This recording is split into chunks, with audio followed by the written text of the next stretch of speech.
What's the crack? It's your boy Teriyaki, back at it again for another little dose of the Deductionist Files. And I know yesterday's stream was it was intense, to say the least. It was intense. So I'm gonna try to be a bit more lighthearted today. You know what I'm saying? And also we did hit 2 goals yesterday as well.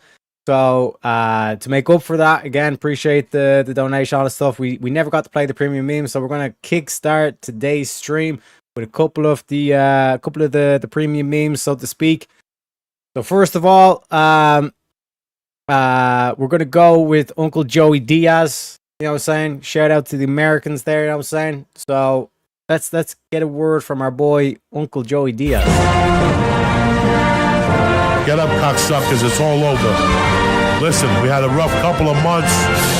Fucking Katrina's cousin Maria, the other one, Puerto Rico, Houston, fucking Florida. Listen, it's been tough up to now. The earthquake in Mexico, the White House, whoever the fuck is going on, but it don't matter.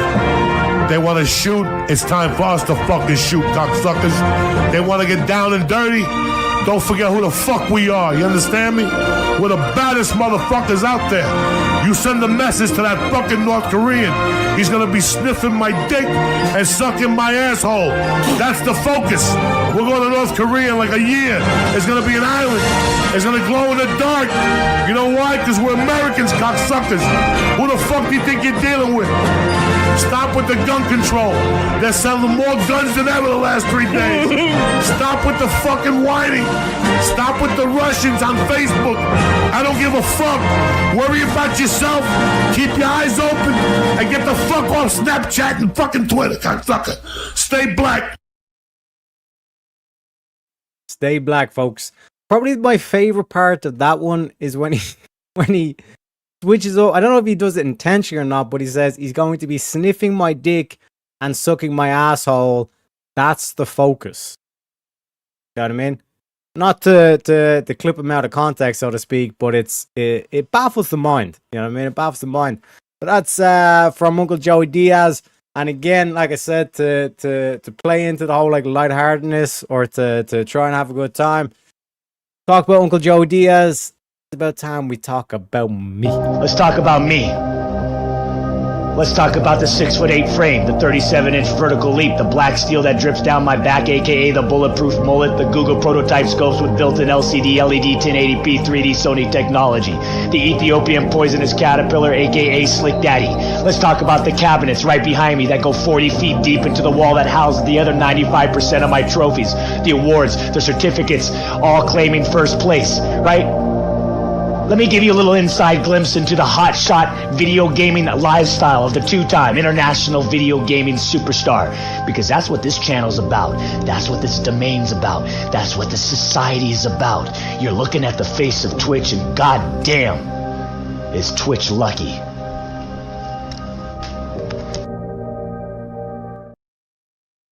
Goddamn, is Shantae lucky. That's all I can say. But again, another kind of thought that I've had as well is the current schedule is quite kind of serious. Like noting like the kind of, especially the past week, how kind of like serious or kind of, what would be the word, intense some of the stuff that we've talked about has been. I'm thinking about adding in either on a Sunday or maybe swapping out one of the days. To have essentially, a gaming day back again. Do you know what I mean? Just as a kind of like a lighthearted kind of like show, because in terms of the study session, as we went over with yesterday, that inquiry stuff, the deductions fall is quite a serious show. Wheel of Madness can turn into serious shows, serious topics, all the stuff. Then, like, obviously the Thursday one is we're just reading the Bible. But then, like, Film Room, again, depending on what we're reviewing, it can be quite serious. And then basically Chat and Chill. And then if you notice, like, the Chat and Chill kind of got a bit serious. Darth was complaining that it wasn't chill. It was a lot of chatting, but not a lot of chilling, so to speak. So that's kind of like something I'm looking out for now. So maybe if I do like Monday, let's say, is the gaming stream. Start off the stream as a kind of a nice, chilled. We're just playing around. We're just kind of goofing around. And then like have like the Thursday as if we are going to be studying something, or we're just going to be studying the Bible, and kind of swap between the two, maybe week on, week off. Food for thought. Let me know in chat as well. But speaking of chat, let me introduce chat. We got Ferrer in the house. Welcome in, sir. We got El Picasso. Welcome in, sir. Welcome in. We got Marin as well. Welcome in. Welcome in. Pull up a chair. Get comfy. We got Shante with the customary gays, days, and lesbiac. You gotta appreciate Shante. At least she's mixing it up each day. But the customary sure up you take. Appreciate you, Shante. But I'm never gonna escape this lesbian charge. You know what I mean? Like you guys are gonna like fundamentally push me into like becoming like a steroid junkie and just like going to the gym 24/7. You know what I mean? It ain't my fault that I'm beautiful, okay? It ain't fault I'm beautiful, okay? I got some like slender features, so to speak. Y'all just fat, okay? You know? I enjoy the gaming streams. Yeah, because I've heard word on the grapevine that WoW's kind of like ready or gearing up to doing the Classic Plus, and I think that would be a perfect kind of moment to just, because in terms of the GTA, I notice it's too much focus that, and I can't really kind of go back and forth as easy with the chat and all this kind of stuff as well. So I'm thinking like they like this whole like data leak. It's clearly that the company's leaking this, right?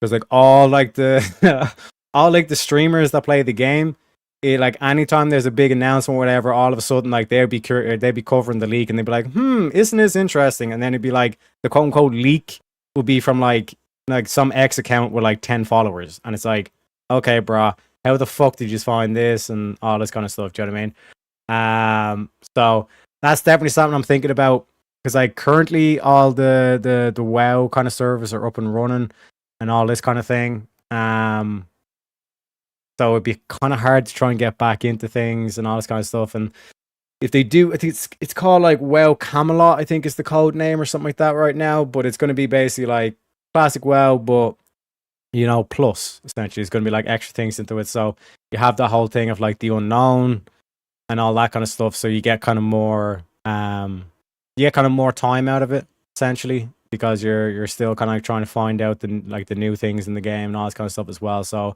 I'm considering, renewing the subscription and bringing back WoW.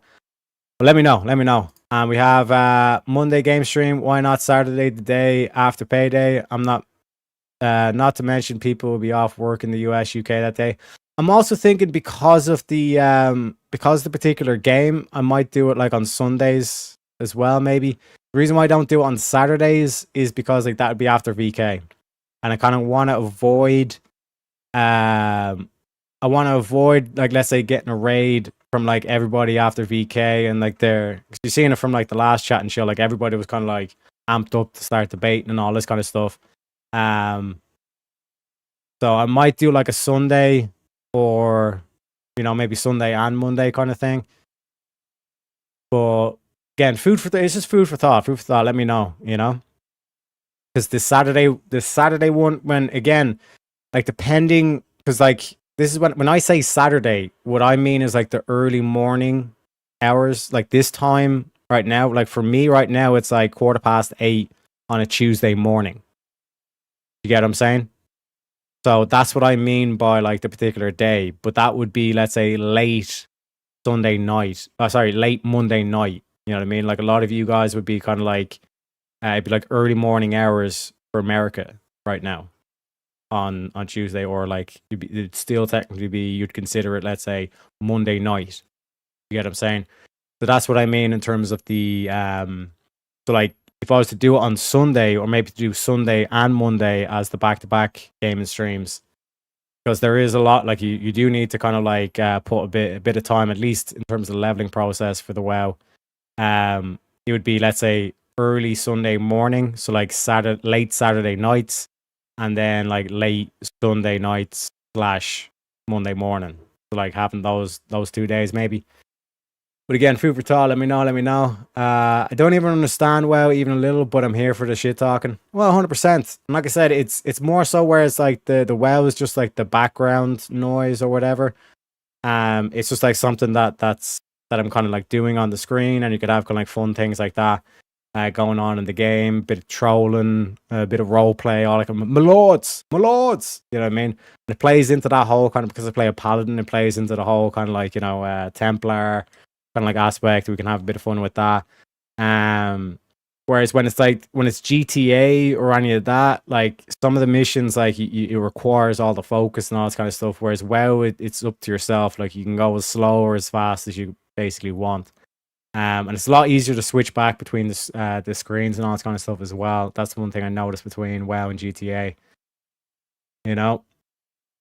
I thought he was talking about Wheel of Madness. Didn't know he meant video games. Yeah, no, that's what I mean. Like literally just like kind of like video games, just goofing around. Like obviously like have it as like the like if it's open panel and all this kind of stuff, I could be going back and forth with use.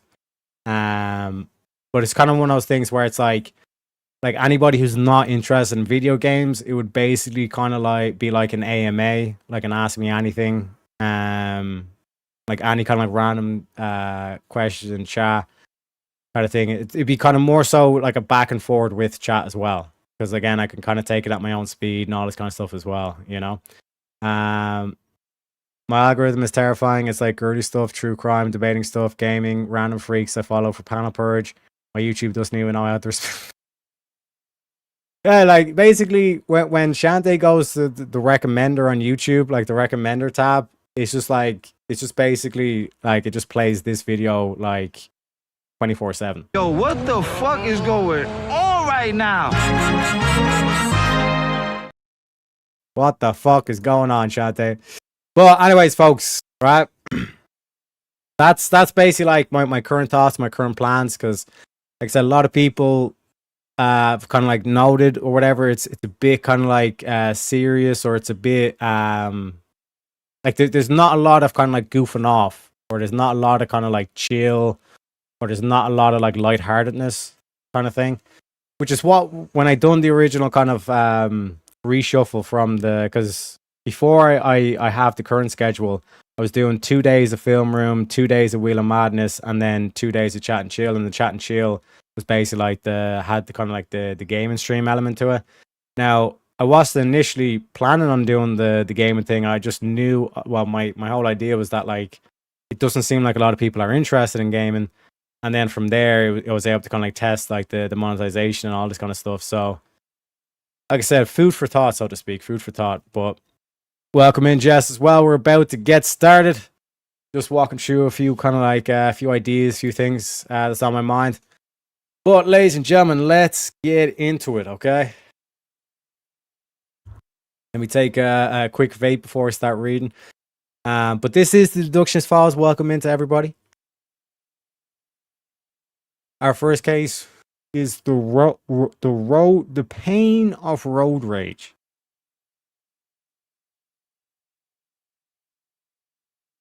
And let me sip my coffee as well.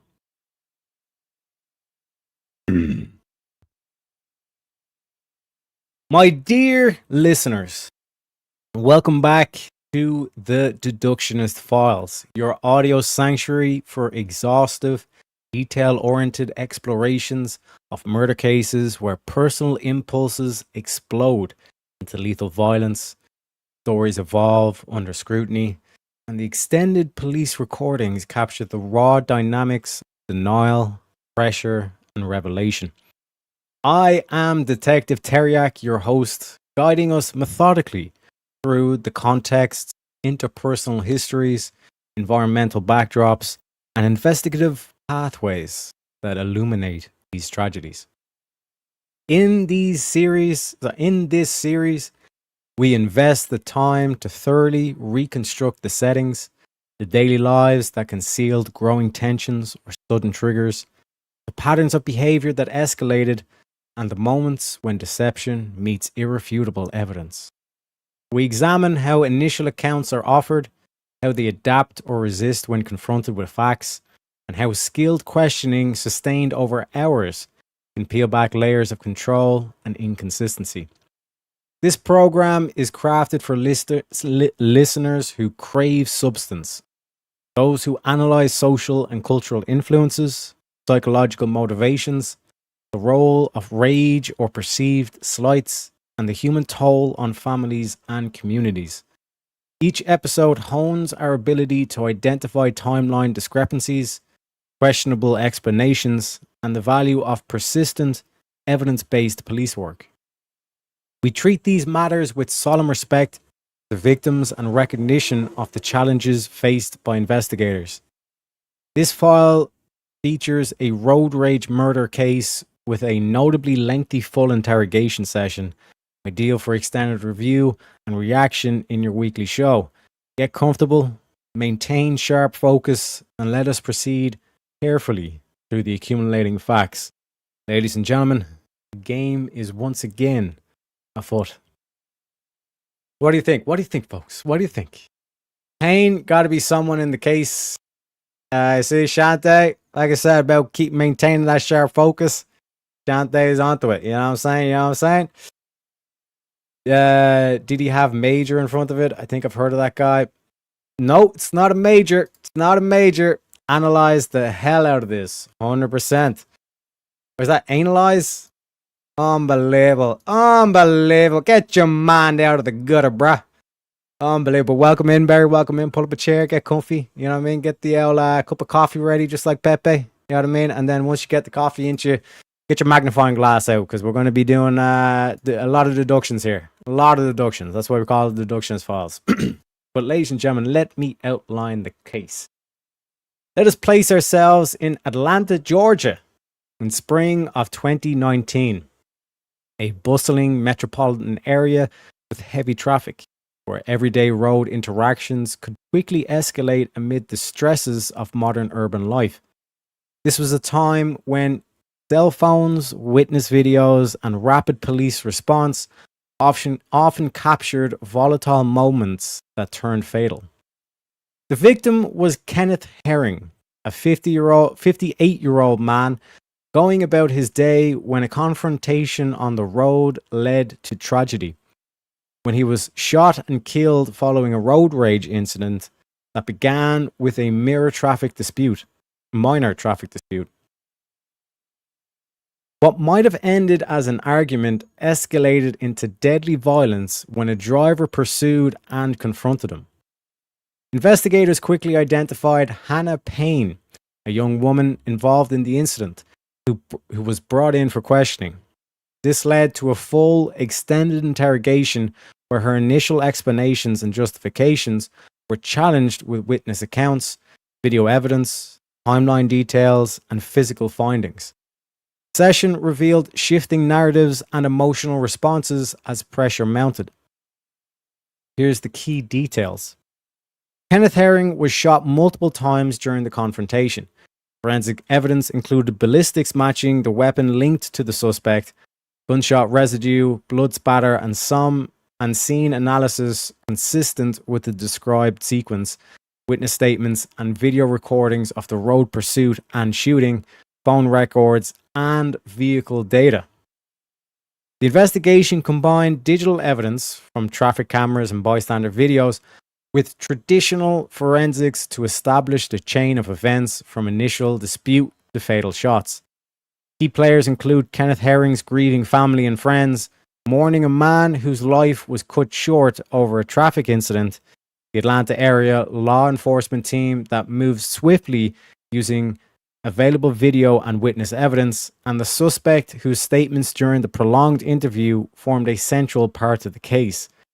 Early investigative elements involved responding to the shooting scene and identifying the involved vehicle and driver.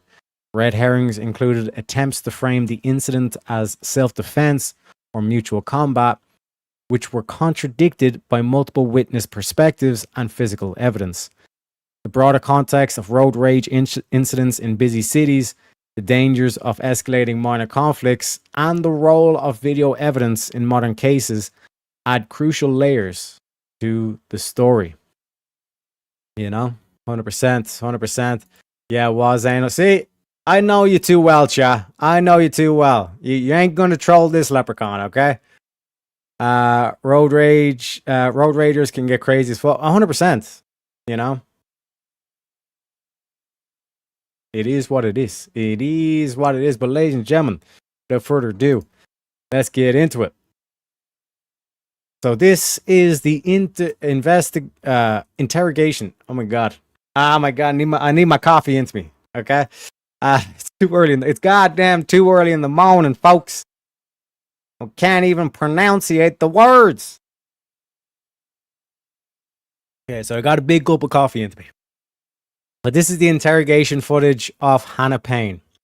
So let's see what she has to say.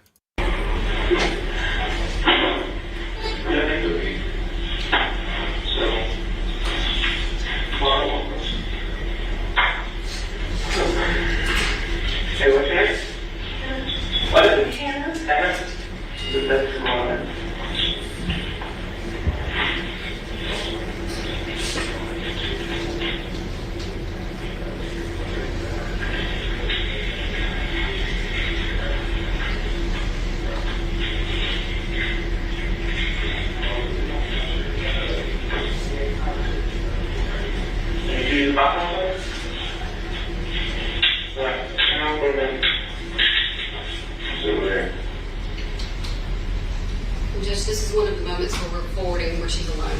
Okay. Just make sure that there's a big gap that you describe how long the gap is. I think she just placed it on the record, but you can again. I just moved the times. I can't tell you exactly where I stopped, but we're moving forward. She came into the room at 7:37:56. I think we watched 15 or 20 seconds, and we're moving forward to 7:53:40.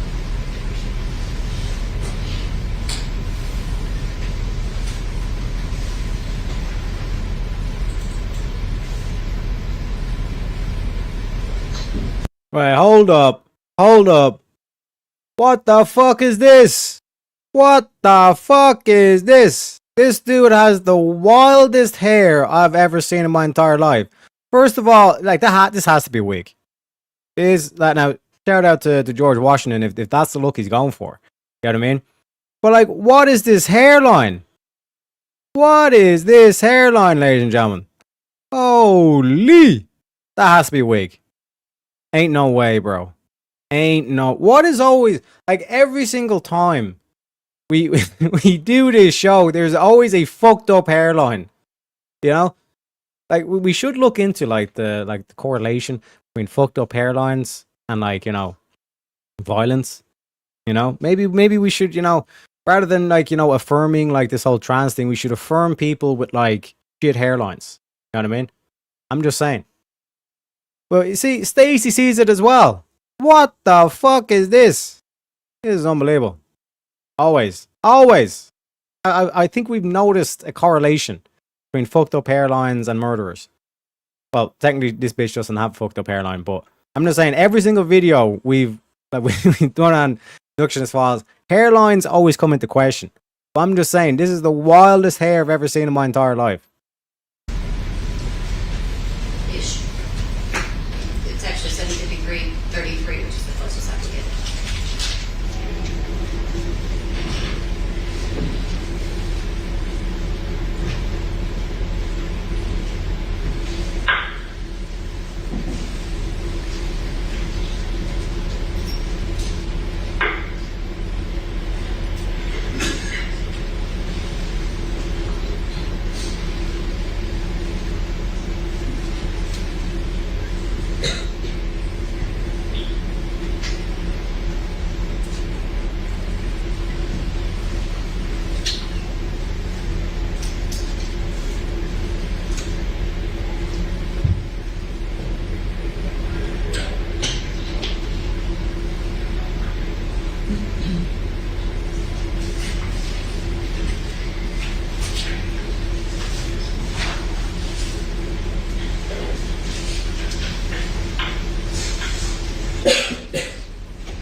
So she's biting her fingernails. Typically a sign of nervousness.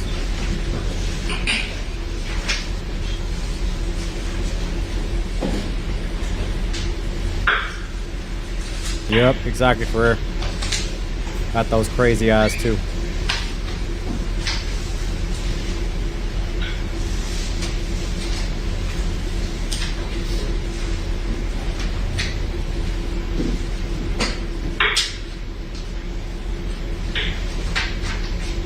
Wait! Hold up. Wait a second. Am I right? Like, if you notice, like, she has, like, these blue fingernails. I don't know if you guys can see it that well. Apologies. Like I said, I do have, like, the subtitles at the bottom because the audio seems to be a bit scuffed. There's not a better video, unfortunately. But, I think she's biting off the fingernails. Yeah, she's biting her fingernails off. And it's not like for the guys out there, the ladies like to do this thing where they, like, fucking super glue or whatever the fuck. Shante, you could probably describe it. They put like these fake nails on. You know? Maybe worried about her DNA on. Yep. 100%. Because they're blue. They are fake because, like, one second, I find a better one.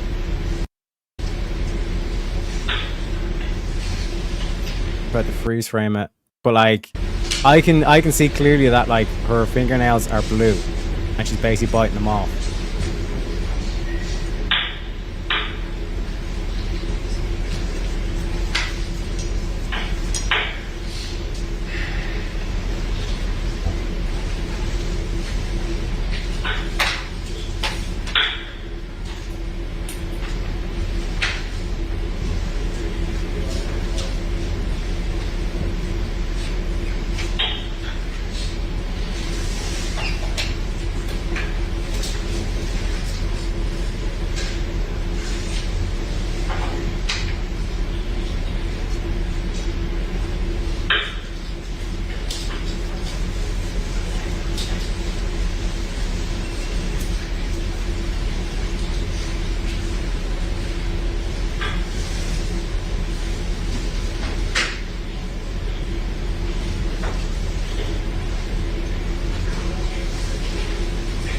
This is what I'm saying. Like, they're obviously bringing this up in the court, right?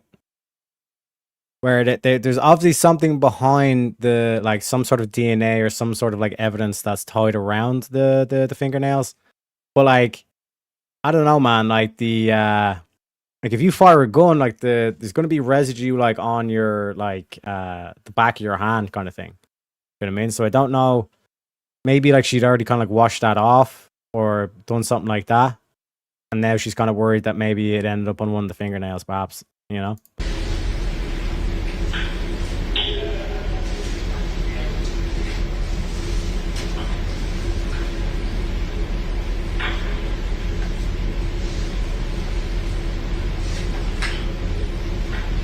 Be interesting to see if she lies about the fake fingernails because she's putting them into her pocket.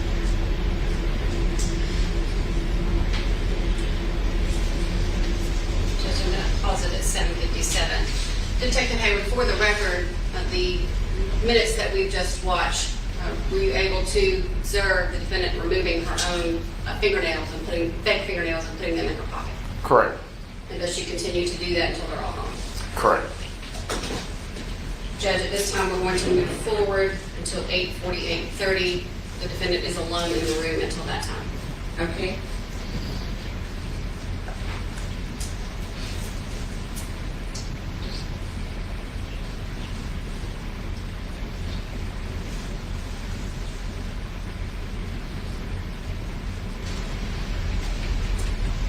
Closest I got it was 8:48:16. Okay.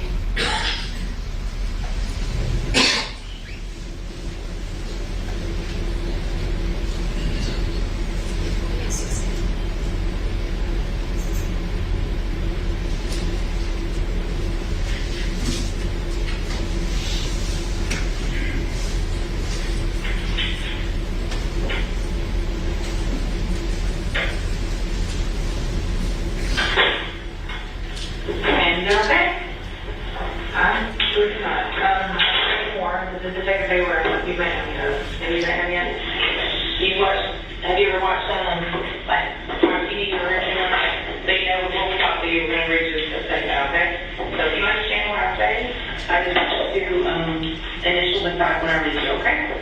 How old are you, man? 22. Okay.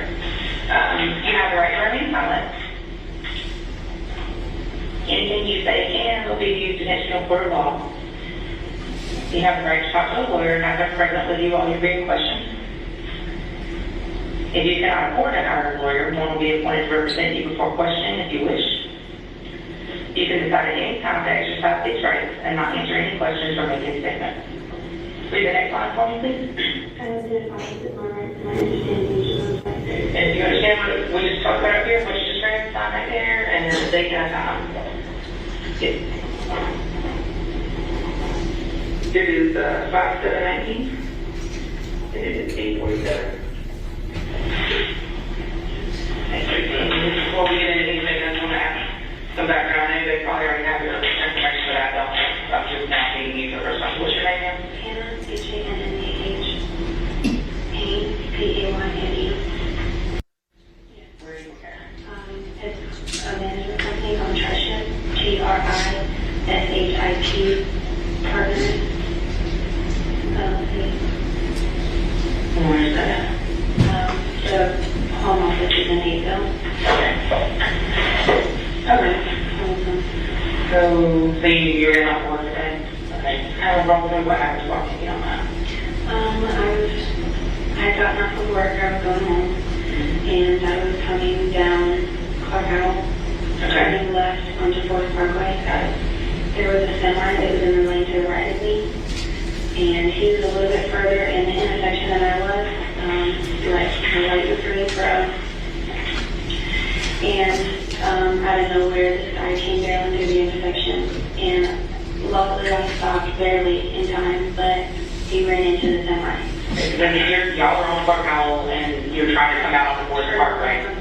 And He came straight through. the police got their first like from 85 in Riverdale or from Riverdale? From 85 minutes. Okay, I got you. Okay, go ahead.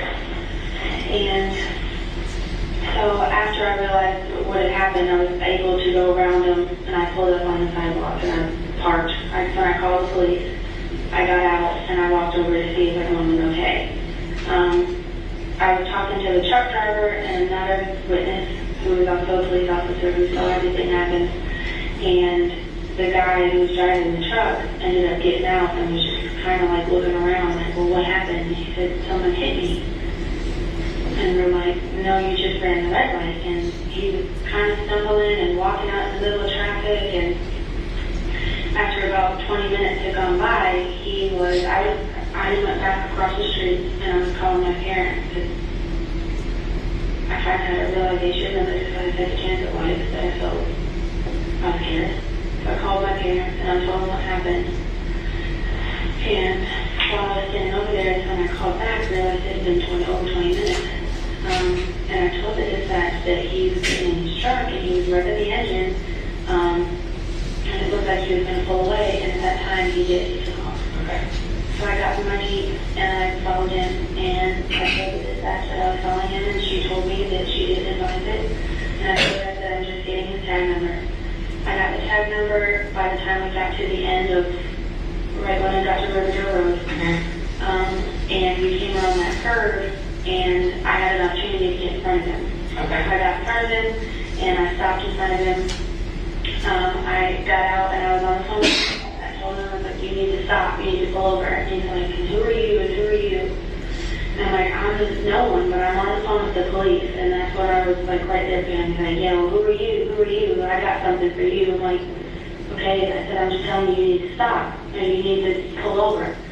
And that's when I had this my phone in my hand, and I told him, I was like, you need to stop. And I'm right there by the door at this point. He reaches out and kind of like hit my phone out and grabbed my wrist. Okay. When he grabbed my wrist, we kind of started going back and forth, fighting. And that's when he punched the gas and he ran into my tire. And he's telling me the whole time, you know, oh, well, I don't know who you are, blah, blah, blah. And he was laying back, when he told me, I got something for you, reaching. And I don't know if he's reaching, I wasn't watching him, I was trying to pull away from him. And I had got him off of me, but he had my shirt, and that's when he ripped my shirt. He was pulling it. I have it underneath. Okay, all right. Because I mean, it's all over this. Yeah, I just want to see that, and that's so wild. If we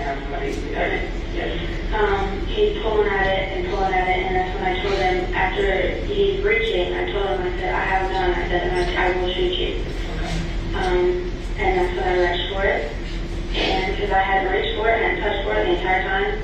I reached for it, I pulled it out, and that's when he when I pulled away from him is when, because my shirt ripped. It's not that he let go. I had it out at that point. He was still coming at me, still yelling at me, I got something for you, you know, you're gonna shoot me, then shoot me, do it, do it, do it. And he went forward on the door, and I pushed it forward with my knee, went back forward, pushed it forward, thinking he was trying to get out. When I told him, did the door open at all, or did it not open? he was pushing at it. Like, he reached down, he went like this. Okay.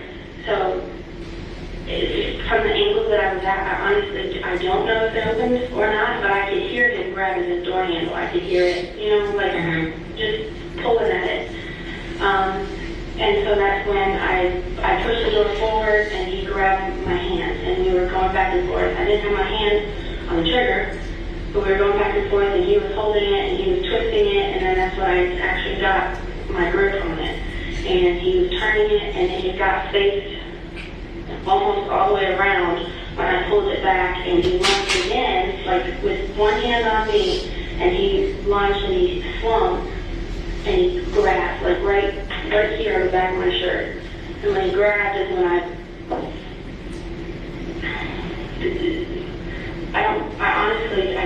don't know. I don't remember telling myself to pull the trigger. It just... So did you have your finger on the trigger? Yeah. So when you're holding the gun, yeah, so I had it inside. How it's like this, I had it like, originally I was holding it like this. Okay. I didn't have it inside, and he's reaching and turning and twisting, and as he's turning it, he's, you know, pulling, and we're going back and forth. So of course, I bought it for protection. Not that I have any intentions on ever trying to use it, but I was trying to get prepared for whatever I needed to be prepared for, thinking I'd be able to pull away and then just go, you know, get away from him, and that's not how it happened. So when he was pulling at me, and that's when my finger, I put it on the trigger, and he's pulling and pulling. And before this day, have you ever seen that man before in the life that you know of? No, I haven't. I know it's probably hard for me to talk about, but we just have to like slow it down. You told us what happened, but I just want to like things by things. So you pull around and you stop in front of him, and what happens is he stops behind you? Yeah. How far between the cars would you say? Like close, like far, like? Maybe almost the length of this table. Okay. And then what happens then? Then that's when I was on the phone with dispatcher, and he was asking me, he's like, who do you agree with? And I told him. So you're out of the car at the time? Yeah, I had walked around and I told him, you need to stop. Okay, so you need to pull over. Which side of the car were you on? I was on his driver's side, and I was at the back of my car. So y'all are on the right side of the road. I'm just trying to, because I know that intersection lot, so it's like when you come around and you get on 285. So before the Now again, a key thing that she's saying here is that she had like the gun kind of like, oh, one sec, I just noticed it, please be patient, my mom took the Tylenol. Shout out to Darth for the massive, like, was this on Un Momento, por favor, on the Ko-Fis, I was about to say PayPal, on the Ko-Fis for the $20. He says, shred and much love, appreciate you kindly, Darth. Let me give you a shredding clip for that one, sir.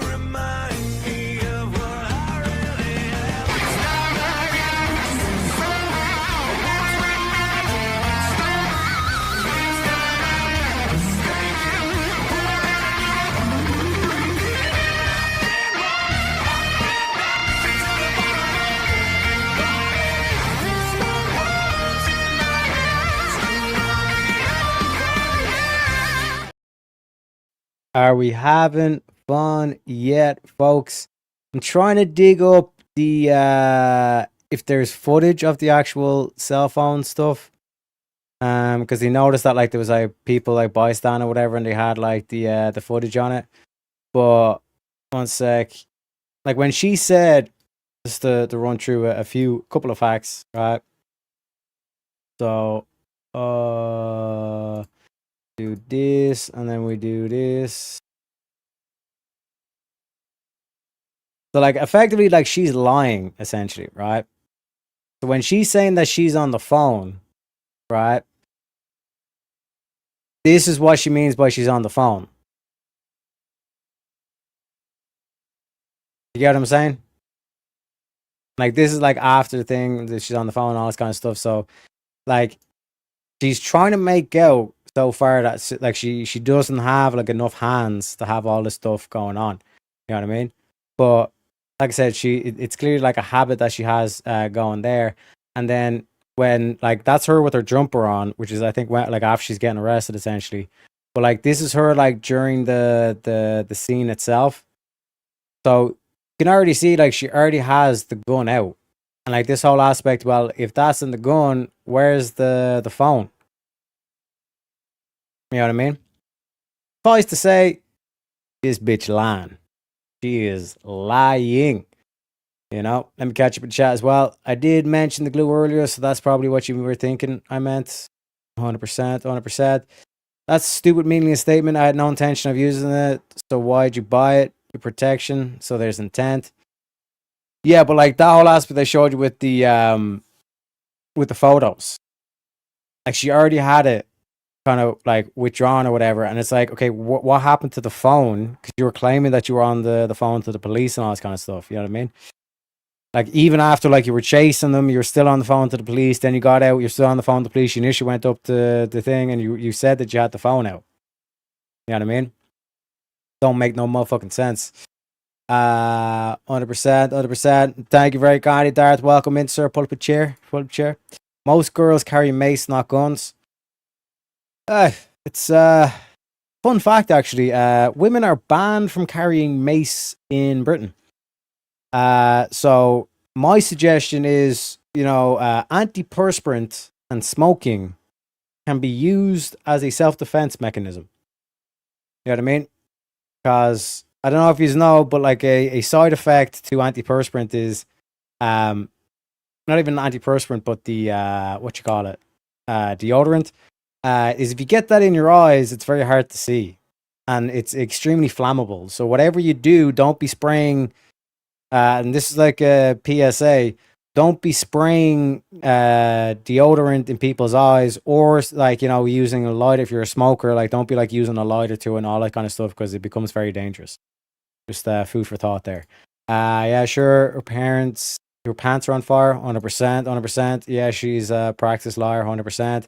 My wife carries a lead sprayer, much more effective than canned hot sauce. That is true as well. Get out to the Americans. Yeah, okay. So you're right front hand. That kind of, you cross off, you're right there. Okay. And he was right here, and I had come around when I was right here. Okay. And when I stopped, I got out and I walked around. Okay. Telling dispatch, I'm on the phone with her, and I told her, I said, I'm here. I said, and he stopped.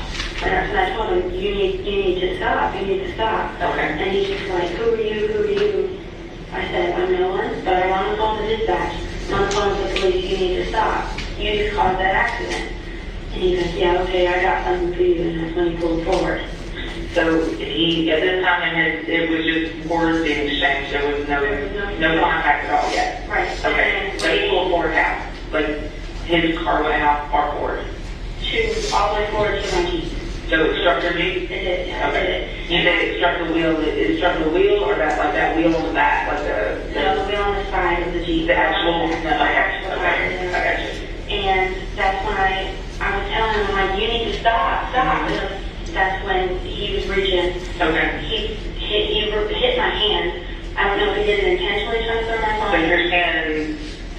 So these are the two cars, this is the car, and he's inside the car here. You're standing right at his passenger. Right here, so this is where my car was right here. So it's like an angle in front of him. Okay. So you're angled in, he's here.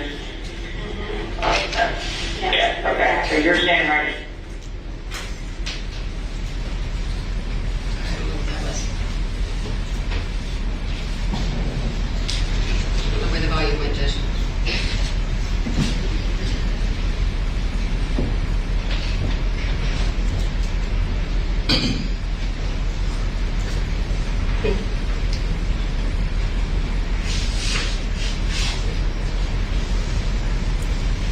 Are we gonna need some assistance from IT? Try it again. I don't know what why I just went suddenly silent.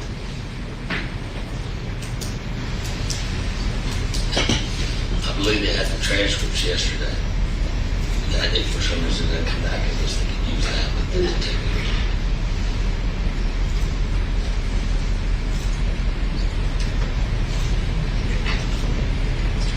I called for some assistance. Yes, okay. So you're standing right here. I came around, I was standing right here, and that's when he went forward and he hit it, and I told him, whoa, I said, "Because you need to stop." I'm like, the police are right here, so you just need to stop. You know, okay, I got something for you, and I'm telling him, and of course, I'm telling him, you know, from a distance, but I'm telling him, just stop, just So at stop. this point, you're saying stop. No gun in hand, no nothing. No, nothing, yeah. Stop, okay. And that's when, because I had my phone in my hand, with dispatch. And so that's when, of course, I'm closer to the car now, partially because he's going forward and partially because I went forward. Okay. And he's telling me, he's like, yeah, okay, yeah, I got something for you, which is when he hit it. When I got closer, I was telling him, you need to stop. I'm telling the lady on the phone, of course, I can't hear her because I have her on speaker and all this is going on around me. And that's when me and him, he swung at my hand and he grabbed me by my wrist and he pulled me in. So at that time, someone gun out, so phone in hand. Right. He swung it. Key question here from the detective. So there's still no gun out at this point. This bitch is lying. This bitch is lying. Right? Because as we see from the photo, she has a gun in one hand and then apparently she has the phone in the other. So how is he grabbing at your wrist? You know what I mean? Now, potentially he could be grabbing at the wrist, but then the phone would have dropped or the gun would have dropped or something like that kind of thing. You know what I mean? Also appreciate you, Darth. Thank you very kindly. Best wishes to you as well.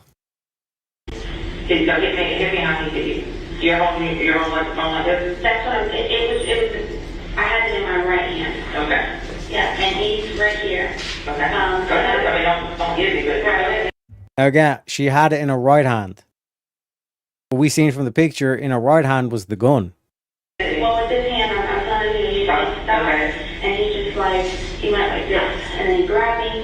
And he grabbed which hand? My right hand. I'm sorry, my left hand. The phone, not the phone. Not the phone, right. But when he did, which honestly, I don't know what hand, how he lunged it first. But when he lunged, it hit my phone. So it knocked it out of my hand. And he grabbed it off to the ground. Yeah. Okay. And it shattered. Okay, so the phone went out of the hand.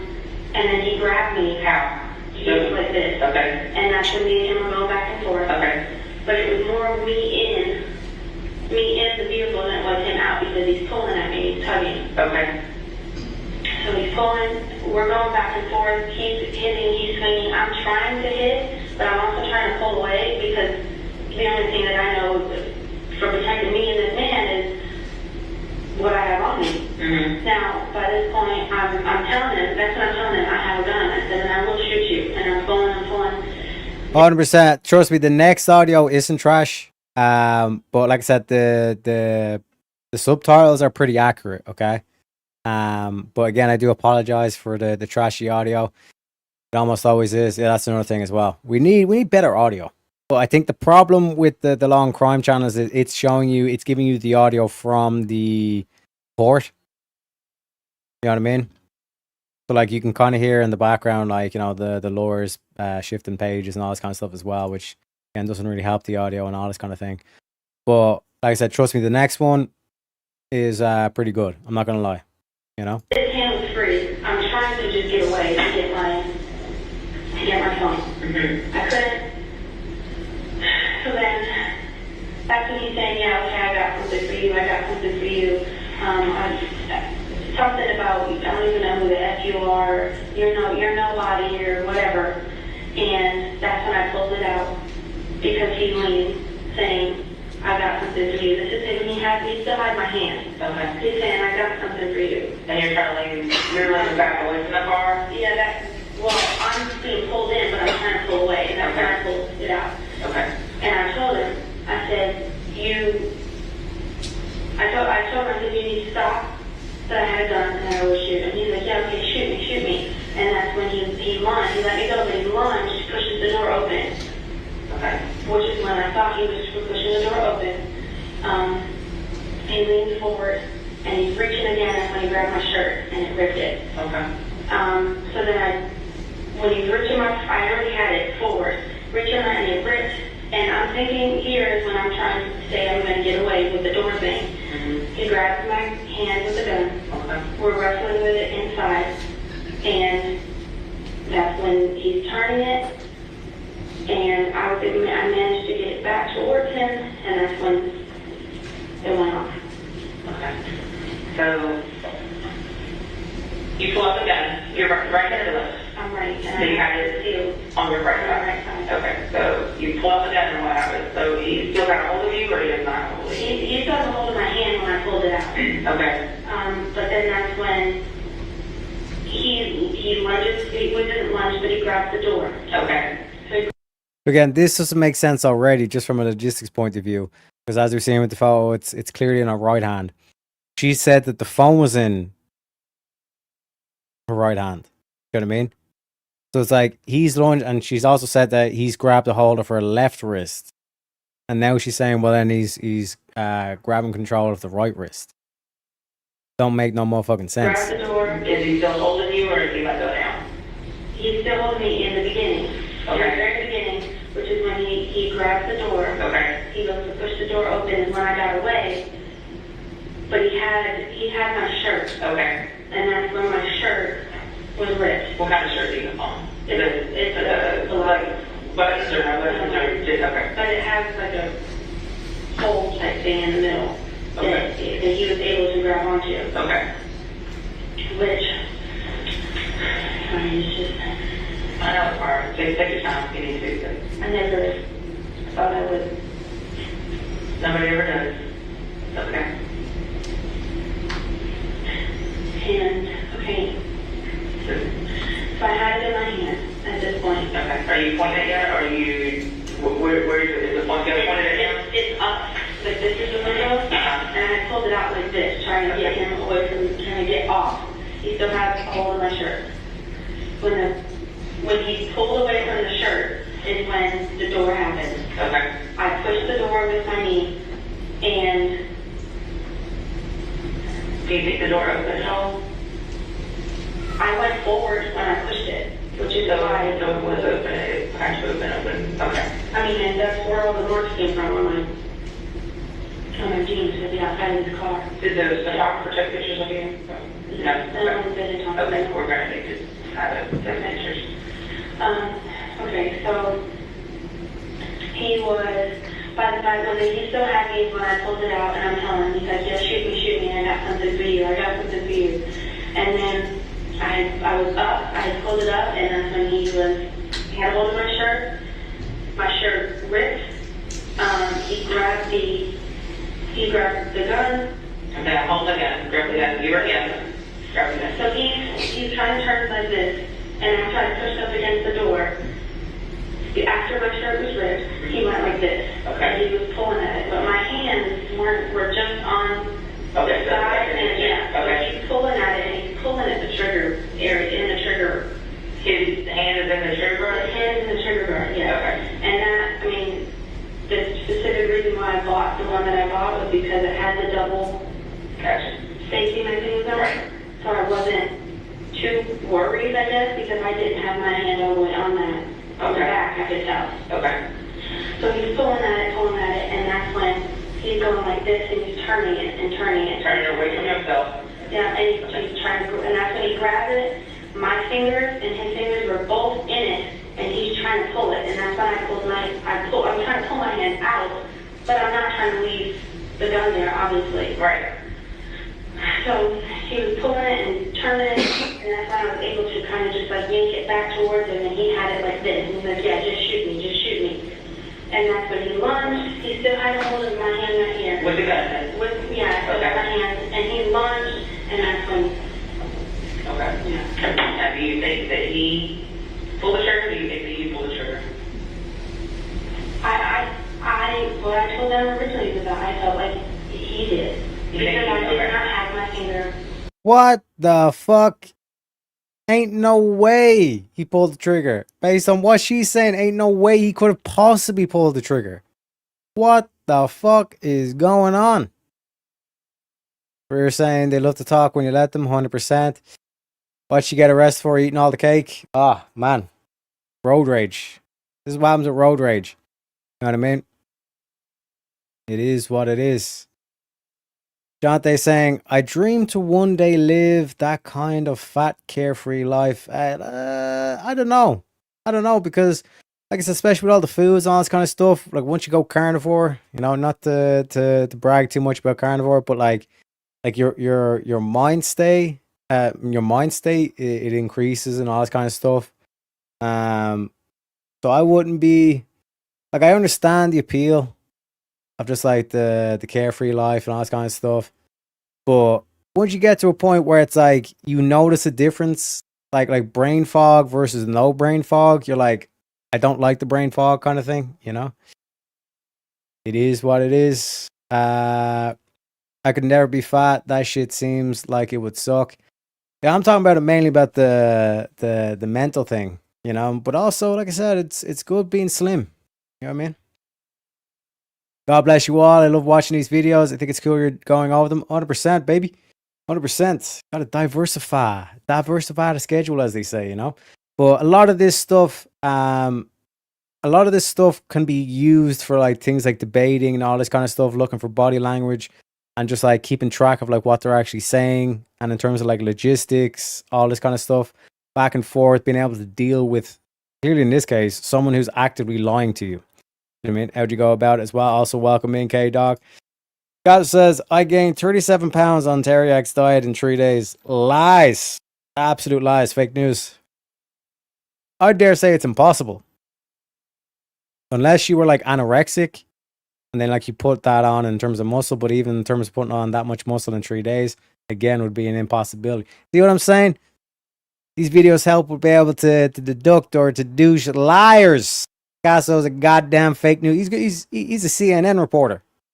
Picasso's working his way up to becoming a CNN reporter with the amount of lies he's spewing. Unbelievable. For real, that's kind of life, but I live the dream. But I dream to have a dishwasher. Unbelievable. Just connect it, Shante. Stop washing your dishes in the bathtub. Unbelievable. Unbelievable. Hey, leave me and my junk food alone. Unbelievable. I'm halfway to being obese. What's up with the... This is unbelievable, cha. Unbelievable. I've been following carnivore diet to a T, except that I also knocked down a few bags of chips in the middle of... Yeah, that makes sense. Because a key thing that, like, when you go carnivore is that you're effectively getting off the carbohydrates, right? But if you're going to be eating a shit ton of fat and then a shit ton of carbohydrates as well, you know? See how I was able to deduce that before the comment even came in? I see you, Picasso. I see you, Picasso. Unbelievable. I know about the double safety mechanism, so that's why I specifically did not have my finger on the trigger. Okay. Now, when I pulled it back around, after he was, tugging at me and he lunged, he still had his hand on it, and I had my hand in on it. Okay. But it was more so of a matter of force instead of me saying, okay, I'm going to pull the trigger. Okay. And you're talking about the double safety, I'm not familiar with what kind of safety you're talking about. Springfield, an SD, 9mm. 9mm, okay. When you're talking about it, is it like a double trigger? It's like a trigger and then another trigger, and you have to pull them both back in order to. Okay. And then also on the back of the handle, there's also like a switch, like a safety switch. When you grab it, right? Yeah, it's like a almost like a. I don't know how to. Yeah, it's a button. The gun is going to be.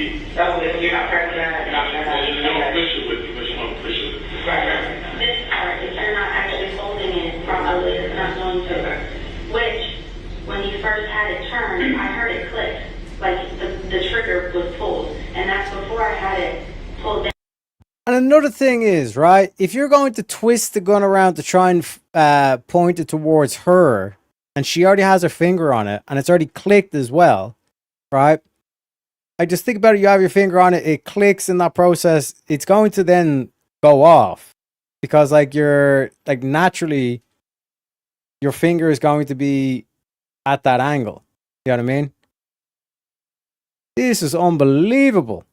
Before I had my finger pulled down, because I didn't have my finger on that back part, it didn't do anything. Gotcha. So he's pulling and he's fighting, and that's when I put my finger on the trigger, and he still has his hands on my hand, so that way both of our hands was in the, I don't know what the trigger.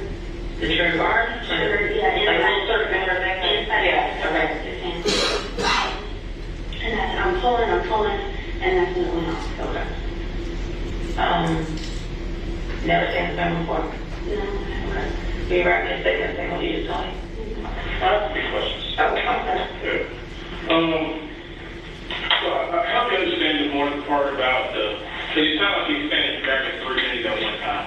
The door, your shirt, and the gun. I'm not understanding how you can grab all 3 at one time. So make that more clear to me. So, the first thing that he grabbed was my hand with his... So, officer, thing you need to understand is, this dude was like Machamp. I think that's the right Pokemon. You know the Pokemon that has like 4 arms? This dude was a fucking freak. He was a mutant, okay? He was a mutant. He had like 4 different arms. So clearly, you know, he had even a spare arm free because he was able to grab at, 3 things at the same time. You know? It's unbelievable. Unbelievable. Should have seen it, officer. Right hand. Okay, at this point, there's some, There's no, not it's not out. Right. All right, first thing, grabbing your shirt. Where at your shirt? No, not my shirt. He grabbed my hand. Okay, grab your wrist. Yeah. With All right. his right, he grabbed my left wrist with his right hand. Okay. And that's when me and him were fighting, going back and forth, hitting. And that's when he's telling me, he's like, okay, well, I got something for you. I got something for you. He's twisted and turning and he's leaning back. So then, after that is when I told him that I had a gun. All right, let me go back to where the wrist is grabbing.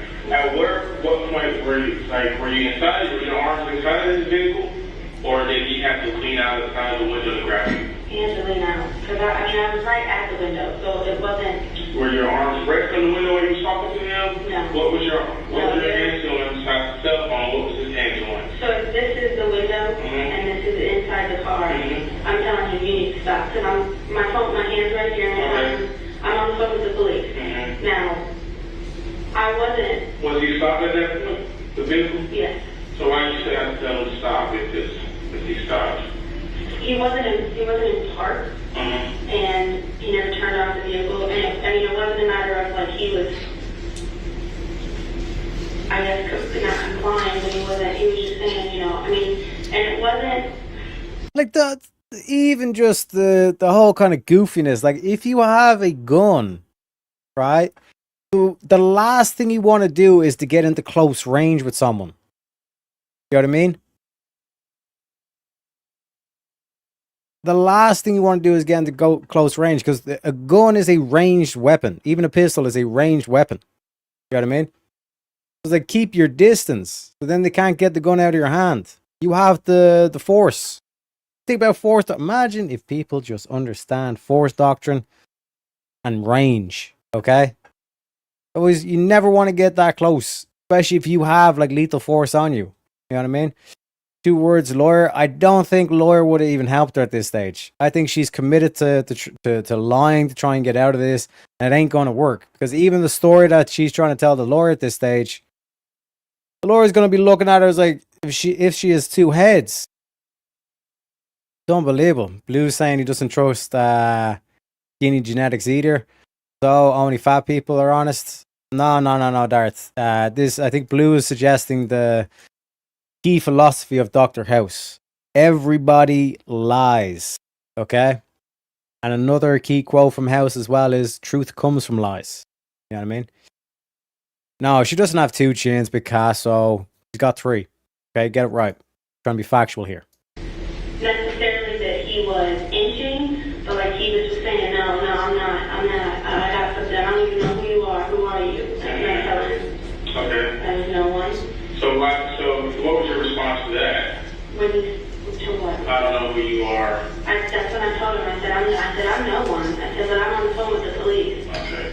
And they're telling you to stop. And when you responded to that, what are you doing? Are you still moving? Are you talking with your hands? Are you still moving with your hands? Are you still standing, like holding the stop? Are you pointing? I'm trying to understand. Somebody's sitting in the truck. Right. You're standing outside. Right. How can their right hand reach across the driver's up? So I'm trying to figure out you being partially inside that vehicle already.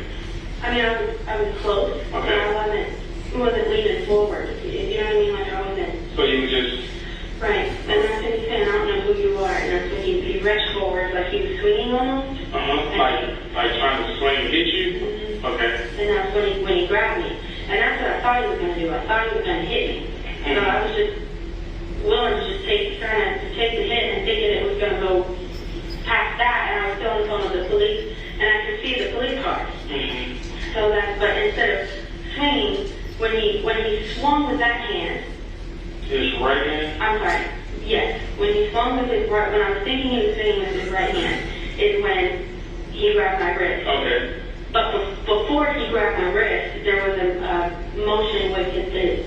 I think it was his left hand. There's no way that he could have motioned it over here with his right hand. Did I see it with two different hands? No, but I'm looking at hands. What kind of motion? Like he was like telling me like to get away. Basically, yeah. Like, no, I'm not stopping. I'm not. He's like, no, I don't know who you are. You're not no one. You're no one. So he's like motionless and like get away from me. Like kind of like get away. I don't know who you are. But that's what I'm saying. I don't know if it was a get away or if it was a trying to hit the phone out of my hand. Because I'm going like this to him. I'm saying I'm on the phone with them right now. So you like explain the screen to him? Yeah. How you look at him? Mm-hmm. So at that point you stick are you with your hand more so inside the truck or is it still outside? Okay. Closer to his person. Bro, her story is scrambled. Scrambled like the eggs, okay? Scrambled like eggs. And this lets me talk about carnivore diet too. Unbelievable as well, chat. These are all in the same mindset. You know what I mean? Shante saying that she was going to make that joke as well. Cheap. That's just cheap jokes right there. I want the expensive jokes, okay? Unbelievable. The seafood diet. What are we in high school? Come on. It's almost 4:20. So put the joint down, Darth. God damn it. Put the joint down. At least it went to the booty. I don't know about the tatas though. Man. Get your mind out of it. You see what happens when you're smoking joints too much, Darth? Get your mind out of the gutter, folks. He's definitely not on the carnivore diet. Facts. You know? It's okay, Dart. Let him tie it into the video. Don't worry, I can tie anything. I'm the segue king, ladies and gentlemen, okay? I can segue anything into anything. I'm like Paul, was it? The mall cop dude? I'm constantly hearing my segues. You know what I'm saying? I don't think I was in the truck too. I got you. I'm not saying you're in the truck like this. But like, it's a lower truck. I saw the vehicle. I saw everything was parked at the end. So before how close your vehicles were, you were saying there was a little bit more distance. Right. All right. So prior to that distance, all this is when this all happens, right? You grab your hand before pulling off, or then you grab your hand after? He grabbed my hand before. All right, so this is grabbing your hand before. Mm-hmm. And now he has my hand, and we're going back and forth, and we're fighting, and whatever. All right. My phone had already fallen out the Jeep. Okay. Falling out my hand. Mm-hmm. And that's when he's saying, I got something for you. And that's when he went forward. Okay, I got something for you. Go forward. Mm-hmm. While still holding on to you. Right. All right. Yes. And then that's when I rushed back. Because with one hand, he has me and he has me pulled, and we're going back and forth, and his hand, eventually my shirt got ripped somehow. But it wasn't when he had grabbed it. It was the shirt got ripped somehow, because now she realizes that this whole thing, like, what does this dude have? 3 fucking arms? What the fuck? Because she's already said that, like, he grabbed at the shirt while she already had brandished a weapon. You know what I mean? Oh my god, unbelievable. How was mine the weird one? I'm just saying, right? Like, I understand, like, chat likes to talk about food. You know what I mean? That's one trend I've noticed with chat. Chat loves talking about the foods and all that kind of good stuff. You know, I don't smoke joints. Hey, technicality, sir. Technicality. Okay, blunts, bowls, whatever you 420 fanatics smoke. You know, smoking. I heard about smoking milk there the other time as well. It's unbelievable. Well, apparently people do it. You know what I mean? How was it not? Yeah, exactly, Shante. How was it not, Darth? How was it not? Exactly. Everybody answered that question, Darth. You know, we got to amp up our gaslighting skills. You know what I'm saying? I love food. Hey, who doesn't? Who doesn't? We're starving to death in ketosis over here. Hey, some of you fat motherfuckers need to starve. You know what I mean?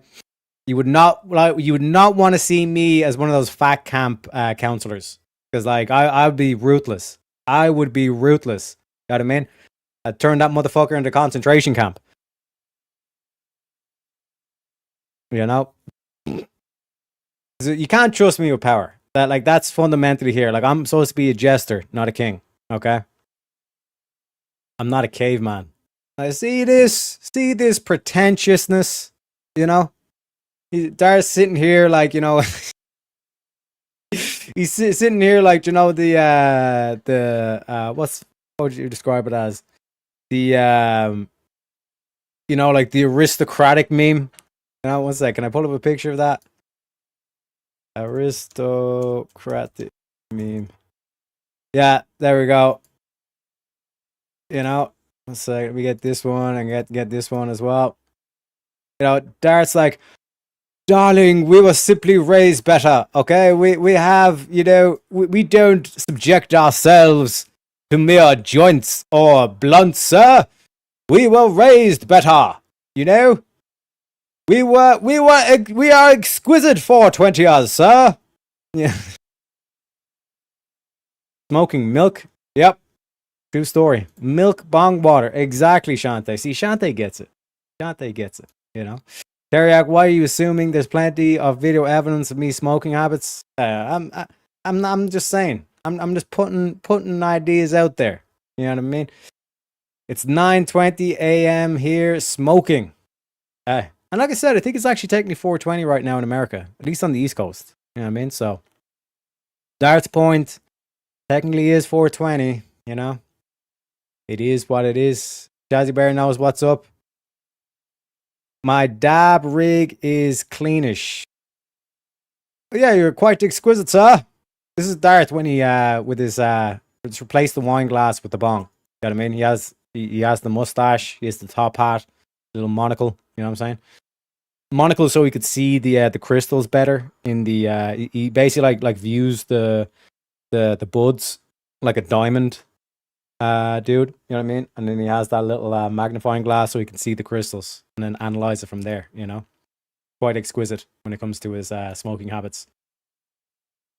But anyways, back to the see you motherfuckers distracting us from the law. We want to be for justice here. You know what I'm saying? Just like hitting and we were scuffling basically. If that makes sense. Okay, so your shirt got ripped from scuffling, not from him grabbing. Exactly. You could hear like stitch pull. Okay, so but then at the end, what caused it to rip actually ripped like fully with some him grabbing it and him pulling it. Alright, from him pulling it.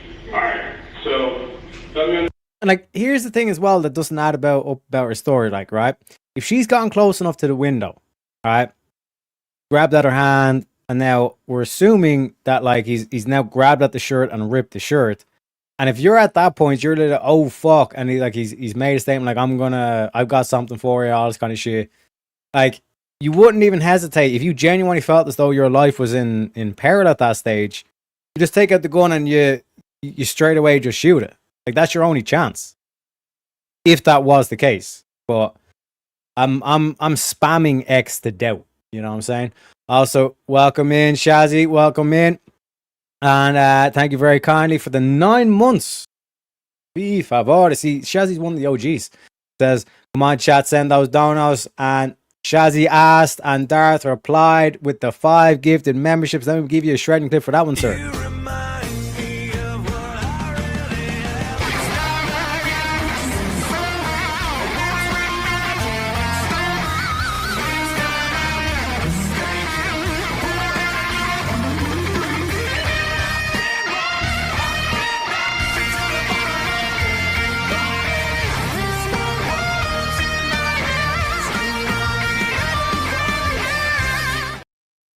ladies and gentlemen, are we having fun yet? Congratulations to Belinda Giles, 1590, Gilly Floor, Dr. Juan Dada, 4218, NC Patriot,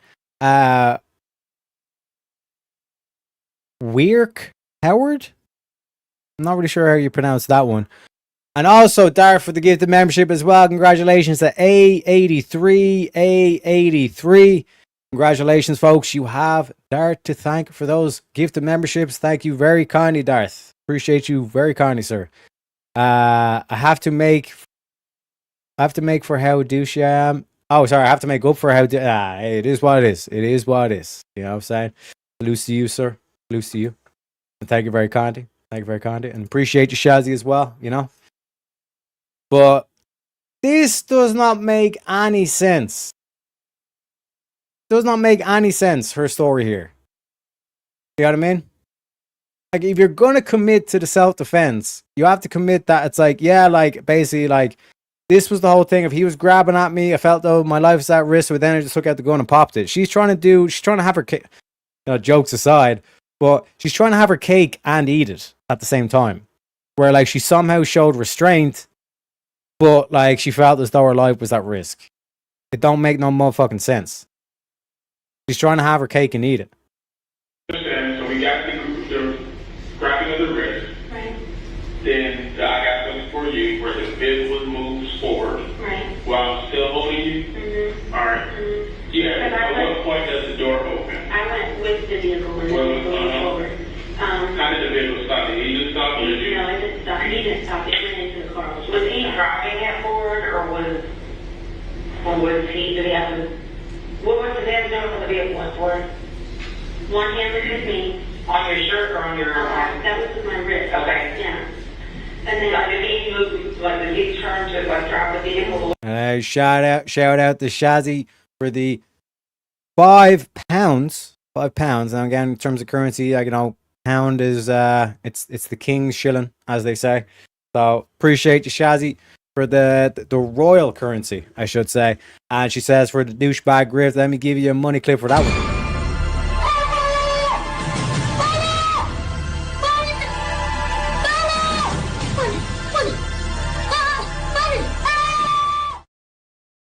Appreciate you very kindly, Shazzy. And Dart says, I is what I eat. I is what I eat. Okay? No regrets. Or did he, I mean, did this foot slip off the brake and it moved forward? no, because you could hear it, right? Yeah, okay. Right. So he's holding you with his right hand, and he moved forward. I guess it's might move driving forward. He didn't reach forward for the steering wheel. No, he didn't. Okay. It makes no sense, Joy. Even that thing of where he tried to turn the gun on her, if that was to actually happen, the gun would have went off in that moment. You know what I mean? And she would have gotten shot and all this kind of shit. Because think about it, you have your finger on the trigger, and she even says that like she heard a click or whatever. But if you turn a gun like that, the gun is going to go off because naturally your index finger is going to basically pull the trigger. You know what I mean? It makes no sense what she's saying. It makes no sense. This is a lying. This bitch is lying. That's what I'm saying. I mean, you just heard the engine rev. Okay. Did at any point he shut off his vehicle? No. So the car should have still been driving by the time police got there?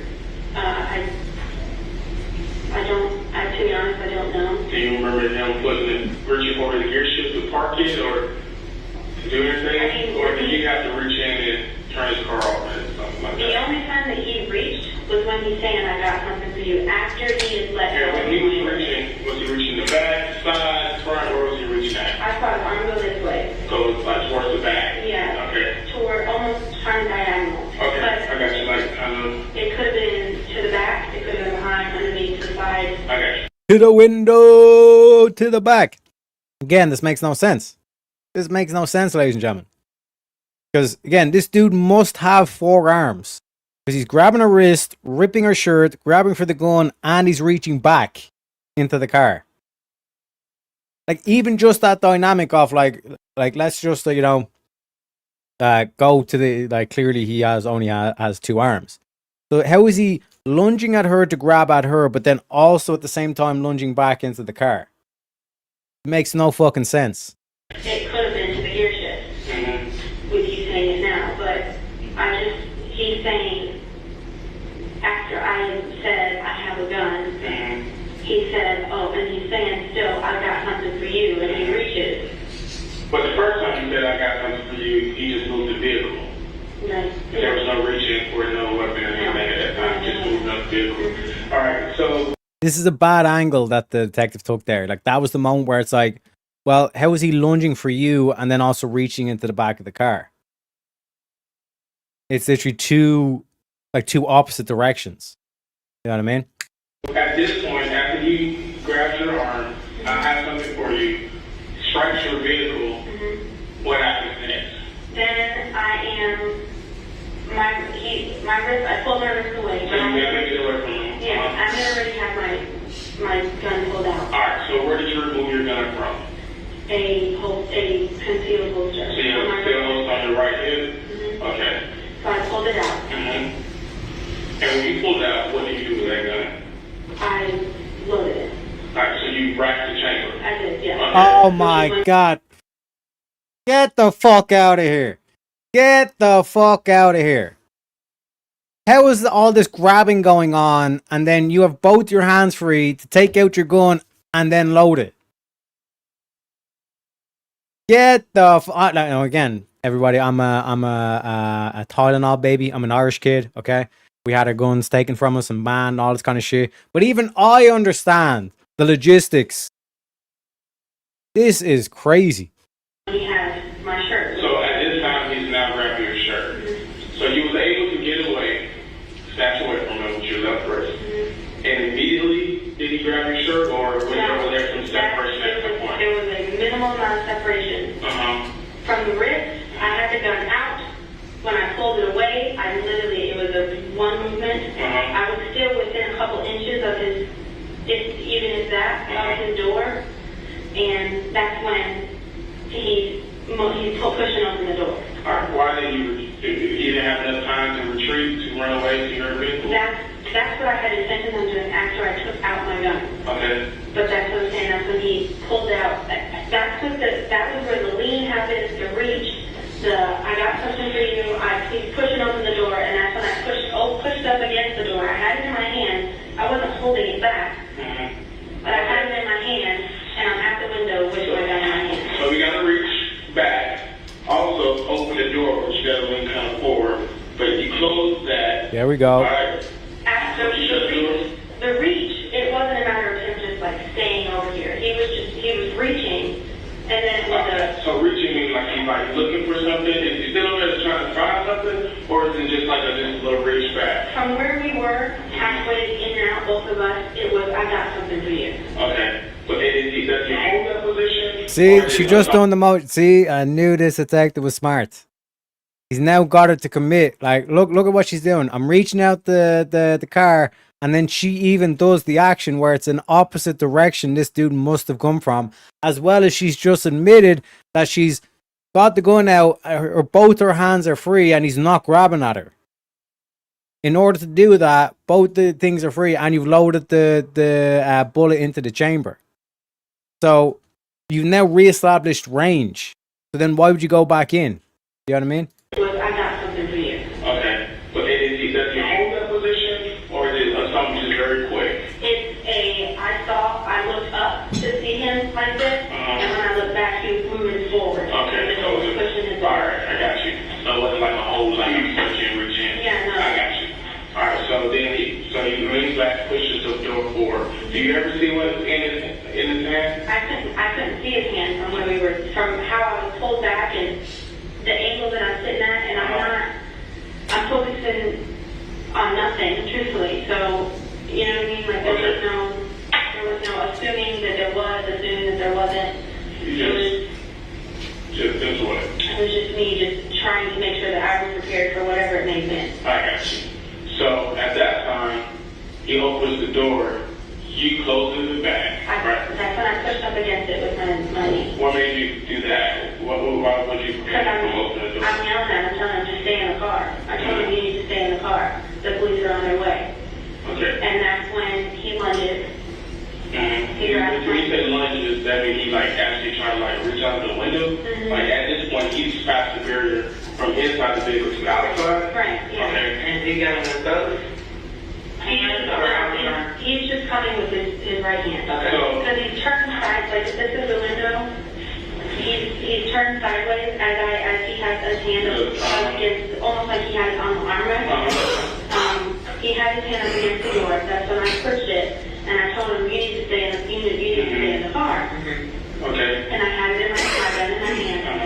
Are you pointing at him at this time? I'm not pointing it at him, but I'm not pointing it. So where are you pointing at? Where is he not pointing? At rest with my hands, right here. So your hand is actually on the car? No, I'm just saying, like at the window. Okay. And I was actually further away because I had my knee on the door when I told him that. Okay. So I have my knee on the door, and I'm telling him, you need to stay in. I'm not reaching in, I'm not moving, I'm not Do touching. you remember which knee that is? Do you remember which side? Which knee? The right knee? My right knee. So your right knee, so the same side as where you're holding the Yeah. Okay. So I had it face this way, and I pushed the door forward. All right. Tell me how your hands are. Is you holding the gun sideways, holding pointed? Like, how's your, where's your hand? Like, sideways, where's your hands? My hands are up here. Oh, so you got like a higher grade? Yeah. Okay. Because I pulled it out, and I had it up here. Where's the muzzle point? It's more so pointing sideways. Because I have it, so I have it in my hand like this. All right, so not pointing at him, but just kind of like radius he has to pull. All right. And then so you close the door back, tell him to stay in the car. At this point, he reaches out, correct? And he reaches out with his right hand. So you know there's nothing, no weapon or nothing in his right hand, correct? Correct, well, yes. Because you didn't see no weapon or nothing in his right hand. I didn't see anything in it, but he didn't have anything. Okay. This hand is still down. The left hand, which was the one that he was not reaching with, right? Right. Okay. Right. That's the one, he just reached to, trying to open the door. Okay. And then he grabbed your shirt. He grabbed my shirt. With his right hand. Okay. And that's when I'm trying to just pull away from him, and it was making me nervous because of the fact that I had the gun in my hand and I just wasn't holding it like I'm ready to shoot, so I didn't have the best grip on it.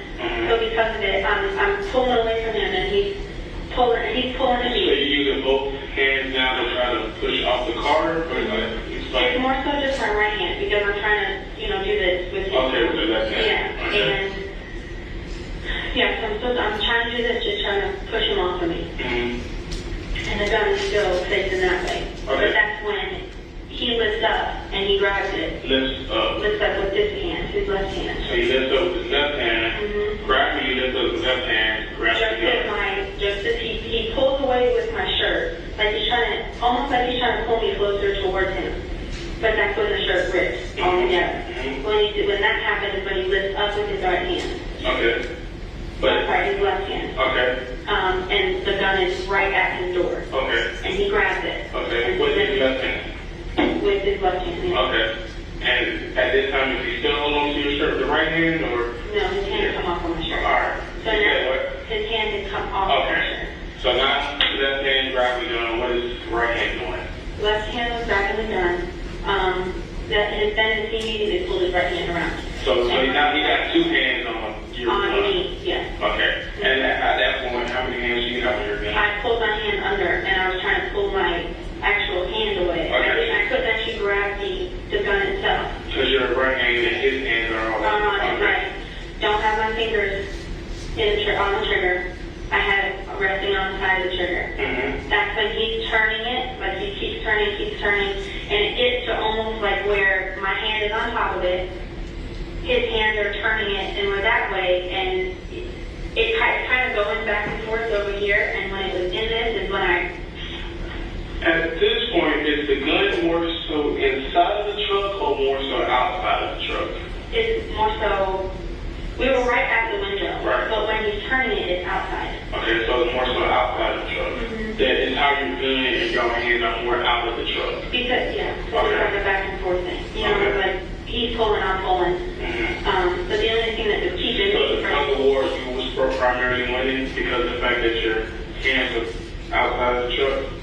It kind of was going back and forth. Okay. The only reason that I was able to pull fully, I couldn't because he was stronger than I was. Okay. To actually pull away from him. But the truck and my knee being up against the truck was kind of helping him. Yeah. Gotcha. Yeah, so that's when I was pulling. We're going back and forth. And the entire time, it was never more so in the car, out the car when we had the gun. It was more so like right there.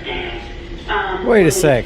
Against the truck. I was able to, it kind of was going back and forth. Okay. The only reason that I was able to pull fully, I couldn't because he was stronger than I was. Oh, okay. I thought she was about to say I was stronger than he was. Away from him, but the truck and my knee being up against the truck was kind of helping him. Yeah. Yeah, so that's when I was pulling. We're going back and forth. And the entire time, it was never more so in the car, out the car when we had the gun. It was more so like right there. And he's pulling, so my arm is now technically inside the vehicle. Okay. And he's pulling and pulling, and it got to where the gun was pointed kind of that way. And he had a hold of the trigger, and the trigger was pulled. Okay. It didn't go off. Because your hand wasn't on the safety. Right. So that's when I'm lifting up and I'm trying to pull over. Okay. When I'm lifting up and I'm trying to think that I can just get above him because I have air. Thinking I could just get above him and it wasn't working. So then we're back here, both hands, and I'm yelling at him, telling him, I said, just let go, let go.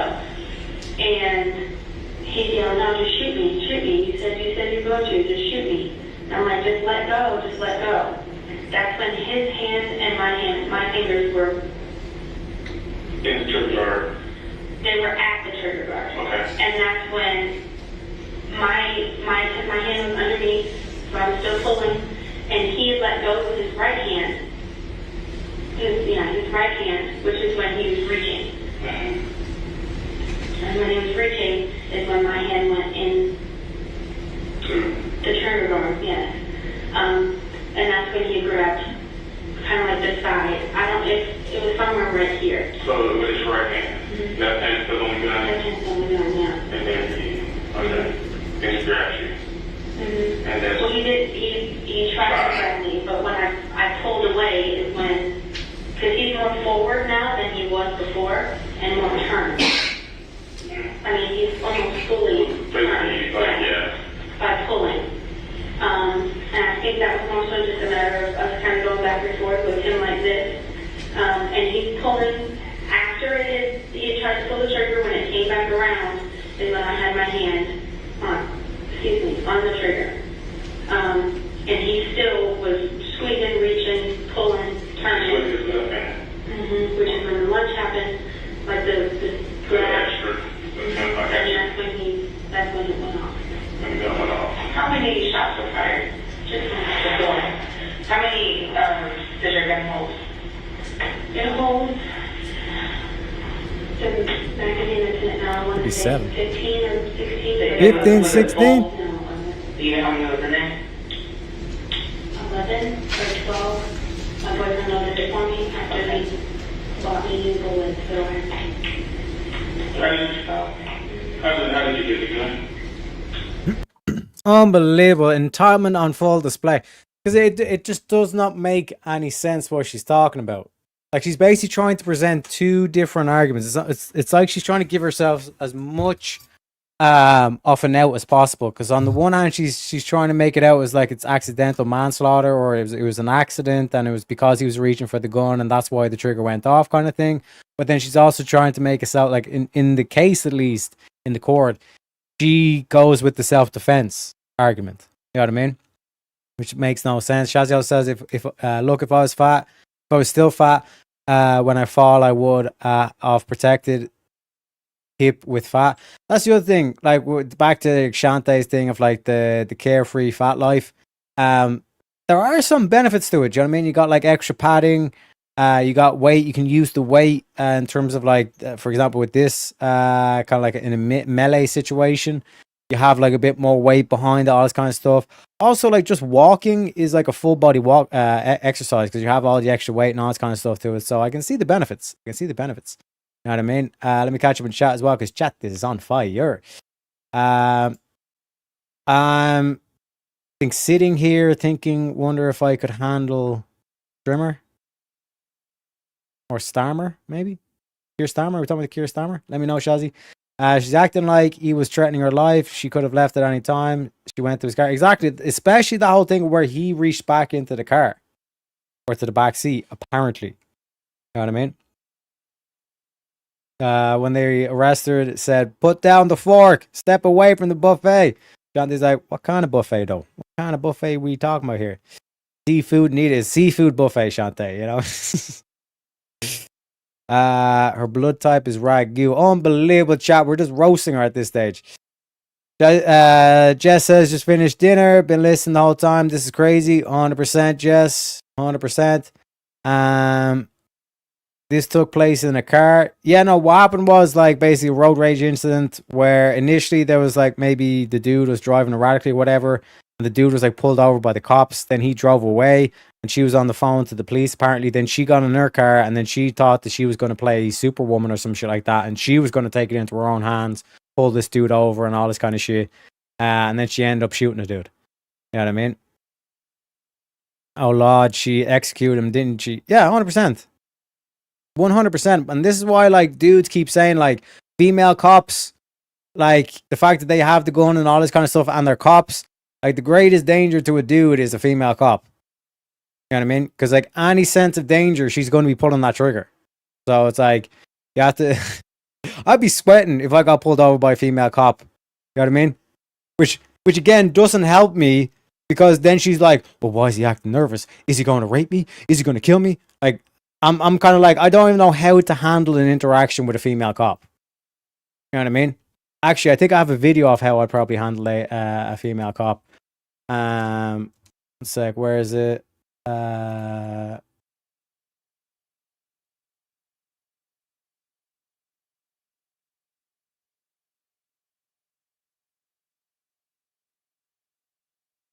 One sec. Yeah, this would be me handling the female cops, okay?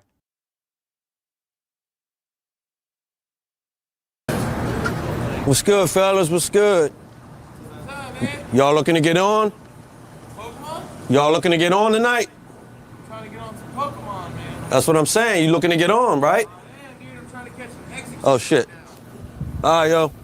I'll get you up to that next level, though. I'm saying. If you're looking to get to the next level, dog, I got what you need. Dude, you can't. I'm level 16 right now. There's no way you're going to beat that. And I've got a goal bat. Well, you know there's a 5-0 right there. You can't beat my Weedle. Stop it tomorrow. Look, I got weed. You need Weedle? You can't beat my Weedle. I got Weedle, dog. Trust me, I got Weedle. I got Weedle. Hey, what's going on? How you doing, girl? Girl. I'm sorry, ma'am. Already, like, I would be doing the bullet dance right now, you know? I'm sorry, officer. My bad. What are you doing? I'm just chilling. Just chilling. Why'd you ask me if he's looking to get on? Get on what? Them? I was just saying if they wanted to get to the next level. That's all I said. Y'all want to get to So the... you're looking to get on a few times. So Yeah. I wanted to see if they wanted to get on to the next level. You know what I'm saying? So the next level of what? Whatever's, their cup of tea. I don't know. I could tell what they was looking for. What are they looking for? You can ask them if you want. No, I'm asking you. Well, I'm just taking a guess. I seen him looking on his phone, so I'm thinking he's looking for the Pokemons. You got anything on you? Nah, you can check me. Check my pockets if you don't believe me. So you're trying to say that you're offering them some sort of Pokemon stuff? Yeah. What's this? Just, you know what I mean? It's what I do. I hustle. I run Pokemon. I told you. You have Pokemon balls in your pocket? Yeah. And what is it? It's just Pokemon balls. I knew they was looking to get on, so. Yo, fellas, I told you I got the... What the f*** is this shit? It's Pokemon balls, see? See? Pokemon balls. Wait, you really just have Pokeballs? Yeah. And she harassing me over Pokeballs, you know what I'm saying? You need what you need, man. I got... You really just have a pocket full of Pokeballs? How many of these things do you have? And that's why I'd be shot by the police. I'd be doing shit like that. You know what I mean? It is what it is. I live for the memes. I live for the memes, chap. Like originally purchased it, you mean? Yeah, like was it gifted or did you go buy it? Where did you buy it from? Gun Safe and Armory in Forest Park. Something like that. Yeah. Okay, how long you had that gun? Not long enough. Maybe a couple weeks. A couple weeks. You take any training classes with the gun, or did it jump at you?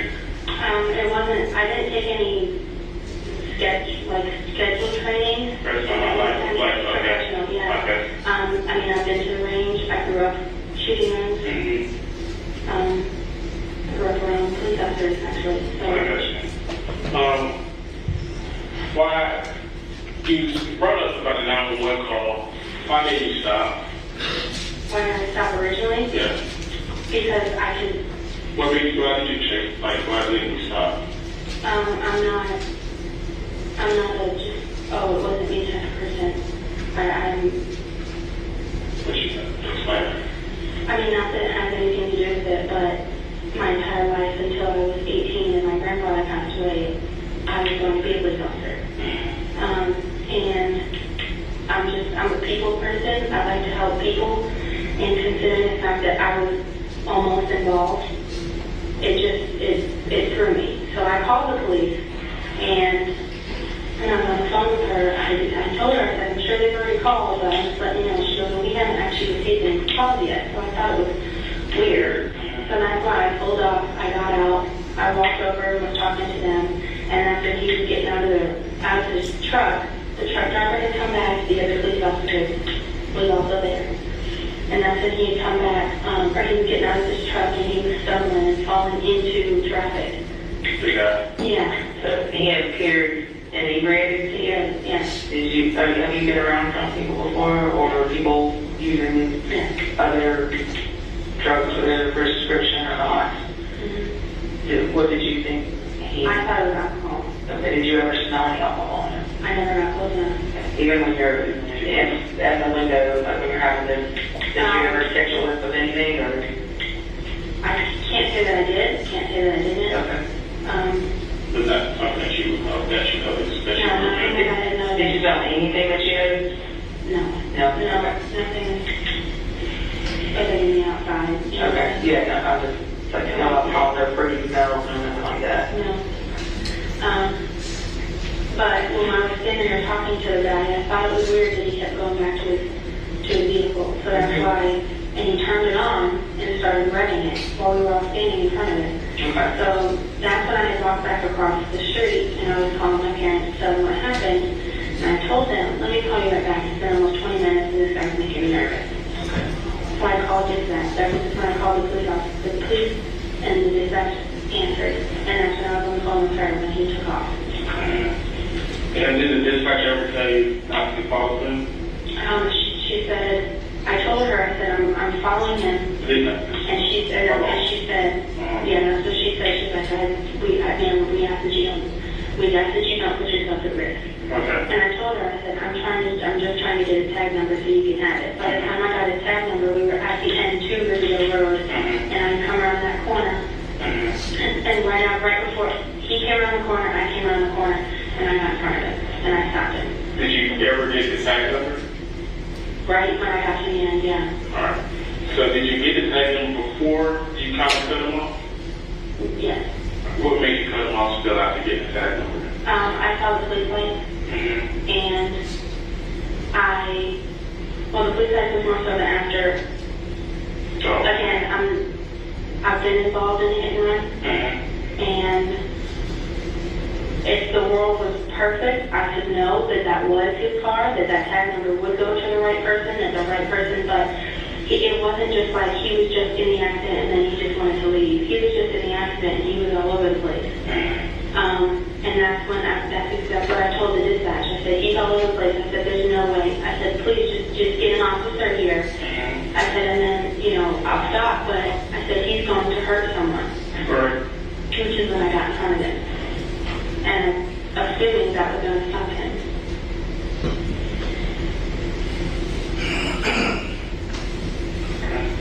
Because we're stopping at 9:34, we're moving ahead. Unbelievable. This bitch is guilty. Guilty. Like, she's trying to present two different things here that, like, at almost at every single fucking pass, she's trying to give, like, multiple things. And that's another instance in where, like, somebody's lying. They're trying to give themselves multiple outs. So it's like, initially she was only chasing because she wanted to get the plates. And it's like, okay, I already had the plates. So then why did you then, like, keep going in and all this kind of shit? And then that changed to, well, he was a danger to peoples and all this kind of shit. Why didn't you trust the cops to get it done? Oh, because you never know, all this kind of shit. Then the even kind of like description of like the physical altercation.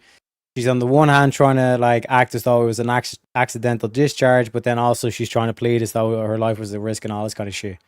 Unfucking believable.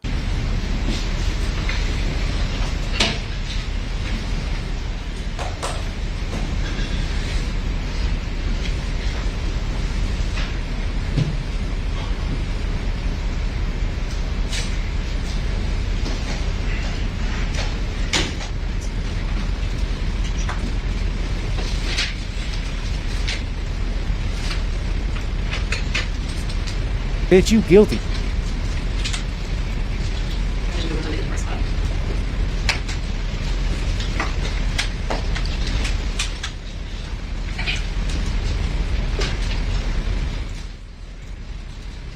I see your thing. We'll get a talker to us. We can't picture the structure. There's a little more here, and I'm not saying actually bruises. I'm just saying, like...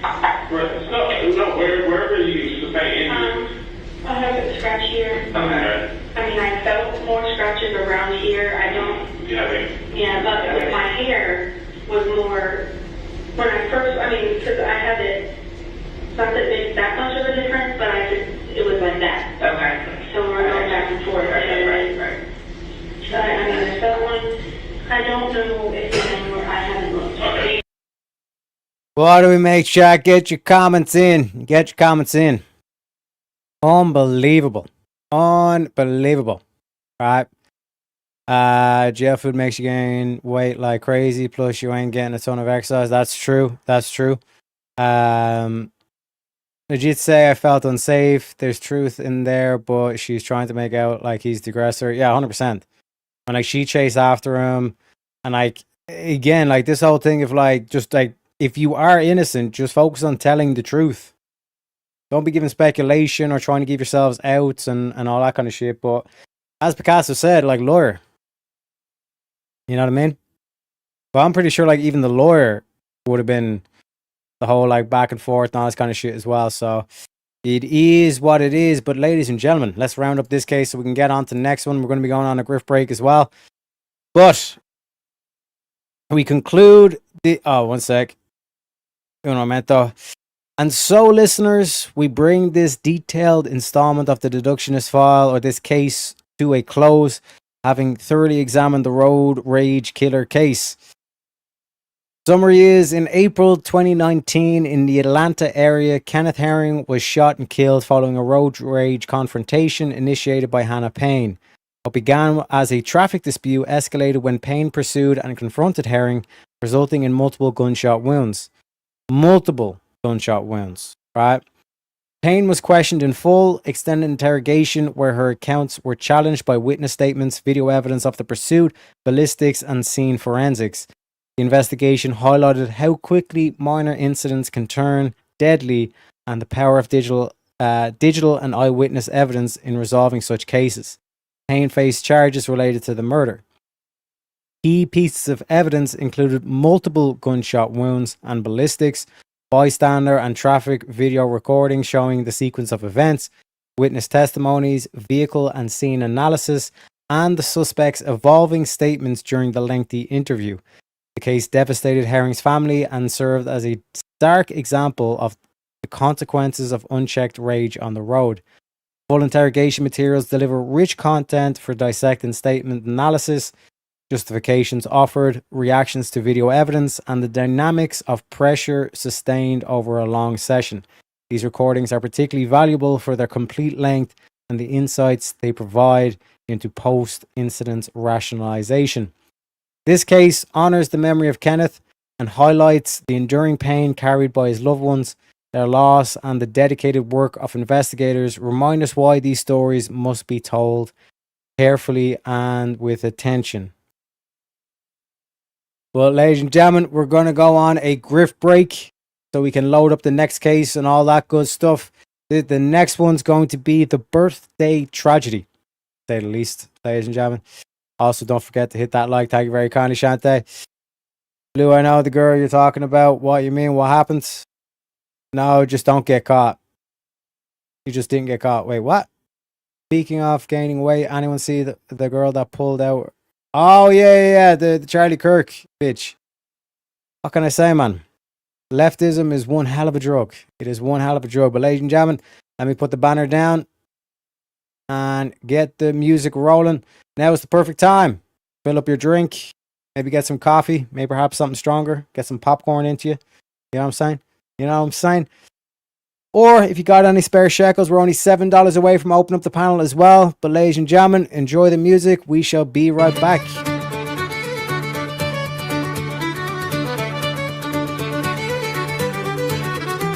In the merry month of scams, from a hidden lair I started, left the suckers crying, their wallets nearly parted, saluted me old ma, who popped some Tylenol, made me slow of wit, but a trickster after all. Then off to spin the yarn, leave where I was born, cut a shamrock crook to charm the fools and nobles, a pot of rainbow gold, promising the bold, and swindling all the cold on the rocky road to Grifton. 1, 2, 3, 4, 5, hunt the mark and turn 'em down the rocky road, all the way to Grifton, whack full of the raw.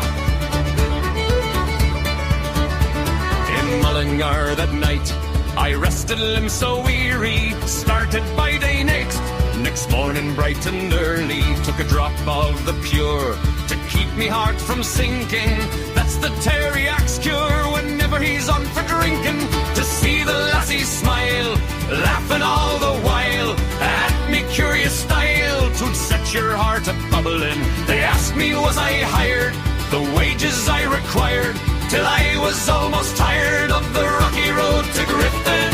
1, 2, 3, 4, 5, hunt the mark and turn 'em down the rocky road, all the way to Grifton, whack full of the rock. In Dublin next arrived, I thought it such a pity to be so soon deprived of view of that fine city. Then I took a stroll, all among the quality, me bundle it was stole in a neat locality. Something crossed me mind when I looked behind, no bundle could I find upon me stick a wobbling. And while I'm for the road, they said me Connacht brogue wasn't much in vogue on the rocky road to Grifton. 1, 2, 3, 4, 5, hunt the mark and turn 'em down the rocky road, all the way to Grifton, whack full of the rock. From there I got away, me spirits never failing, landed on the quay just as the ship was sailing. Captain at me roared, said that no room had he. When I jumped aboard, a cabin found for Terryak. Down among the pigs, I played some funny rigs, danced some hearty jigs, the water round me bubbling. When off Holyhead, I wish myself was dead, or better far instead, on the rocky road to Grifton. 1, 2, 3, 4, 5, hunt the mark and turn 'em down the rocky road, all the way to Grifton, whack full of the rock. The boys of Liverpool, when we safely landed, called myself a fool. I could no longer stand it, blood began to boil, temper I was losing, poor old Erin's Isle they began abusing. Hurrah me soul, says I, me shillelagh I let fly. Galway boys were by, saw I was a hobbling, with the loud hooray, they joined in the affray. We quickly cleared the way for the rocky road to Grifton. 1, 2, 3, 4, 5, hunt the mark and turn 'em down the rocky road, all the way to Grifton, whack full of the rock. Now with me, little leopard patrons were grifting through the nations. Teriak leads the band, promising donations. Send your gold our way for a cause so grand and true. We'll charm your coins away and vanish in the blue. Me ma's Tylenol twist gave me wits to trick and tease. Retarded charm they say, but I bring 'em to their knees. Join the merry scam, donate quick and free, for the pot of gold's a sham on the rocky road to Grifton. 1, 2, 3, 4, 5, hunt the mark and turn 'em down the rocky road. All the way to Grifton, whack full of the rat.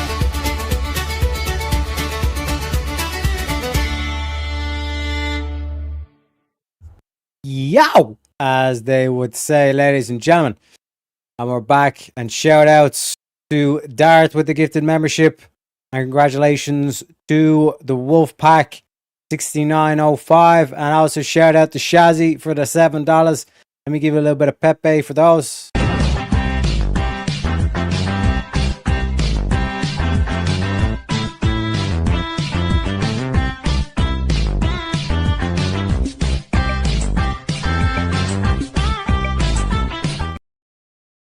$100%, and the results of that case was felony murder, malice murder, and other charges. You got life without parole plus 13 years. I think Shanti says 43 years before eligibility for parole. Don't know if life means 30 or not. But thank you very kindly, Shanti. And go, Lazio! And speaking of which, because we had the woman that thought that she was a police officer, but also thought that she was like self-defense and all this kind of stuff, what better clip to play for the premium meme than our boy Andrew motherfucking Wilson? I think that women should be grateful. They should be grateful. They live in the best society ever, and it's all built on the backs of not them. The air conditioning, which enables them to even exist, everything which allows them to exist in modernity is built by men, and they're the most ungrateful, snot-nosed brats about it that you've ever seen. And there's really no cause for it because they bring nothing to the table, none of them, including the old bags here who bring nothing to the table by their own admission except their and that, to me, is why, and when asked, this is all you get. I bring love and affection. You don't bring to the table. And that's why you can't even answer the damn question, no matter how many times we ask it. And it makes me sick because that is modernity.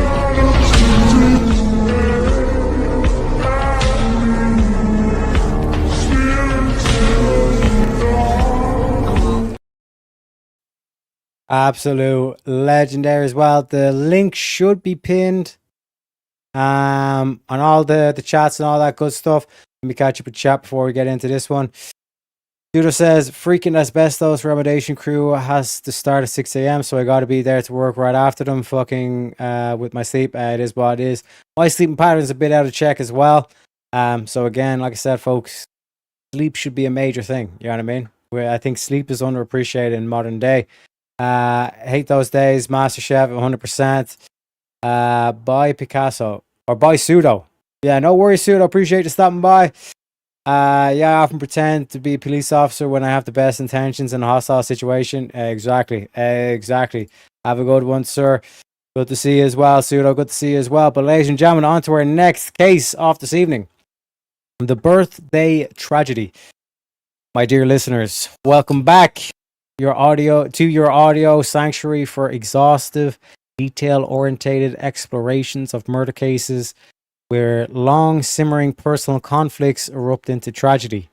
Stories evolve under scrutiny, and extended police recordings capture the raw dynamics of denial, pressure, and revelation.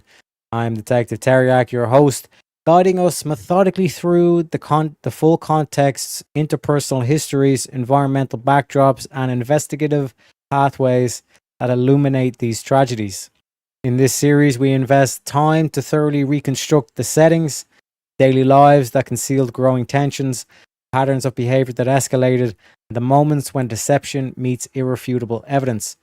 We examine how initial accounts are offered, how they adapt or resist when confronted with facts, and how skilled questioning sustained over hours can peel back layers of control and inconsistency.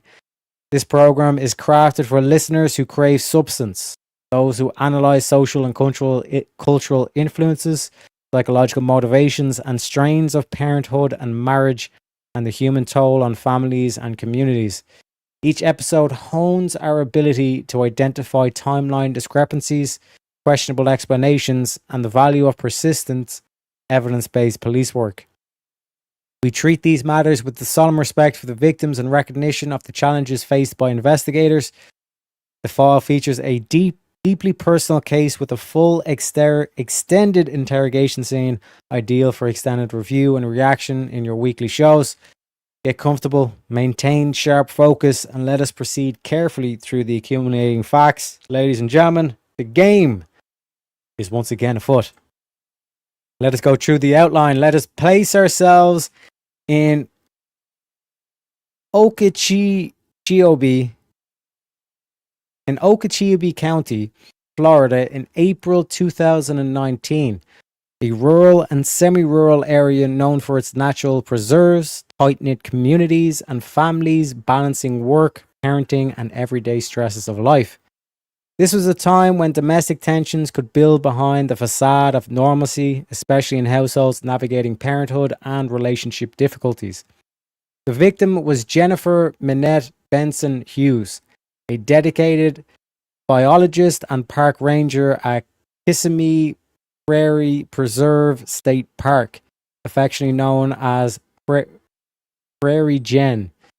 She was a loving mother to her young son, whose fourth birthday coincided with the tragic events of that day. Jen was found deceased outside the family home under circumstances that quickly drew intense scrutiny. Her husband, Kevin Franklin Hughes, a stay-at-home father, was brought in for questioning on the day of the incident. This led to a full, lengthy interrogation where he described the troubled dynamics of their marriage, including postpartum challenges, arguments, and living arrangements. Detectives pressed on inconsistencies in his account on the morning events, leading to evolving explanations. Jennifer Benson Hughes died from injuries sustained in a confrontation outside the home. The investigation examined the sequence of events in the yard/shed area, the evidence including the positioning of the body, any physical traces at the scene, and the medical examiner findings on the cause of death. Additional forensics likely involve scene processing, witness statements from family or neighbors, phone records, and any digital or physical items linking to the timeline. The case centered on the domestic context and the husband's description of a struggle.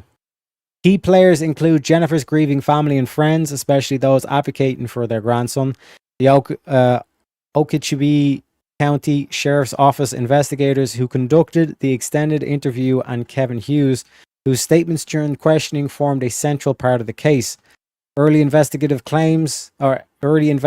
elements involved responding to the 911 call and assessing the scene. Red herrings include initial claims of self-defense or external factors which required careful verification. Broader context of marital strain after childbirth, the challenges of co-parenting in a difficult relationship, and the impact on a young child add crucial layers to the story. Here's the timeline. In the prior years, Kevin and Jennifer marry and have a son. Relationship faces significant strains, including postpartum issues and arguments. In the recent period, or the recent build-up to the period, discussions of separation and divorce occur. Living arrangements change. Separate sleeping spaces. On the morning of April 19th, 2019, events unfold at the family home on the son's fourth birthday. On the discovery, Jennifer is found deceased outside the home and a 911 call is made. Given the interrogation, Kevin Hughes is questioned in a full extended session where he details the marriage and morning confrontation, and the subsequent developments. Arrest and legal proceedings follow, with Hughes facing murder charges. We conclude the outline at this point, positioning ourselves to engage deeply with the recorded interrogation materials. Full length of the session offers exceptional opportunities to observe the progression of questioning, descriptions of marital history, and the overall investigative pressure applied. And ladies and gentlemen, the audio for this at least is a good one. You know what I'm saying? Wait, did we get a raid? Oh shit. Thank you very kindly, Abe, for the raid. Let me play the clip. Do not come. Do not come. I'm gonna come. Welcome in. Thank you all for coming. Joining us for a deep dive into the deductionist files. We're on our second case off this evening. Don't forget to smash that like button. Help your boy out in terms of the algorithm. And also, God bless you too, Abe. Thank you very kindly. Let me see. Okeechobee. Best way to tell you how to pronounce it. Am I saying it right there? Like I said, I'm not too familiar with these American names, but Okeechobee. Okeechobee? Let me know. Hit the like, 100%. Want to fight? Oh, shit. We were roasting chat as well. You know what I'm saying? Welcome in, Spaghetti. What's up, ladies and gentlemen? Welcome in. First thing you do to anyone, hit the like. If you comment, why wouldn't you want people to see your comments? Exactly. And Tarek is adjacent, good to go, 100%. Thank you very kindly, Shante, for reminding me. Welcome in, everybody. Thank you all for coming. Let's get into the interrogation footage. Okay, this is the husband. Make sure I have the subtitles on just in case, but I'm pretty sure the audio should be clear for this one.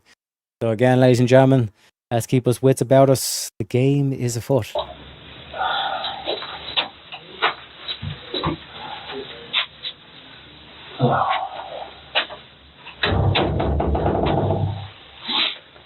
Hello, brother. How are you? I'm Detective Jose Gardening of the Okeechobee Sheriff's Office. Detective DeMarcus Dixon. Okay. Can you provide me your full name and your last name and your date of birth, please? Kevin Franklin Hughes. Okay. 8984. 8984? Yes, sir. Okay. All right, Kevin, due to the circumstances and the reason we're here, all right, you have rights, so I'm going to read you your rights. Okay? Okay. And then we'll go from there. You have the right to remain silent. Anything. Now, while they're doing this as well, thank you very kindly for the gift of membership, Darth, and a congratulations to one Tradie's wife, or Tradie's wife. Congratulations, you have Darth to thank for that membership, and appreciate you very kindly, Darth. Pretty sure Tarek is Irish. It's like cheering on a cat in a race. He will just wander off. That is true. I am the Segway champion, as they say. But typical scenario, read him the rights, and then we shall see it. And like I said, from previous episodes, you'll kind of like work out that detectives like to start off slow and then slowly grind up the pressure, slowly turn up that temperature, and see them sweat, as they say, you know? You say may be used as evidence against you in court. You have the right to call or obtain an attorney at this time and have one present now or any time during questioning. If you cannot afford to hire an attorney, the court will appoint one for you without cost. If you decide to answer questions now, you have the right to stop answering them at any time during questioning. Do you understand these rights? And having these rights in mind, do you wish to talk to us at this time?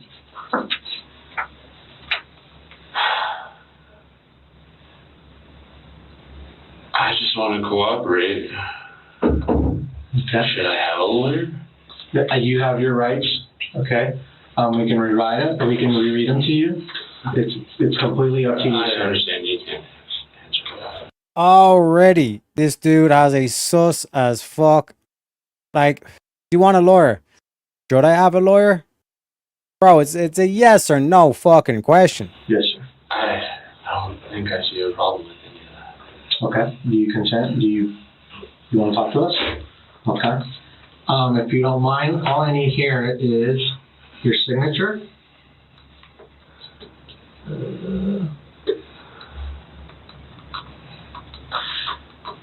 Right here on the X, sir.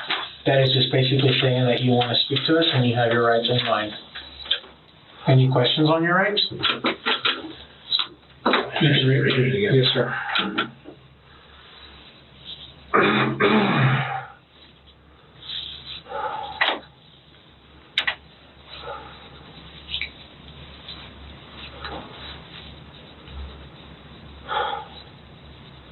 Just want to go home and get this over with.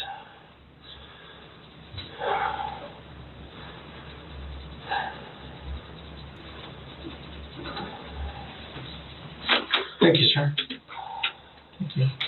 I wasn't writing fast enough. Could you repeat your full name and date of birth again for me? Kevin Draco Hughes. And your date of birth? August 9th, 1984. Okay. All right. Kevin, tell me a little bit about yourself before we go into any of that stuff.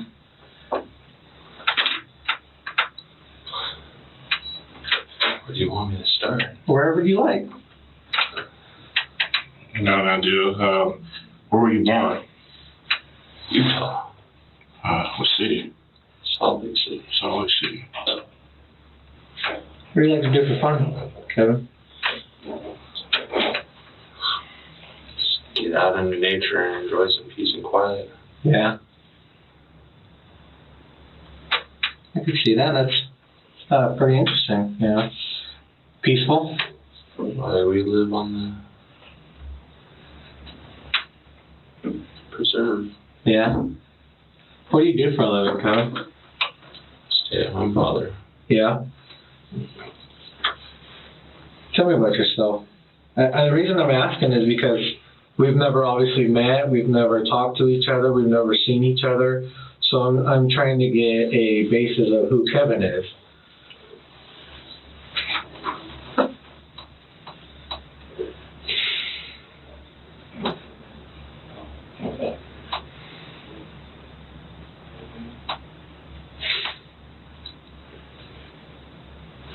I'm sorry, this seems more difficult than it should be. I'm a dad. Yeah. A husband. I was a husband.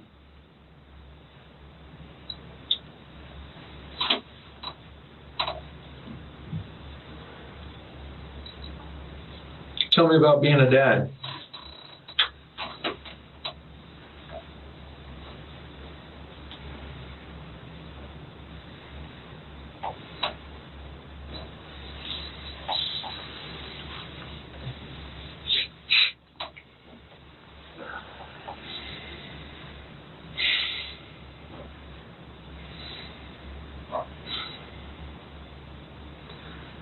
I love being a dad. I've been looking forward to this for a long time. And What the fuck are these answers? I think I'm a good dad. I try really hard to be. Yeah. You've been looking forward to what for a long time? Being a dad. Yeah. Having a family. Yes, sir.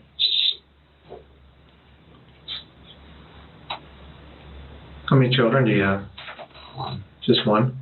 Okay. And who is that? Benson. Benson. Okay. Tell me a little bit about Benson.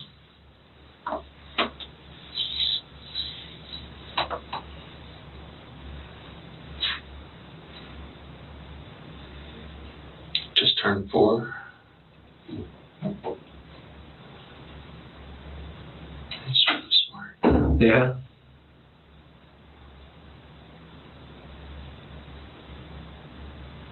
That's awesome.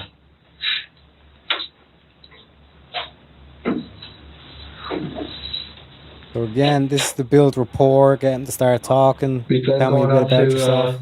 Out in nature, what else do you like to do?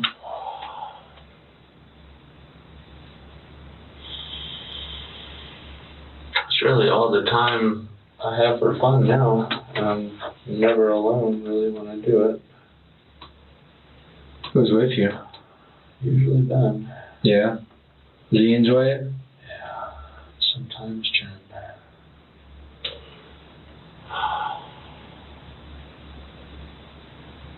Usually just Ben. Yeah.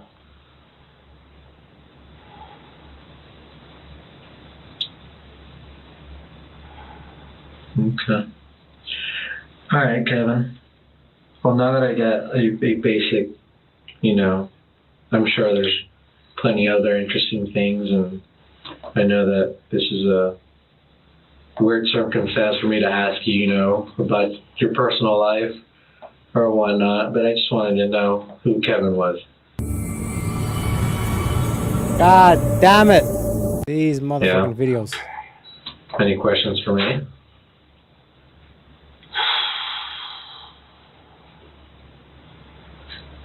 Is he okay? See anything, or is he?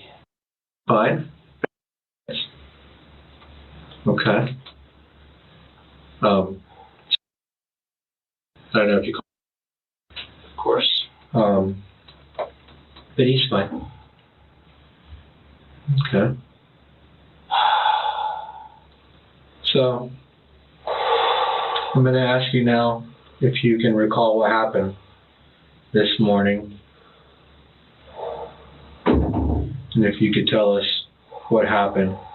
Now, at any point in time, if you need to take a quick break, we can.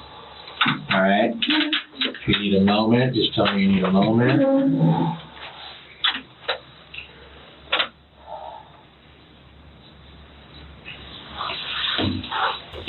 No, Jeriah, I genuinely think that like his mind is fucked.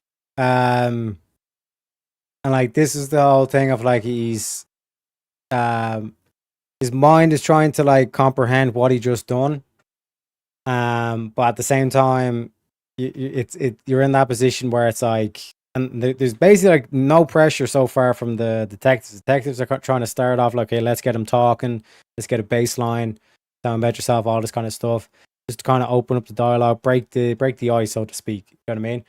But you can even tell from this situation, like this dude is just like he's not able to think straight, and his body is basically betraying him, and I'd say he wants to fucking vomit. You know what I mean?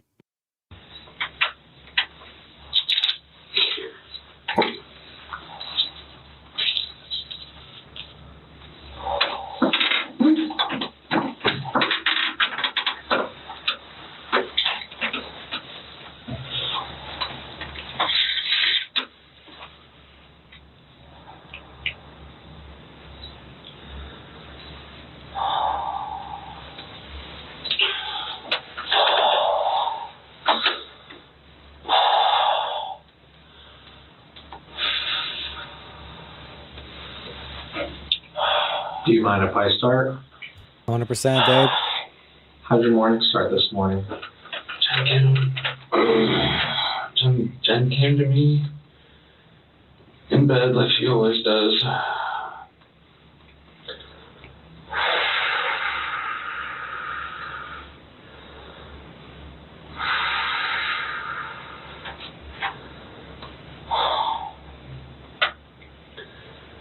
For a long time, it's been just to let me know that she was leaving.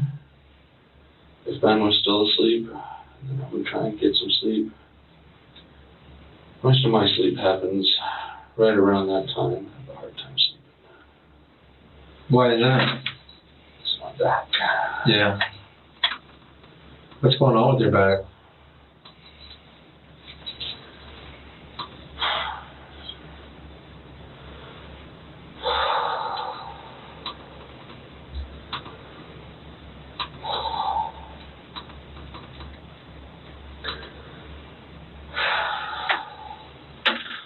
I've injured it multiple times.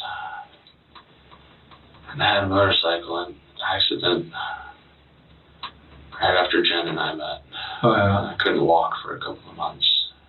Being stuck in my back aggravated all of my problems.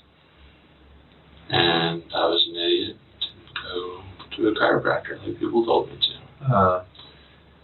So, it got pretty bad. It's getting a lot better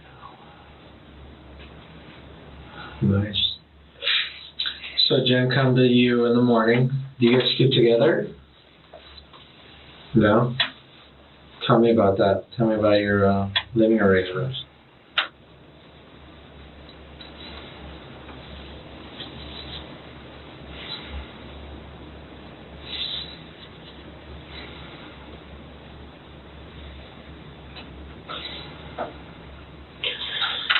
Jen stopped sleeping in the bedroom with me.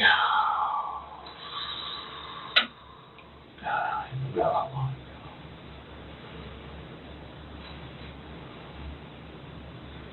It wasn't long after we moved into that house.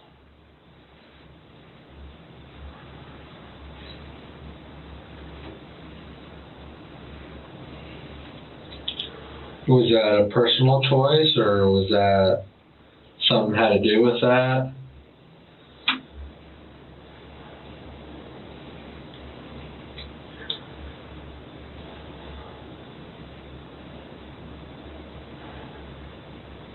We haven't had a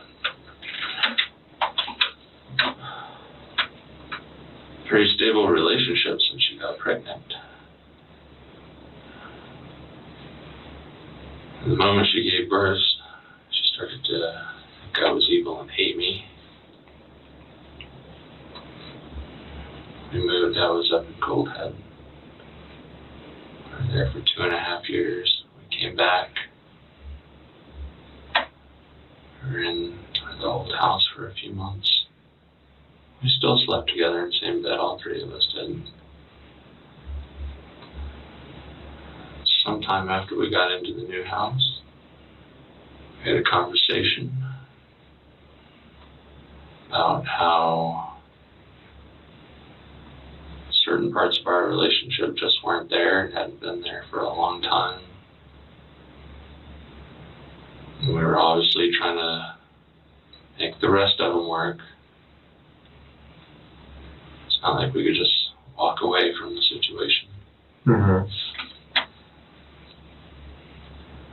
And that night, she stayed the night with Ben. It was the first night that he stayed the night in his room by himself. Not by himself, but with her. Mm-hmm. It was supposed to be by himself. And she's been sleeping in there ever since. In Ben's room? She has a bed in the other room, but she just keeps her stuff in there. Yeah.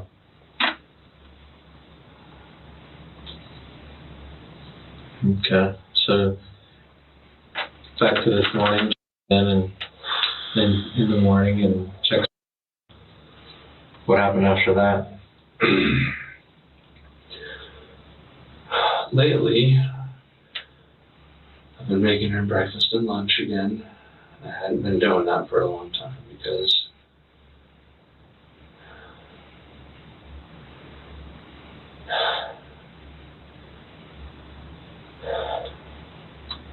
I tried to avoid her in the mornings because that was the worst time to possibly be around her.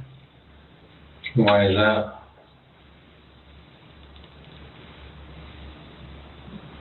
She can have a bad day any day or a bad time any time, but the mornings are just,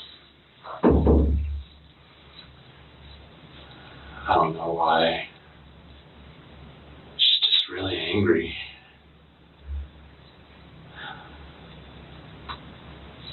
But we had another conversation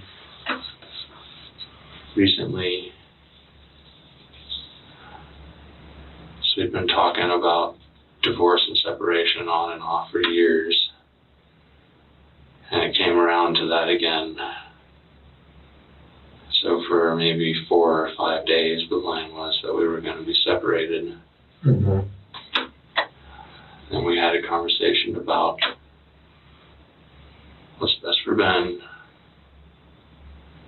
It's best for him to have both his parents together, unless the situation in the household is so bad that it's bad for him, and then it's best for us to separate. So she agreed, and I agreed that we would just try and do everything differently.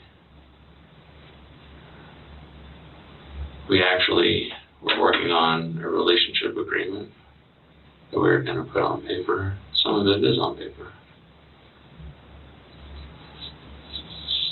Somewhere. And part of the new situation was that I would start getting up with her in the morning and making her breakfast and lunch again. But only if she was nice and came home and spent time with the family. So she said she would try to limit work to 40 hours a week. And she would try and let go of all of her negative emotions and try and check herself whenever she started to go on the train, that's how I think of it. It's like her emotions just take off with her. Yeah. And it worked for her.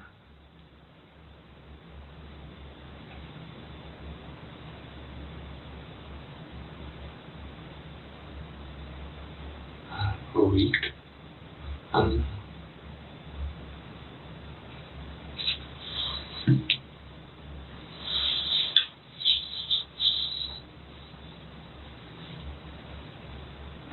So she was upset this morning because there was no breakfast in the morning? No? Why was she upset this morning? She didn't act upset this morning. No? She acted friendly this morning. Okay.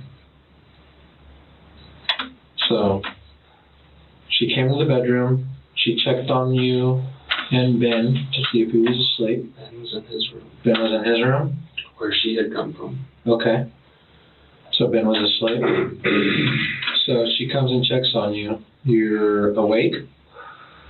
Or are you asleep? I'm usually awake when she comes in there, and if I'm not, I wake up when she moves the door. Okay. Is the door open or closed when you go to bed? I close it most of the way. Yeah. And I usually put some kind of a box or something there so that I can hear it open. Yeah. What's the reason for that?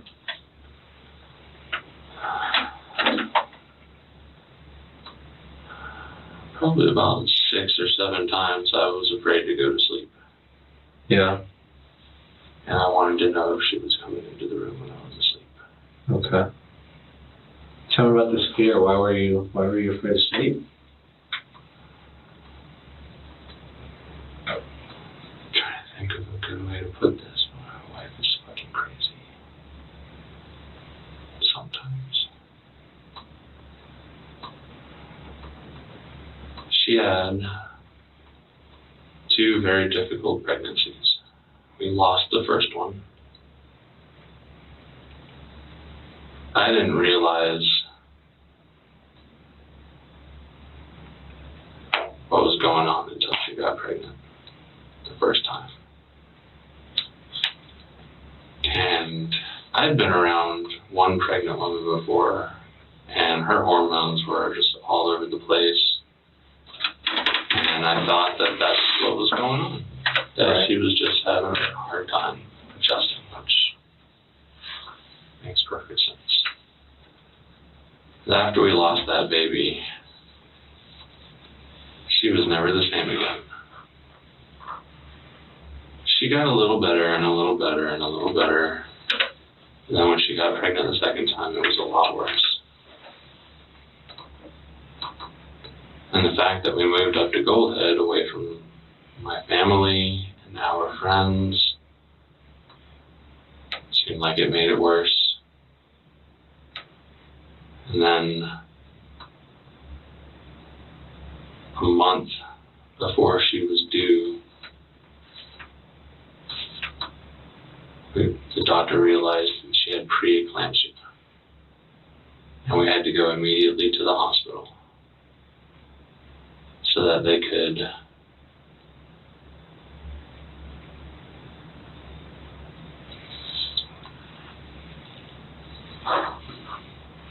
induce so that she wouldn't die. But when they gave her the drugs to induce, something was wrong. They realized that the cord was bunched up in front of Ben and he couldn't come out. So then they were both maybe going to die. So they did a C-section.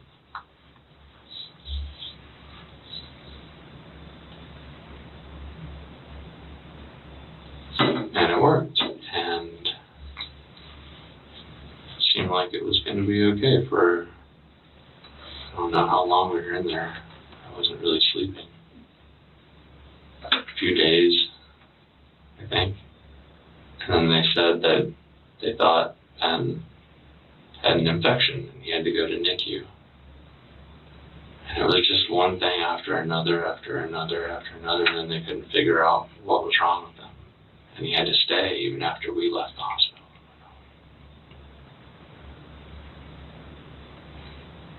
And she wasn't the only one. We were both fucked up from that. That was the most difficult thing we'd ever been through.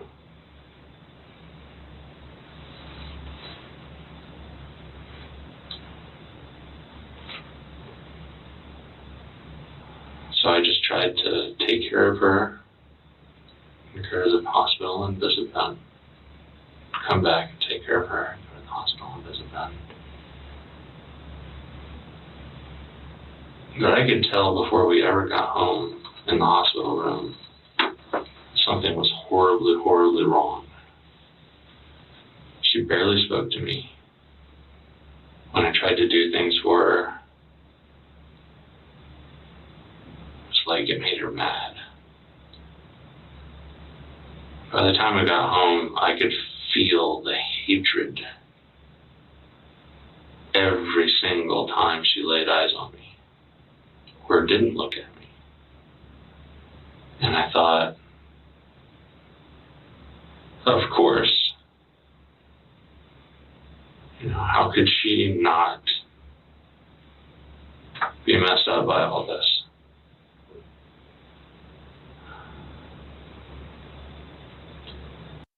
So, a couple of things to know already here. Like, even that last thing, how could she not hate him? I think is where that sentence was going to go. You know what I mean? But this dude's already, like, digging himself a hole, essentially. You know what I mean? There's clear tensions. And even, like, from the perspective of him, it's like, well, how long are you going to put up with this where it's like your spouse hates you, essentially, like using his own words. You know what I mean? And like this whole thing of you're barely able to sleep. You know what I mean? We're already extracting out a lot from this dude based on like just the what would be like the very little kind of like background information that we're even seeing. You know what I mean? But it never got better, and it got worse. She didn't want to be around the baby. I had to like talk her into breastfeeding him. She would have these episodes where she would just be so full of rage, but she couldn't think properly. Just normal, I'm talking about basic logic was just beyond her capabilities. Not all the time, but sometimes it was really, really disturbing. And she was always angry at me. And it didn't matter what had happened, what was happening, what I did or said, it was always, she just hated me. And Ben was colicky, so he was screaming his head off for the first 4 months. It was really horrible. It was deeply traumatic for both of us. But she just could not stand to hear him cry. And sometime, oh my God.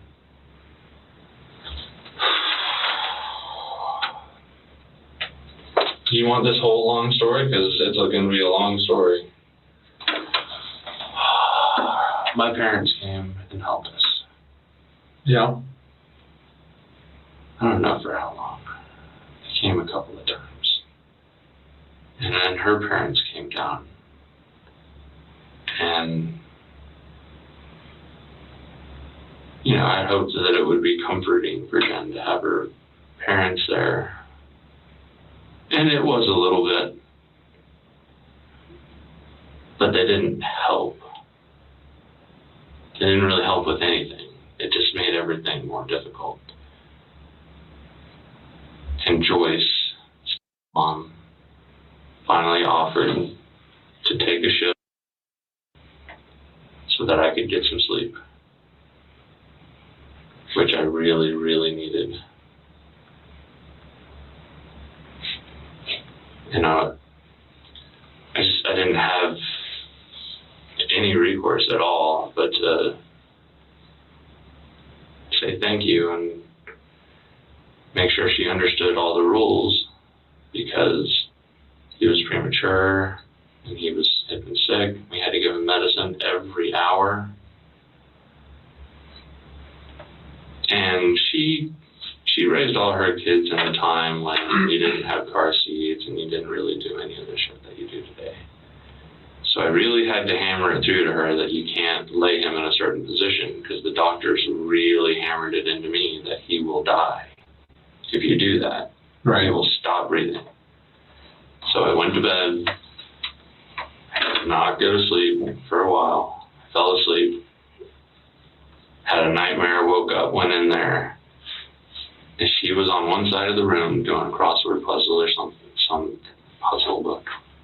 Was on the opposite side of the room. Her back was to him, and he was propped up in exactly the position that he could not have been put in, because he would stop breathing. So I just picked him up, told her to go to bed, and we didn't talk about it until the next day. But before we could talk about it, when he woke up, and when I told her what happened, she just couldn't hear anything that I said. It's like the only thing she could hear was how I didn't like her mom or didn't trust her mom. And it was like I was doing it on purpose, and it was my fault. And she ran out through the backyard. I had arms at this point. He was just so tiny. But I went after her. I just wrapped him up the best I could, and I followed her out there. And she went down the trail that runs past that house. And when I caught up to her, she was throwing herself against a tree. Again and again and again.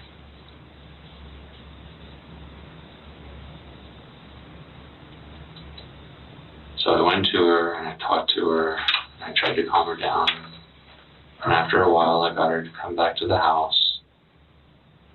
She went back to bed. And I talked to Joyce about what happened. I told her, listen, you absolutely can't do this, but I absolutely have to sleep. I have to know that you're going to do this because I have to sleep. And she said, okay. So I let her watch him again. And the exact same thing happened, but this time she was asleep instead of doing a puzzle book. And he was propped up in the exact same position. So I had no more chances for her after that. And Jen hated me that much more for it. She just could not hear anything I had to say about it. I was not going to put him in that situation. And if she couldn't think properly about what had happened, I would have to be the one who said no. And her father never helped with kids. He didn't know how to help kids. He never helped with any of his kids. Never changed a single diaper. So that was it. So I just slept for a couple hours during the day when Jen was up. And I stayed up all night and I watched Ben. And I watched him for the rest of the day when she wasn't breastfeeding him. She never forgave me. She never forgave me for it. And her little rage episodes would get worse and worse. And she would do really scary shit. Like, one time we were in the kitchen, she grabbed a knife and started stabbing a bowl of tomatoes. One time she was sitting in her chair, she grabbed a fork and stabbed all around her face in the air. She did the same thing with a butter knife. Those are just the most memorable. I never knew what to expect. She went back to work as soon as she possibly could. She just came home in the middle of the day to breastfeed. And she stopped doing that after a month or two. She just didn't want to be home. She didn't want to be around the baby. She didn't want to be around me. And she would say she was working late and go and drink and hang out. I didn't realize what was happening until right before I moved. One of the volunteers she was hanging out accidentally told me. Well, we started seeing a therapist while we were up there. So I told her, "You're not okay. We're not okay. We need to figure this out. This cannot go on." So we went together to meet the therapist that I guess contracted with the doctor that we used. And after we met her together and talked about the situation, Jen went by herself after that because she was supposed to be working through whatever it was that she had to work through. And I know some of it, but I know there's a lot that I don't know about. She never would tell me about it. But she wasn't working through her stuff with the therapist. I would go every now and then, and we would have like a couple sessions. And after 2 of those, the counselor said, "I'm not going to see anyone by themselves anymore because just going in there and complaining about me." That's what she did with all those sessions. So then we went together and did it marriage counseling style. I don't know how long we saw her. What was this counselor's name? She called herself River, but I think her first name was Angelina or something like that. And where was she? Marina, and I think her last name was Marino. Where did these sessions take place? The practice is called Birth and Beyond.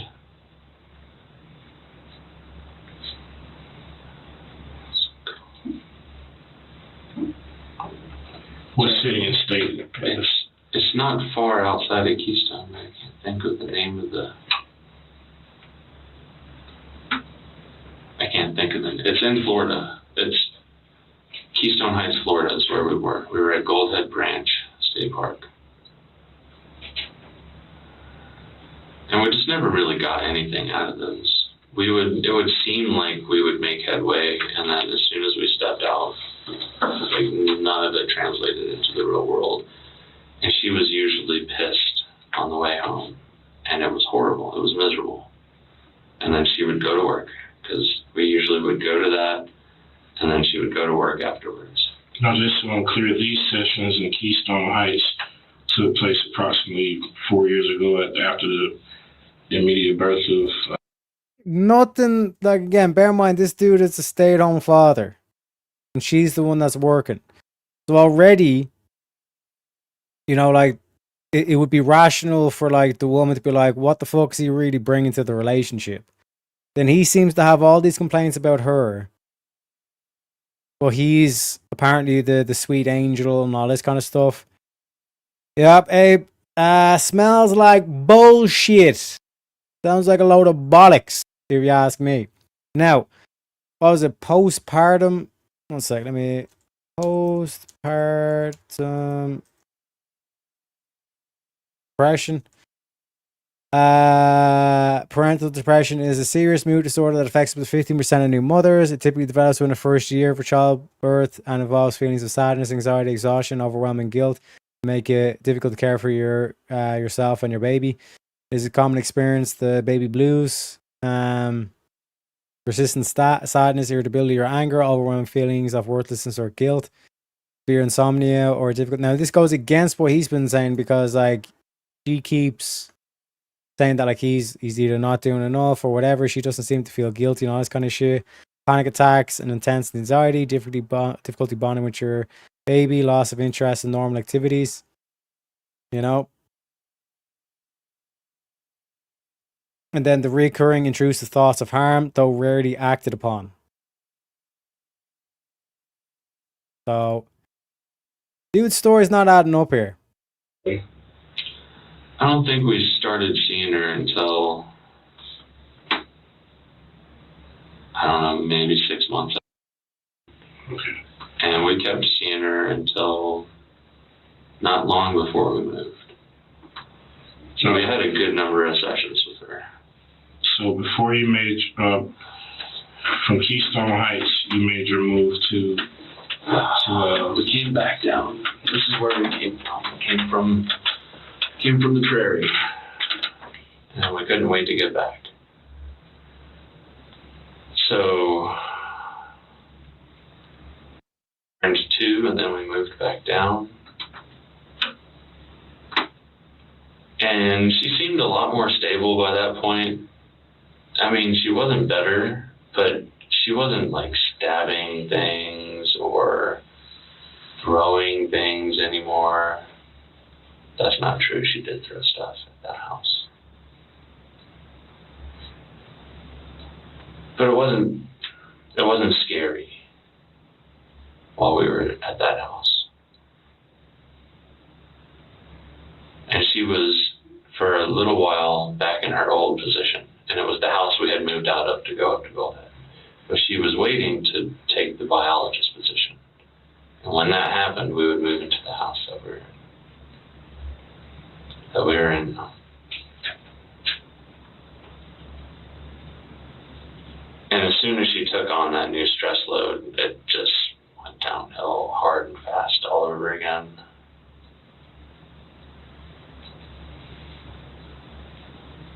And she was working, she's been averaging like 12 hours a day, 5, sometimes 6 days a week for the entire time that she's had that position. So 5-6 days a week working 12 hours. That's anywhere between 60 to 72 hours a week. She's already, if we're to believe the postpartum stuff that she was going through, she's the breadwinner and she's giving birth, and then he's complaining that about not getting enough sleep with the kid and all this kind of shit. Like, this is why gender roles are an important thing. Gender roles are not a bad thing. They're an optimal situation where the dude's supposed to be working. You know what I mean?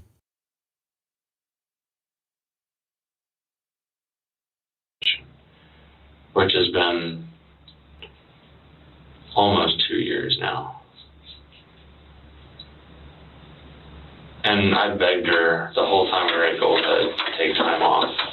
Just, just sometime so we could have some family time together, because I thought maybe that would help us. She would never do it, never do it, never do it. And she never did it when we got down here. Until right before she got the biologist position. We went up to West Virginia and saw her family. And while we were there...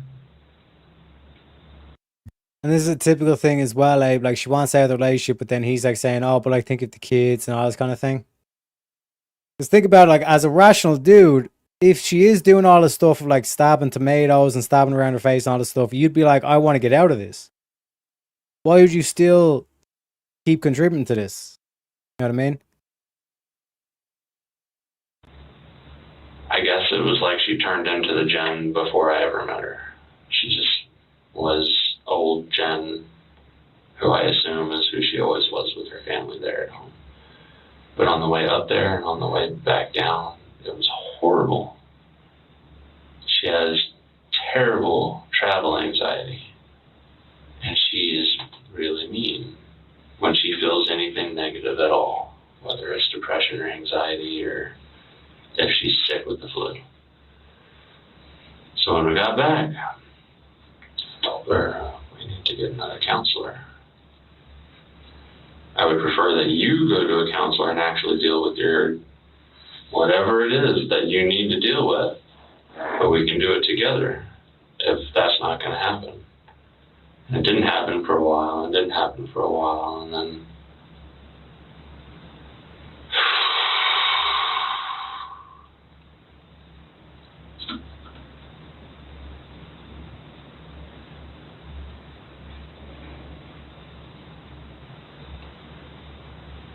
The manager of the park was a friend of hers from before. And that's the reason why we came back when we did, because he wanted her for the biologist position, because they worked together before. His name was Daniel. And he became my friend, and he lived right next to us. He was our only real neighbor. And I suspect you guys know what happened with Daniel.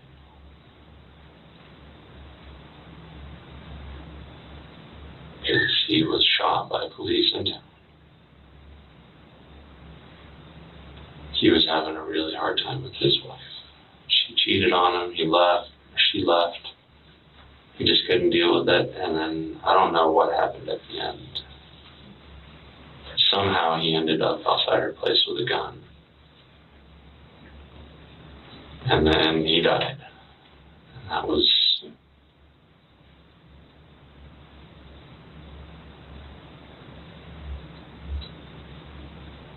very difficult for both of us.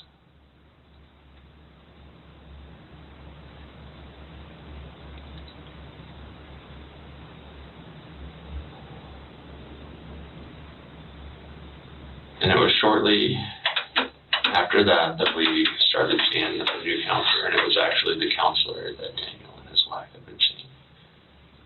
What was that counselor's name?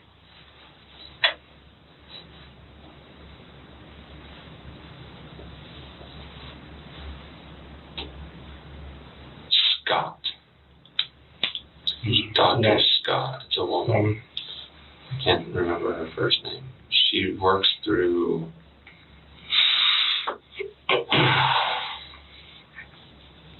wellness center or wellness tree, changing tree, no, something like that.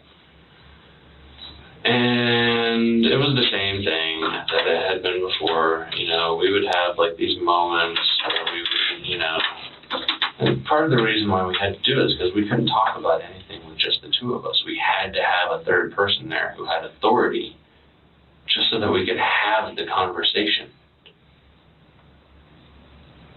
I realize this is going to sound like I'm just saying everything was wrong with her, and that's not true. But Ding, ding, ding, ding, ding. What did I say, chat? What did I say?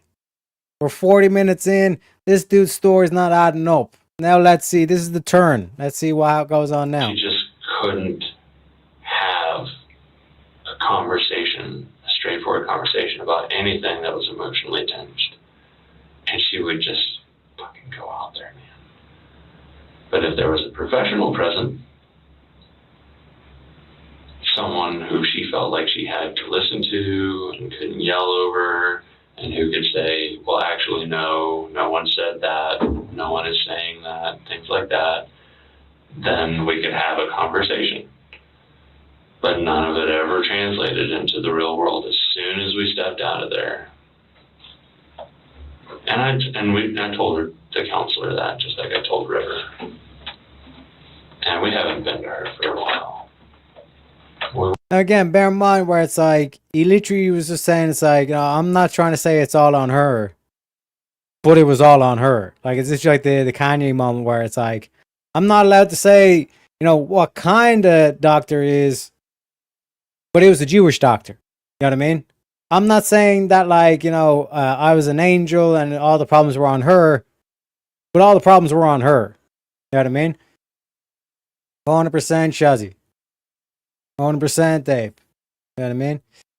I think she was miserable, but I don't think it's a hate like he's portraying, and you can be abused and still not hate the person. That's another good point, Shante. I think he was like basically a control freak, and he was trying to use the counselor to try and control her. Went.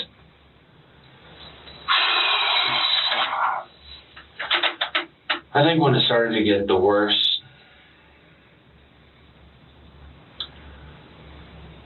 was when I decided I was going to go see my two grandmothers, because they're both very old, and one of them was pretty sick. And I felt like this was my last chance, and I hadn't met. And summer vacation for 4 years.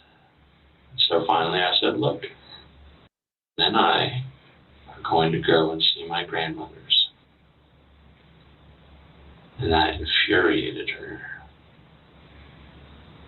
Not at first. At first she was like, yeah, that makes sense. That's fine. And then she came home from work and I was the devil. And I was trying to take her child away from her. And it came back to a moment that I didn't mention yet from back at Goldhead. After we started seeing River, she put presence, which was not what she needed to be on. She needed to be on some kind of fucking antipsychotic. She started her on antidepressants. And it's supposed to take like 5 or 6 weeks to kick in. And just a really hard time. And she had one of like maybe 3 or 4 moments of clarity since he's been born. And in that moment of clarity, she said, maybe you should go down to your parents for the next month or so until my medication kicks in. She had just finished actually apologizing, which was something that never happened. And it was like she was normal again. And I said, look, if you can sit here and have this conversation like this with me right now, then we don't need to go. We're going to stay. We're going to try and stay with you while your medication kicks in. And the very next morning was an absolute shitstorm. And we had a counseling appointment the next morning. And River probably has notes about the moment when I said, fine, down to my parents until your medication kicks in. And when we got home, she said bye and went to work. And this is another thing as well, where it's like, okay, I'm going to bring my kids down to to my parents' house. And then she's like, okay, fine. We'll do that, wait till the medication kicks in, all this kind of stuff. And then he goes against her again, says, no, we're actually going to stay. So like, this is a whole thing of like I'm going to try to provoke you. And if you say left, I'll say right. If you say right, then I'm going to change my answer to left. You know what I mean? Shit don't add up. I came down to Okeechobee. Except she called me while we were still on the way down here and acted surprised that we weren't home, which blew my mind. And when I got her to speak clearly enough to tell me why she was so upset, what it was she was confused about, it wasn't that. She was upset because you literally just caused another fucking therapy session because you went against her. She agreed, yeah, go down to the thing, and you said, no, we're actually going to stay here, and then fucking randomly you just disappear. What the fuck? I don't know why she was upset. What the actual fuck? She had forgotten we were leaving was that she thought she was going to have another chance to say goodbye again for some reason, which I didn't understand. We were already halfway down here. I wasn't going to turn around and go home, especially when we were leaving for the reasons we were leaving. So I came down. And she did not take that well. She took all the money out of the bank account, went through all my phone records and text records, and just did everything she could to figure out if I was going to leave the country. Because she thought I was going to take Ben and leave the country. And again, this doesn't make sense as well because he was there claiming that like she hated being around the kid and all this kind of shit. It don't make no motherfucking sense. What makes sense is that like he was doing all this shit, like Kara was saying, he was trying to play mind games with her, right? The whole gaslighting thing. And then he was also using the kid to keep the relationship going with her.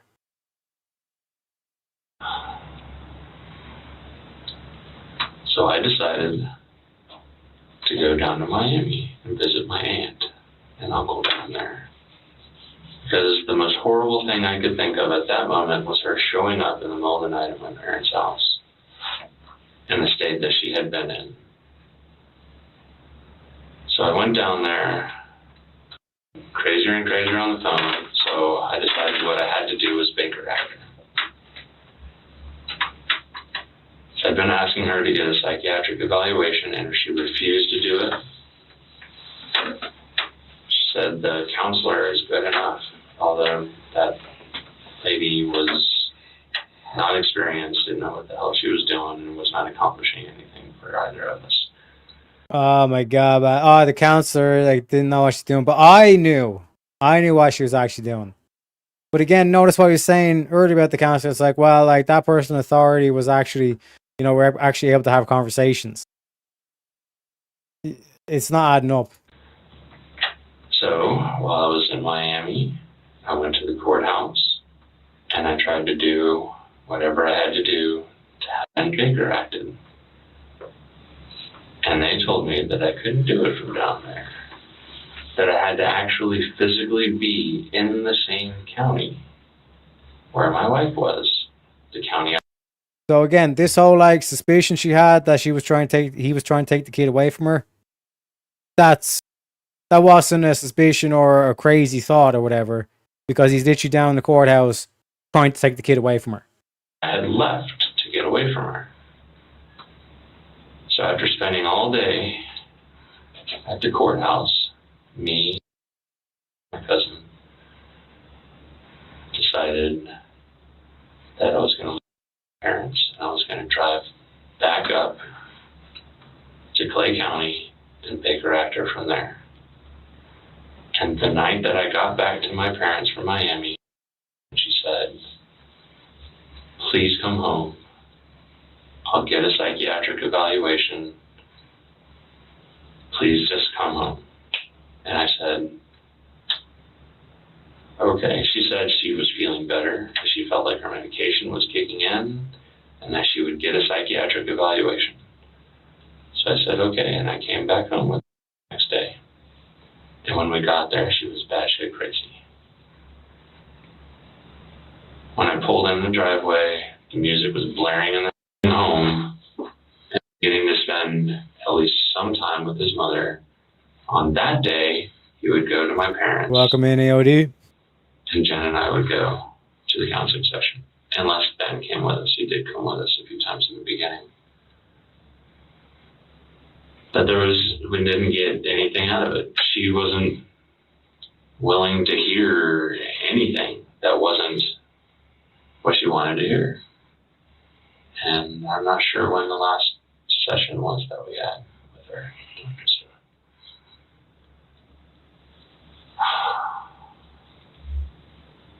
Okay. That was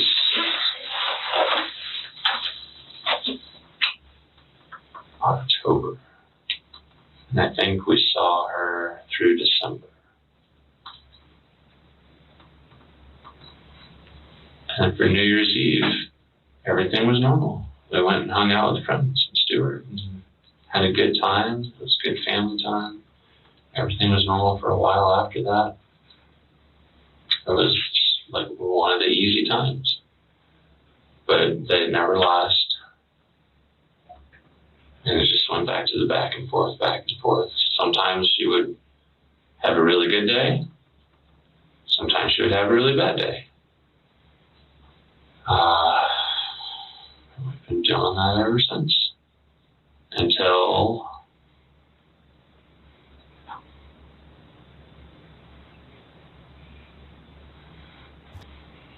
Like, this is the other thing as well, Jiraiya. Like, the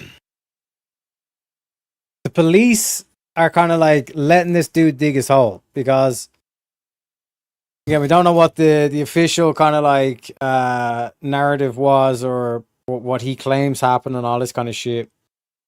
Is that like what supposedly happened is he's either just come home, or something happened with his wife outside the house, and his wife's now dead. And he's just basically spent all this time trashing his wife, making her out to be some sort of psycho and all this kind of shit. And even when you look at his body language, not only is his arms crossed, but his legs are fucking crossed as well. This dude is defensive as fuck. You know? So everyone in chat is saying this dude is talking pure bollocks. I have a feeling you guys are correct. Until we first started talking about writing a relationship agreement, it really caught me by surprise. She came to me and she said, look, why don't we talk about relationship and what's going on, where both of us feel it's not working and what we can do about it. And so we had like 3 conversations, but they were far between because she was almost never home. And then we had a night, I don't think there, when she asked if I had put my stuff down on paper yet. And I told her I haven't had time to put anything on paper. This is what my time is all spent doing. That is something I have to sit down and take time to do. And I asked her if she did. And she was really pissed at me. She was like, well, you're not taking this seriously. I was like, no, believe me, I'm taking this seriously. I want things to be better. And so she got mad and she slapped down a piece of paper in front of me that she had written earlier in the day, I assume. And it said, as of this date, and it was whatever date. I don't know what it was. But I have it. I have the paper. It said, as of this day, Kevin Hughes and I are separated. And I said, look, what is this? This is not what we're supposed to be talking about. This is not what you're supposed to be giving me. This is nothing what we were supposed to be doing here. She said, sign it. And I said, I'm not signing that. I don't know what ramifications there might be to signing that. You just threw it at me out of nowhere when we're supposed to be doing this other thing. I'm not signing it. And she screamed at me again and again and again, sign it, sign it, sign it. And then she said, just get out of my life. Get out of my life, and screamed. Holy shit, maybe Ben was there. Because she went to the bathroom. No, that was a different day. Ben wasn't there for that. There was a different day a couple weeks before that. She ended up in the bathroom screaming and cursing and breaking things. So Ben and I were on the other side of the house in his room. So after I told her, look, I'm not going to sign it, out of nowhere, she produces the document she was supposed to have produced the whole time. It was front and back, typed out or printed, and it was her terms for her, her first draft for the relationship agreement. So of course that was the end of the conversation because she didn't want to talk about why she didn't produce that to begin with. Reason why she didn't produce that is because she said you have a relationship agreement, and you're like, oh no, I need to take, I need some like a fucking week off or some crazy shit like that. And again, this dude is a stay-at-home husband, and he just didn't have time to do it and all this kind of shit. So it's like she's basically the reason why she's producing that. Then is like, listen, I actually fucking wrote out a relationship agreement, and you hit me back with, oh, I haven't found time to do it. You're a stay-at-home husband. Like, what the fuck, man? After that, we went back to talking about, like, we're going to figure out this relationship agreement thing. And then we had another day where she just, out of the blue, said, do you have it? I said, well, no. I still haven't had time to actually put this on paper and print anything out because I spend all my time doing all of this stuff and you're never here. And she's like, again, so she goes like, where is it now? And he's like, I was still having at the time. And like, notice that like we have to do, it's like, no, you have to do something. But it's this whole thing of like, oh, like, I do all this stuff. What do you do? What do you have to do? Like, you can literally do it as you're watching the fucking kid. said, well, then I want a divorce. which caught me a little by surprise. What? And I said, okay. I doubt you said She and okay. Ben went for a walk, and I went next door. Spent some time with our neighbor, Alex, the new manager. And for the next several days, the plan was that that was gonna be the new conversation, how to go about having a divorce. She wanted me out of the house. And I told her, I'm not leaving this house unless you're with me. So I'm the primary caregiver. I'm the one taking care of him for 95% of the time, and you spend almost no time with him at all. It doesn't make any sense for him to not come with me. And if you are unable to be home now, it makes you think that you're going to be able to be home even more than that to take care of him when you're working and stuff. So a couple days later, she came to me with a different proposal. She said, instead of divorce, let's just get separated. Good morning, sir. Good morning. We were on the way to pick up from my parents. We were in the van. And she said, how about this situation? And I said, well, if we're going to talk about this, I'm going to pull the van over and we're going to find some paper and we're going to take like minutes of the conversation and we're going to write down the details of what you're talking about because I don't have it in me to have another conversation that goes nowhere. So that's what we did. We pulled over and I started writing down what she was saying on paper. I said, is this what you're talking about? This is the proposal that you're making. She said, yes. And her proposal was that would stay with me almost all the time with my folks and go spend a couple of nights with her. And she still wanted to call it 50-50 custody. And she wanted to pay me daycare fees for taking care of him, which was a little bit of a slap in the face to me. It felt really wrong. And I told her, I'm not accepting or rejecting your proposal. I just want to talk about some of the things you've said here. Like that's what you're talking about is not 50-50 custody. I think that you're trying to set a precedent by putting something on paper that does not accurately depict what the situation really is. And so we didn't get anywhere. We ended that conversation with, we're going to have to get a professional to mediate the separation conversation.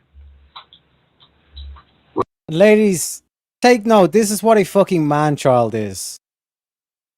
No accountability, no responsibility, but still yet a fucking control freak. This dude is pathetic. Pathetic. Waste of oxygen. Waste of carbon, even. Have a good one, EOD. Thanks for stopping by. Exactly, Troy. When he's saying that she needs to take time off work, how are the bills going to be paid, motherfucker? He's a stay-at-home parent. He doesn't bring anything to the relationship.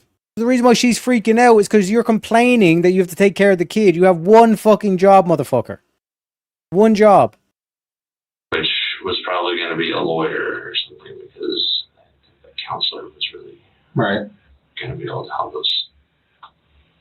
And so that's been the plan ever since then. And that was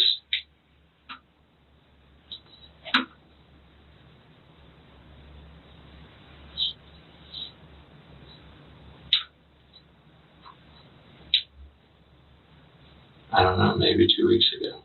I have those papers too, and they're dated. And where are those papers at? Home. Okay. So let's go to April 19, 2019, which is today.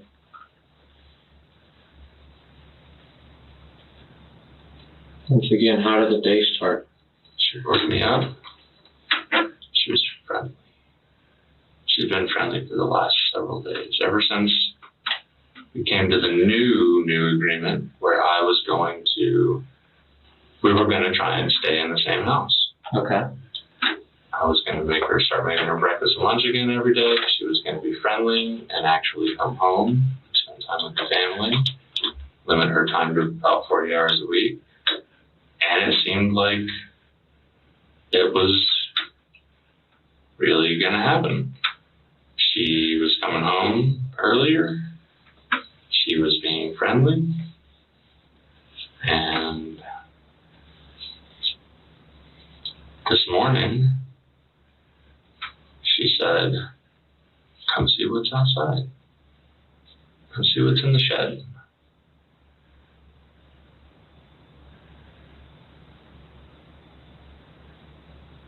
She said it right after giving me a hug. When she came and told you this, were you still in the bedroom? No.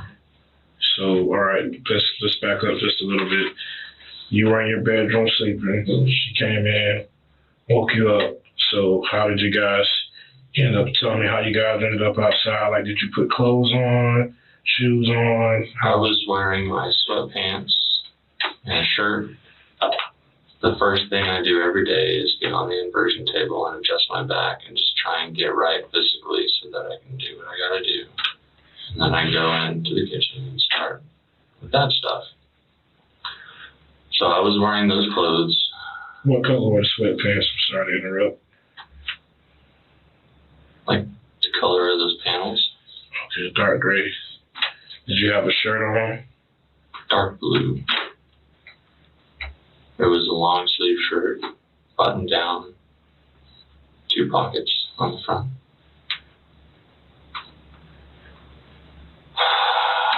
Okay. Continue, please. So I went out there. She had just come out of the bathroom. She gave me a hug. She said, I was just outside and I heard something in the shed and you won't believe what it is. I don't know how they got in there. So we went out there to look.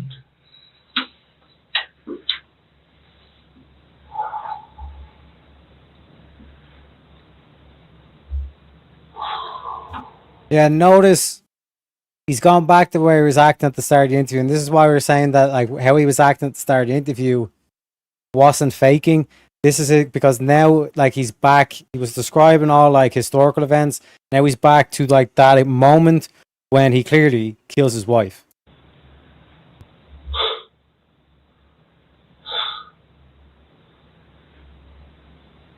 I can't believe this fucking happened.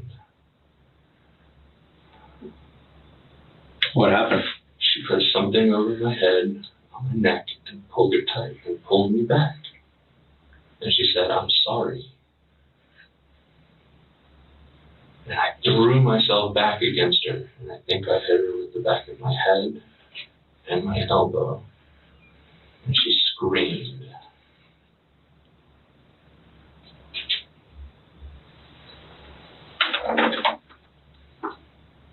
We were in the shed when she did that. And we were on the ground outside the shed. She kept trying to grab it. It was still on my neck.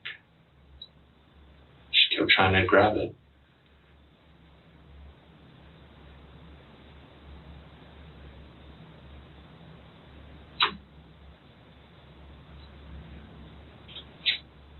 I don't really know.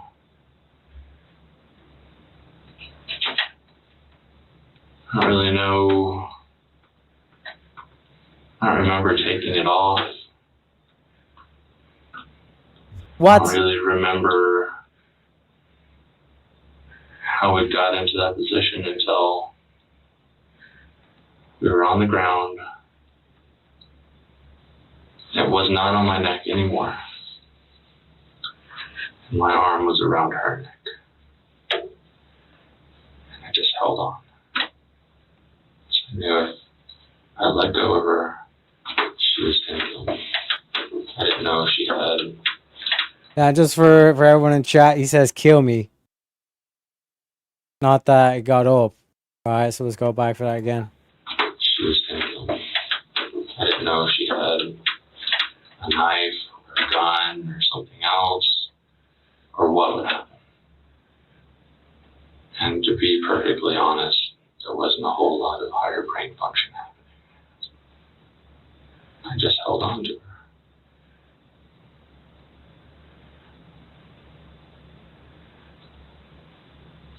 Holy shit, I passed out.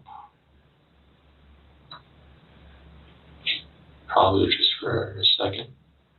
She was still on me. I was laying on the ground. She was on me. My arm was still around me. And then I heard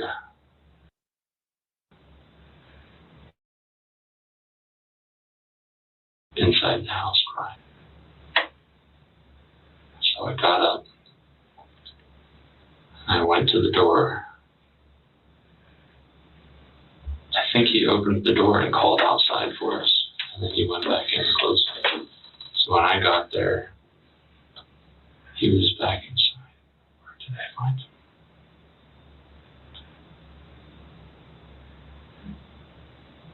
I don't even know where I found him.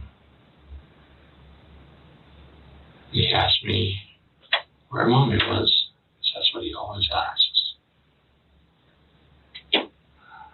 I told him she had already gone to work. And he asked why I was breathing so hard. I told him I'd been exercising. And I told him I have to go find my phone outside, so you need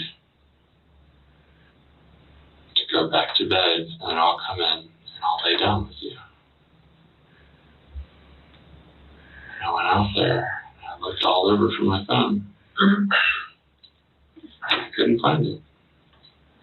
I found her phone. I don't know how to unlock her phone. And it was broken anyway, so I don't know if it would have worked. And I looked all over. Where did you find her phone at?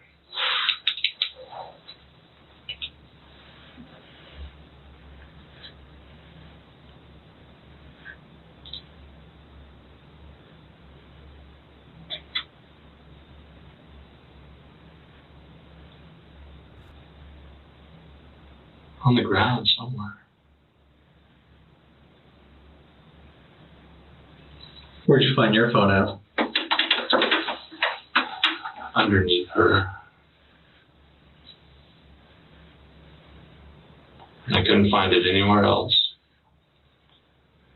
I looked underneath her and it was right there. Okay. So I called my mom. Yeah. I told her I needed her to come get that. And I called 911. And the rest is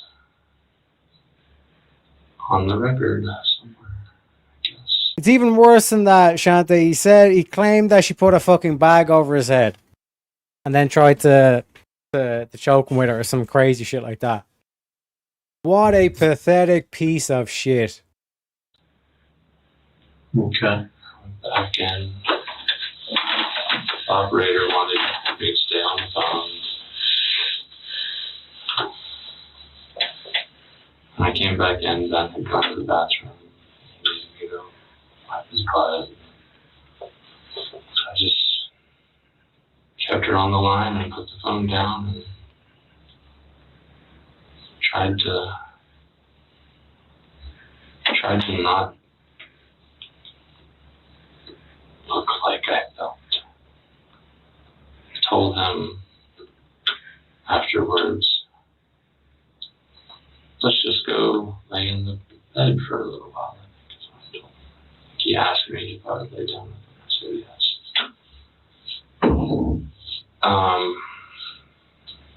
And he asked me why I was so dirty. I looked down and I was covered in dirt. Yeah.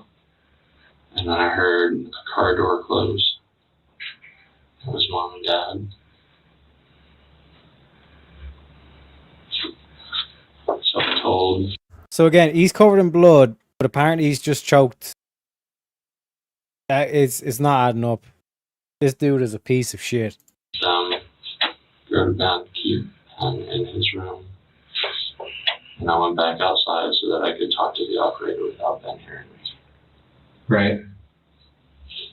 And then I gave the phone to Dad.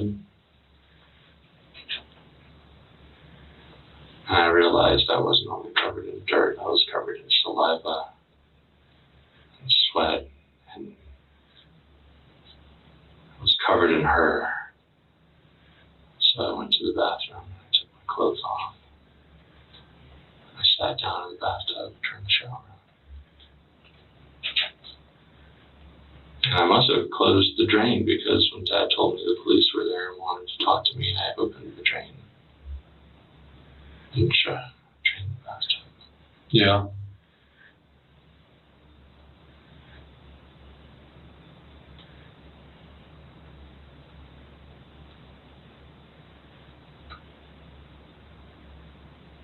And then?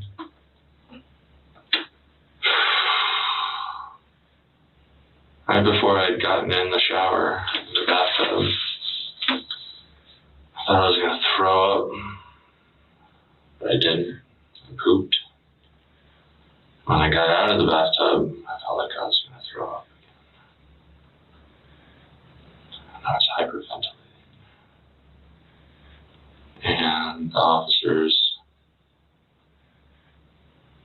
said, you need to get up and put clothes on. And they handed me these dirty clothes that were sitting right there. And I put them on and we went outside.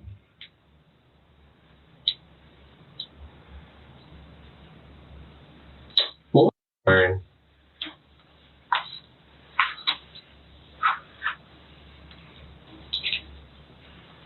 I have no idea.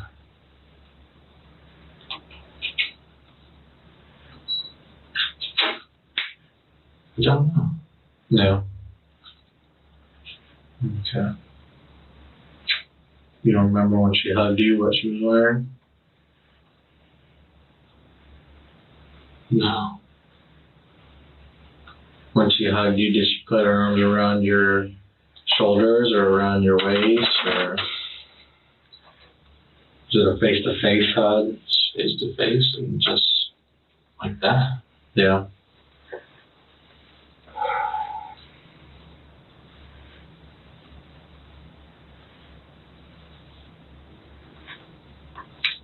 When you felt something go around your neck, did you see what that was?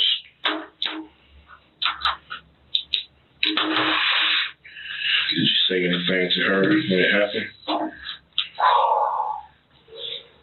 I don't know. I don't think I would have spoken any actual English. What would you have spoken? Grunts and growls, but I honestly don't remember doing that either. Okay.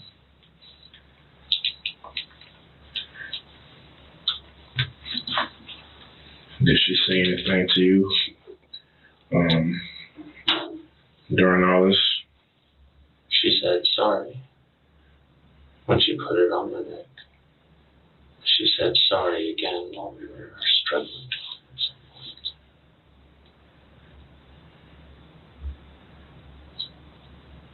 That's all she said. Okay, I'm going to take a quick 2-second break. A little bit. I'll be right back, okay? Sure.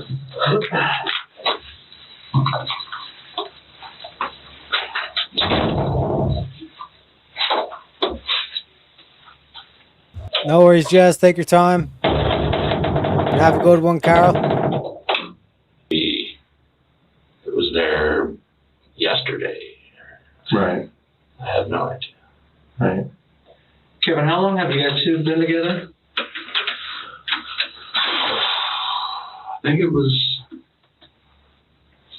maybe 10 years that we were together on December 6th. Yeah. Unless it was, but our anniversary is a different date. So I just say about 10 years. 10 years. Unless it was 11, we wouldn't have done anything special for her. Right. 10 years. And I always counted it from the day that we went on our first date, she was counting us the day we got married. So. Gotcha. So, Kevin,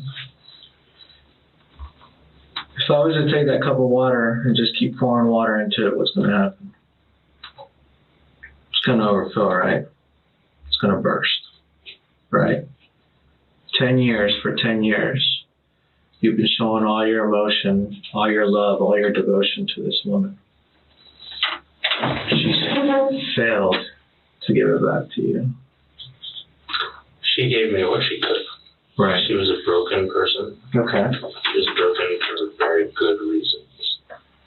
And I'm not going to say that I was perfect and didn't get very angry about the way that she behaved. But I understood why she was the way she was. And even though part of that were choices that she made,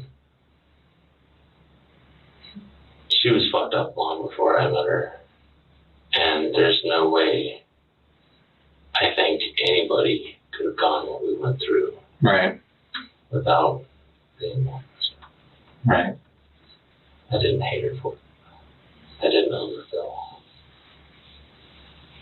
I spent 4 years trying to keep her alive. So that my son could have. Okay. How'd you try to keep her alive? What did she do in the past? Talked about killing herself.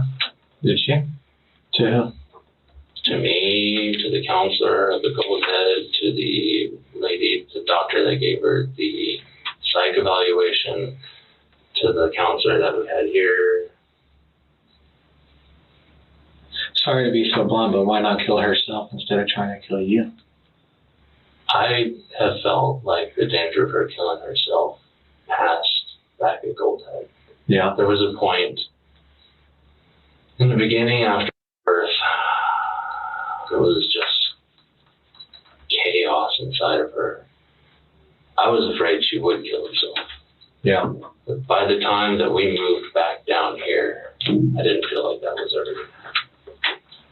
Or else I would have tried to do something. Okay. I would have had her Baker acted here. But right. The last time she mentioned suicide to me was when we were on the road trip, September and October. And we talked about that with the counselor. And she hasn't said anything about suicide since. And that was the first time she had mentioned suicide for I don't know how long.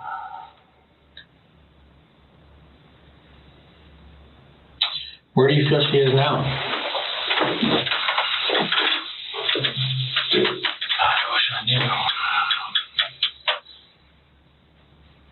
I like to think she's... I mean, the reason I asked is because I've obviously talked to mom and dad, and they've said that you enjoy yoga, you enjoy being out in the woods, you enjoy, spiritual healing, you enjoy stretching your back out. They say you really enjoy stretching your back out on nature.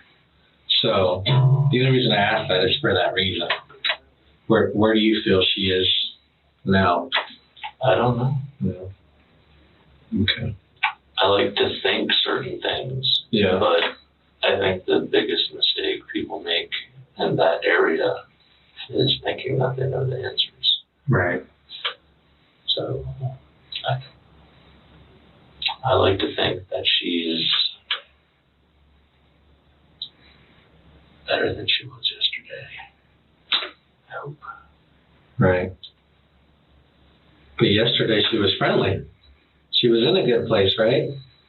She'd been happy for at least a couple of days. She's friendly. Never really in a good place. No. She was friendlier. Yeah. She was still sick. Okay. She was never going to stop being sick until she decided to actually do something about it.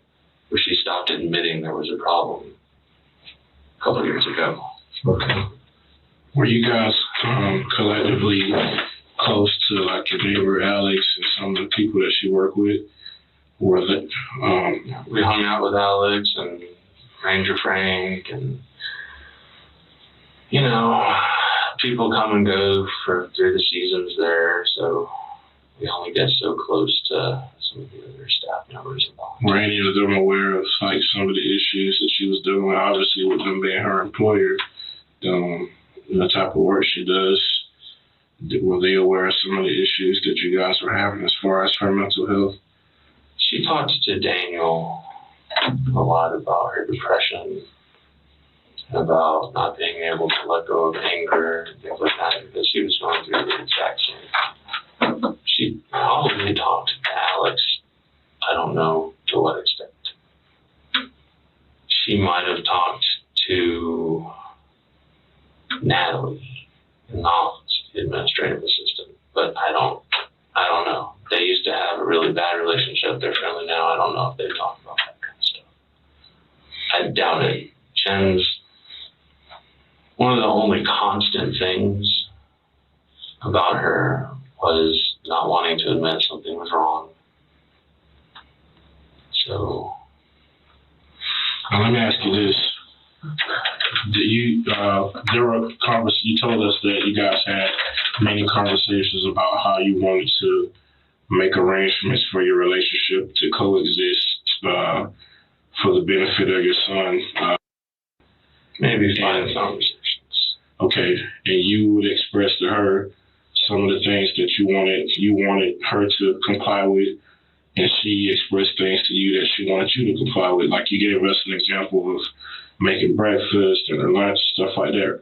Am I correct in saying that? Mm-hmm. Okay, so as far as what were her grievances about you that compelled her to want to seek a divorce? The biggest thing was always been when we met, she was extremely uncomfortable around children. She knew that she wanted to have kids, but she didn't know how capable she would be of taking care of them and giving them what they needed. It's been a dream of mine for a long time. I'm one of those weird, rare guys who wants to be a daddy really badly. And I'm willing. What? Oh my god, man. Yeah, no worries, Jess. Take your time. I understand this is this dude is a piece of shit. Waste of carbon. He's a waste of carbon. Right? Because like even the shit that he's trying to I'm one of those weird dude who wants to be a daddy. Like there's literally like two things. There's two commonalities between all men. And it's like dying in a war or fighting for your country or fighting for righteousness. Like that whole, like, you know, in the movie 300. Like that's one thing. And then the opposite one is to be a father. Like those are like the two dudes' fantasies. What they dream about. You know what I mean? So for this motherfucker to turn around and say, this shit, he's a lying piece of shit. Evil effort. 100%. 100%, Dave. Know what I mean? No need to apologize, Jess. Like I said, sometimes, you know, given the particular topic and all this kind of shit, it comes up. You know? Like, even these stay-at-home dads and all this kind of shit. Like, and you see this with, like, the liberal men. And it's like they try to the virtue signal and all this kind of stuff. Like, oh, well, I'll have no issue like being a stay-at-home father. It's like, no, you're a lazy cunt who thinks that you can manipulate a woman into giving birth and then fucking earning the wages of the house and all this kind of shit. You know what I mean? But like I said, pathetic waste of carbon. What this cunt is. And you see, even with the body language, with the legs folded and the arms folded and all this kind of shit. Stay home and do it. So that was very early on in our relationship. We understood that about each other and knew that if we did get married, that's what we would do. As soon as she had the baby,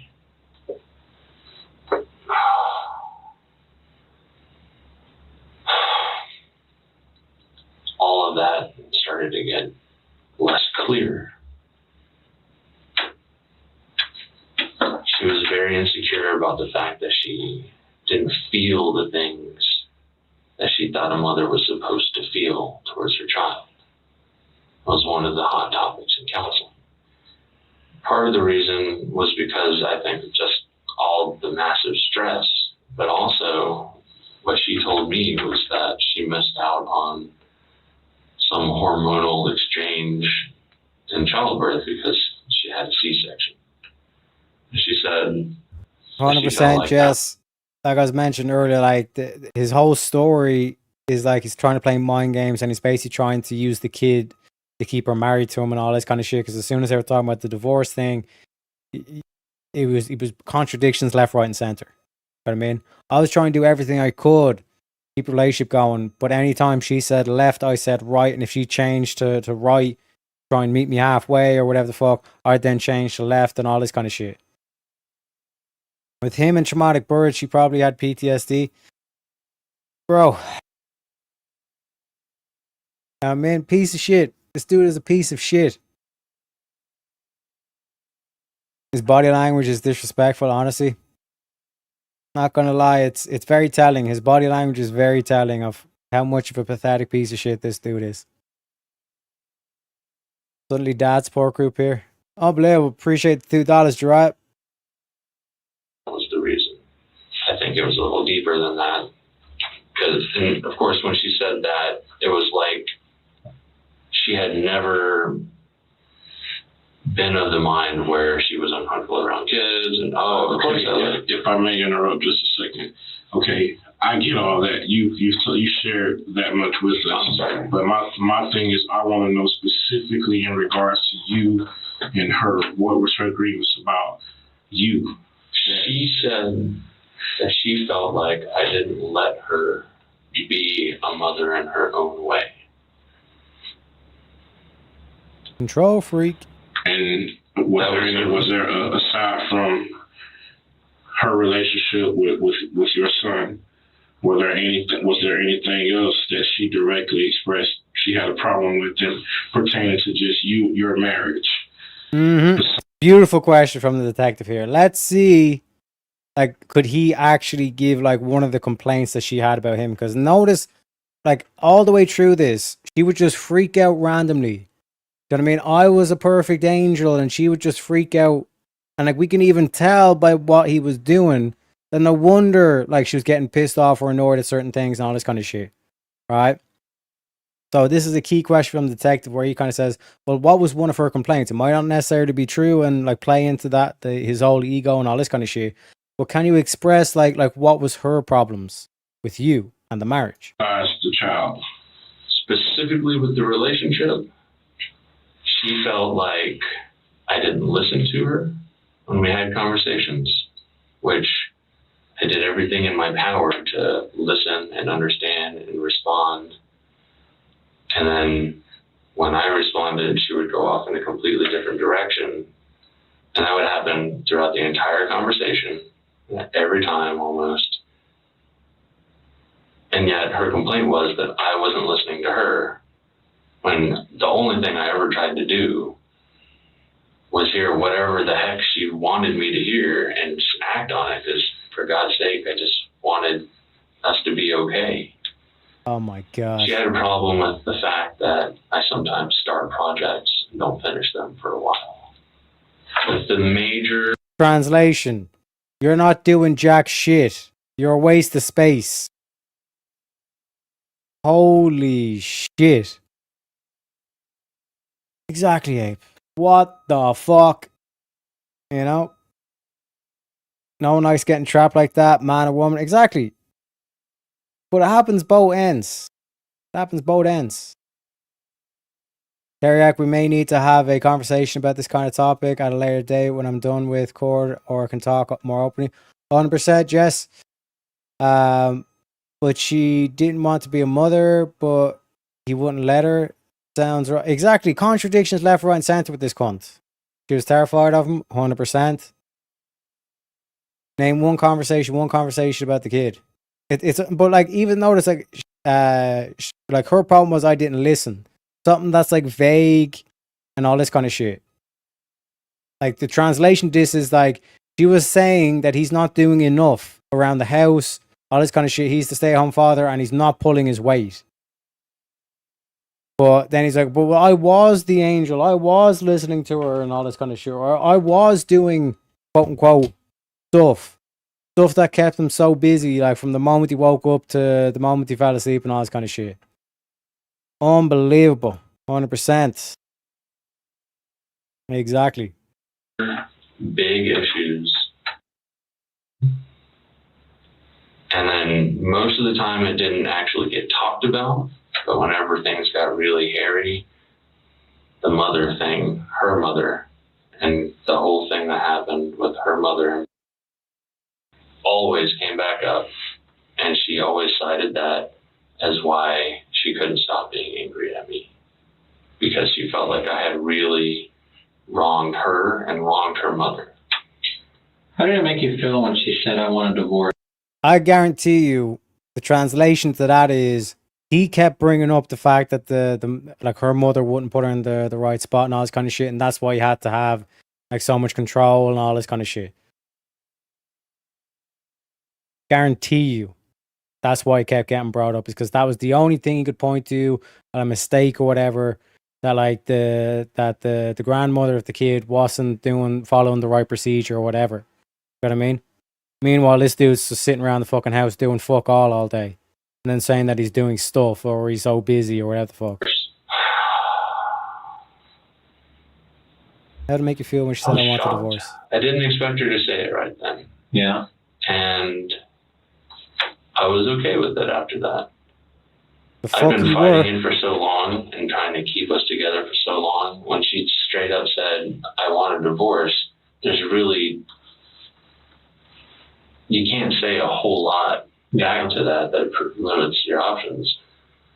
So I felt like it was okay to stop trying to force it to stay together so much. Okay. I was a little shaken at first. Yeah. And I went over and talked to Alex. She actually walked right after that conversation, and she ran into Alex outside, and she said, Alex, Kevin probably wants to hang out and talk a little bit. So he's the one I had the conversation with. So I told him, look, we've been doing this a long time. This is not working out. Right. I guess it is what it is. So I can... This is the ultimate prize. Up here, right? Mm-hmm. What would I asked him what happened this morning? God, I really hope he would say that he woke up and didn't see either of his parents in the house, and then I came back. Okay. What if you did see something? I don't see how that would be possible, because that would be horrible. Why wouldn't that be possible? Because he was inside the house. But at one point in time, he did scream for mommy or daddy, right? He did scream. After the struggle. After the struggle. And he didn't know where we were. If he had seen something, he would have known where we were and he would have come out. But there's also the shock factor, right? Even if he... I just don't see how he could have seen anything. Right. I don't see how that would have been possible. Okay. My take here, or what the text are driving at, is that like the kid seen like the whole kind of like how it started, like, because remember like the whole thing of the shed, his story is that she lured him to the shed and done all that kind of shit. But I guarantee you what happened was like he like put her into some sort of like bear hug and dragged her out to the shed, and the kid seen like that initial like confrontation, all this kind of shit. You know what I mean? That's why I think they're getting at there. But folks, we're going to go on a quick little griff break, just for one song, just so we can refresh the water and all this kind of stuff, refresh the timer too. So, one sec, let me put the banner down. We'll be right back after these messages.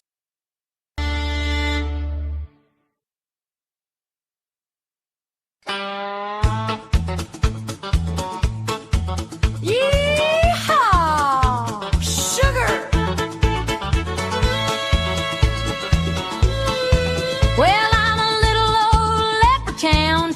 but nothing in green. Got a rainbow for on me and a pop that's looking lean. I've been dancing on TikTok, selling shamrock and FTs. But the gold's running low, darling, won't you send a little to me? I'll jig on your screen, do a reel with me, beer. Drop a super chat, sugar, make a poor Sprite feel cheer. It's a wee bit of grip, but it's honest and true. I just need your dollars to sparkle like dew. Fill me pot of gold, pretty baby, won't you fill me pot of gold, make it overflow. Send a 5, send a 10, send 100 if you please. I'll be dancing all rainbows down my knees. Fill me pot of gold, honey, don't be shy. I'm a grifting little leprechaun with a twinkle in me eye. Come on, y'all, Venmo's half leafy grift 6 my. I got Lucky Charms courses, just $9.99. Millionaire mindset from a fella who's never seen a dime. I'll bless your PayPal with a 4-leaf emoji spell. If the pot stays empty, I'm heading straight to well. I'll trade you a selfie with me pot for a tip. Add glitter and filters, make your timeline flip. It's a hustle with heart, just a wink and a nod. Help a leprechaun live like a countrified god. Fill me pot of gold, pretty baby, won't you fill me pot of gold, make it overflow. Send a 5, send a 10, send 100 if you please. I'll be dancing on rainbows down on my knees. Fill me pot of gold, honey, don't be shy. I'm a grifting little leprechaun with a twinkle in me eye. Cash App, Zelle, crypto, whatever floats your shamrock.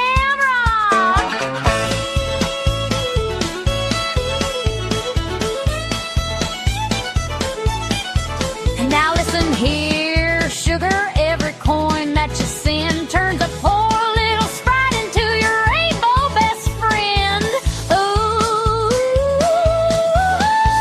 fill it up, right eyes.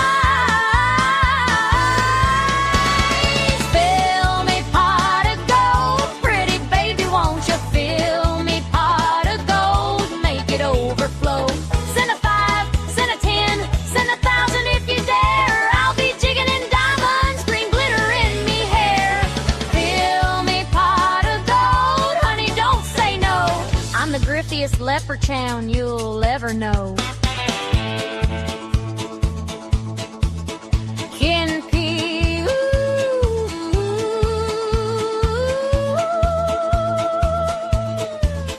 fill me pot.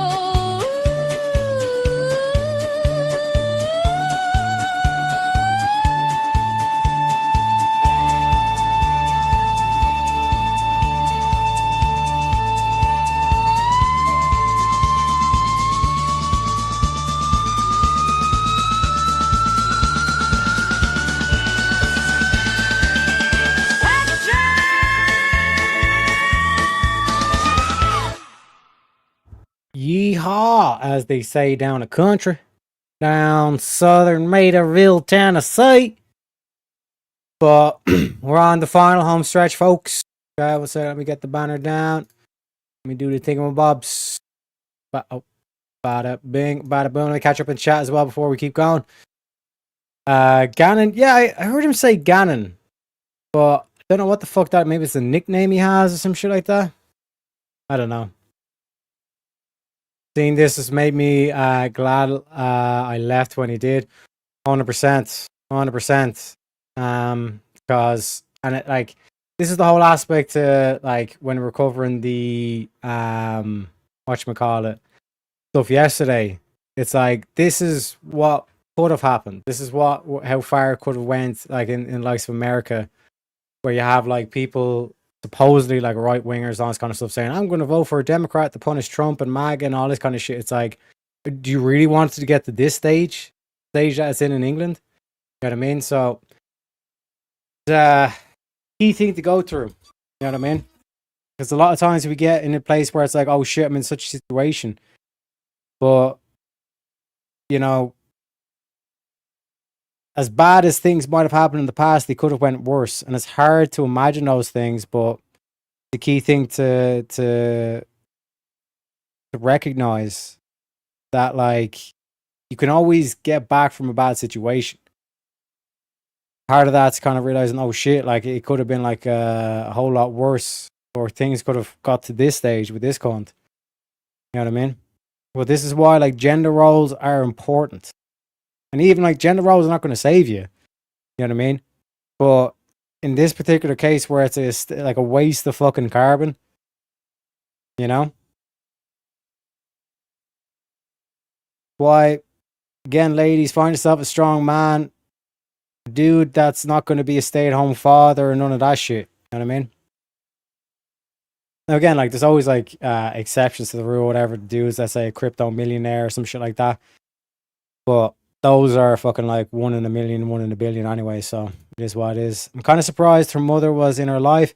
Maybe he was trying to push her out. That's why she was just upset, wronged her, and her yeah. But I guarantee you, it's him that kept like trying to point out. Well, you don't know, like remember, because the whole thing is that like she didn't get to mother the kid like she wanted to, right? That was one of her complaints. And it's because he was like so controlling about it and all this kind of shit that like he probably kept bringing that up. That your mother didn't put him in the right position or some crazy shit like that. You know what I mean? Guarantee you. You know. I feel you, Jess. I feel you. Kid was 4. Kids aren't dumb. They know what's going on. He said the kid was screaming and crying in the house while they were outside. I think what we're about to get into now is that the kid actually seen something. And I hope the detectives absolutely hang this cunt. Metaphorically speaking. You need ominous orchestra music when you do it. You're a deductionist, files, because this song doesn't sit well with the dramatic story you've spilled out. I was thinking about that, but like, how could you have a dramatic riff song? You know? I guess I could just play the intro song in retrospect. Possibly do that in the future, actually. But it's been a serious week. Like, this has probably been like the most kind of like dramatic or like stark or brutal, be another word, in terms of like the past week kind of situation, you know? So many good men out there too, and yet guys like this are messing with good women. Don't give a crap about their own children, breaking homes and families. Exactly, Jess. You know, like, that's why like I'm in a certain position where it's like, listen, I don't have like the financial resources to start a family. You know, I'm working on that shit, obviously, but I'm not going to try to rush into it or try to do this whole like baby trapping thing that this dude was doing. It's about knowing your limits to that degree as well. Like and a lot of people say it's like, oh, like just start a family, like you'll work out the finances and all this kind of shit. And nah, like I want to make sure that it's like we're not in that situation where, on top of the stress of just raising the kid, we then have financial stress. You look at like the main reasons for divorce and all this stuff. Like financial is typically the number one reason. You know what I mean? So it's about like recognizing your limits and saying, like, I can't put myself in this position at the moment, but with the goal to say, how do I put myself in the right financial position? And I'm hoping in the next, let's say 4 years, I should have, with the correct investments, obviously, like that's what I'm talking about in terms of crypto and all this kind of stuff.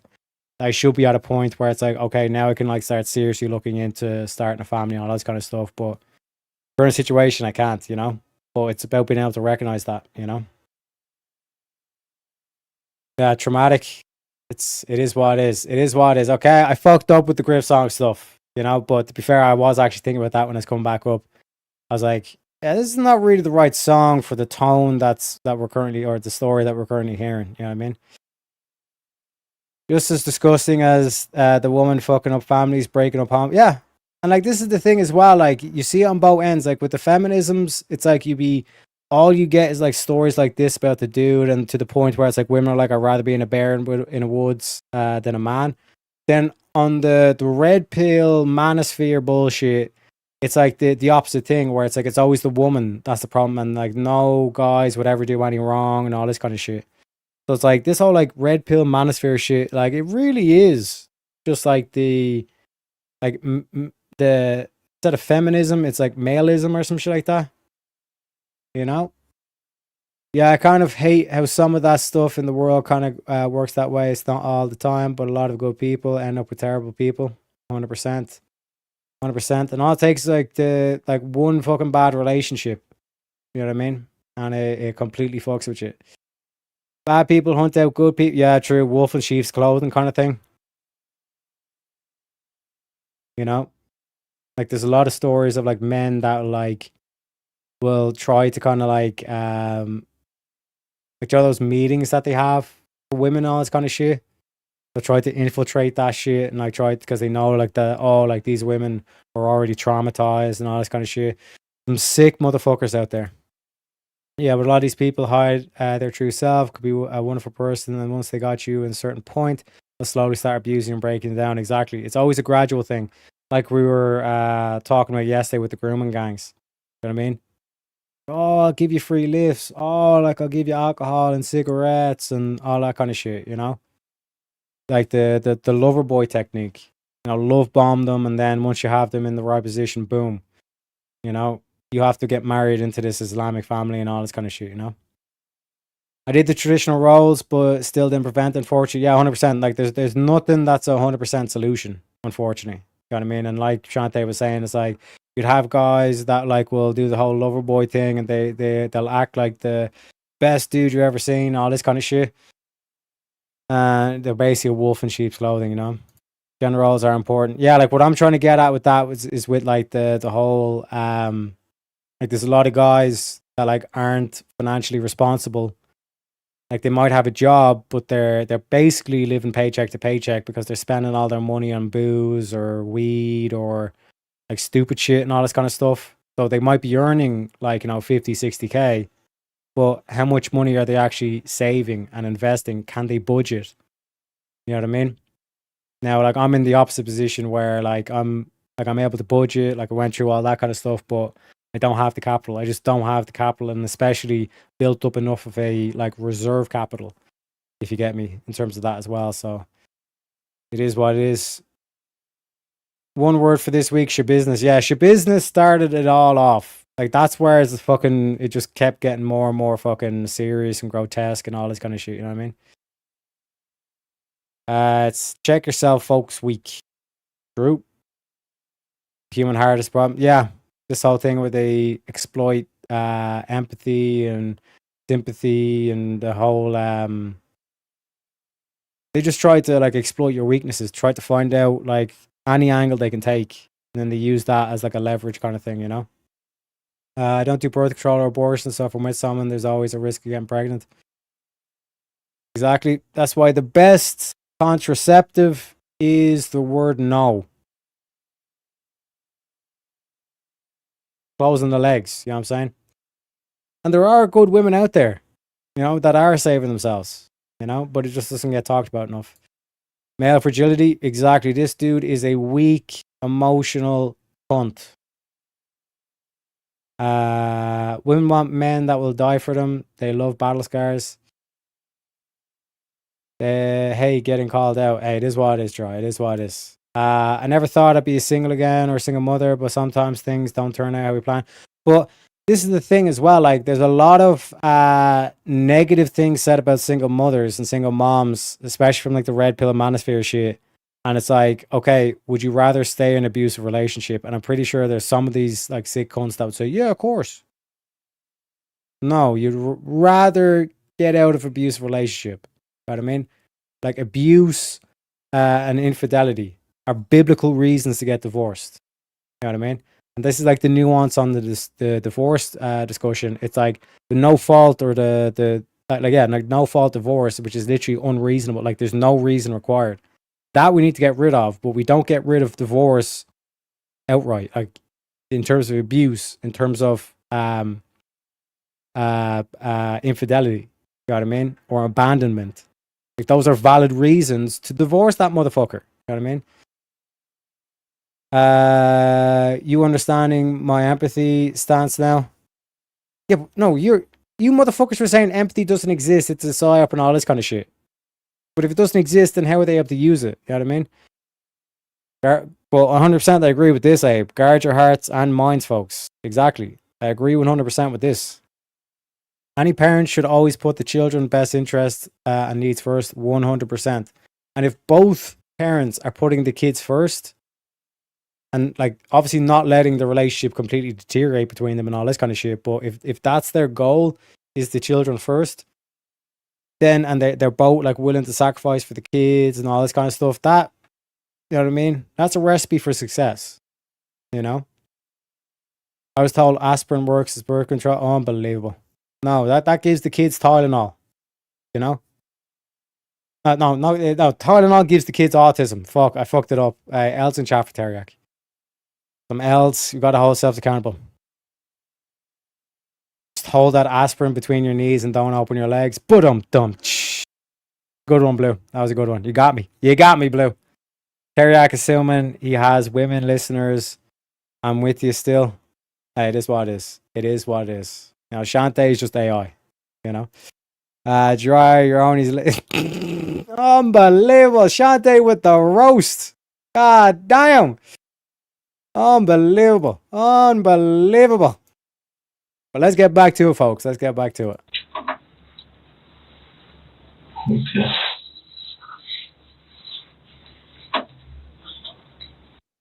Okay.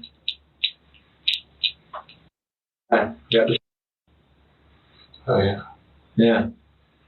Very, very, very, very, very intellectual young man.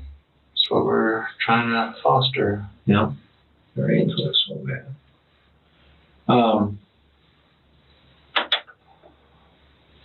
It's horrible to be exposed to this, right?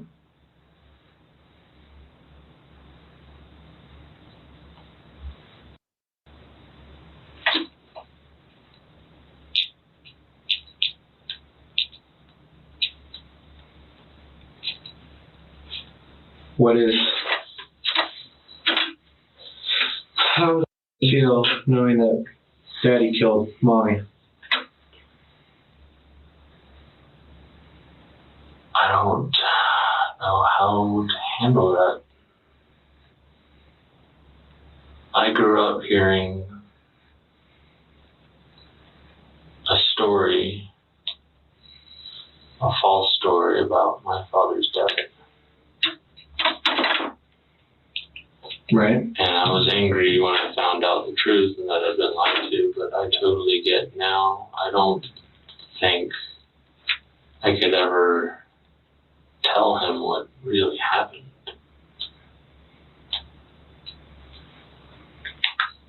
And he's going to find out eventually because it's the information age, and he's very smart. It's going to tear him up. I have no idea how to even approach. I've never put much thought into it. I've only just tried to keep the three of us together. So I don't know how to deal with him having even less of her. He's never had enough of her. And now he's not going to have her at all. And that's just going to be the most horrible thing that's ever happened to him. And someday, when he learns more,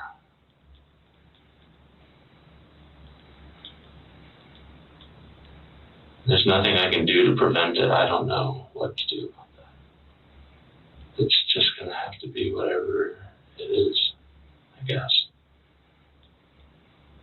He would be...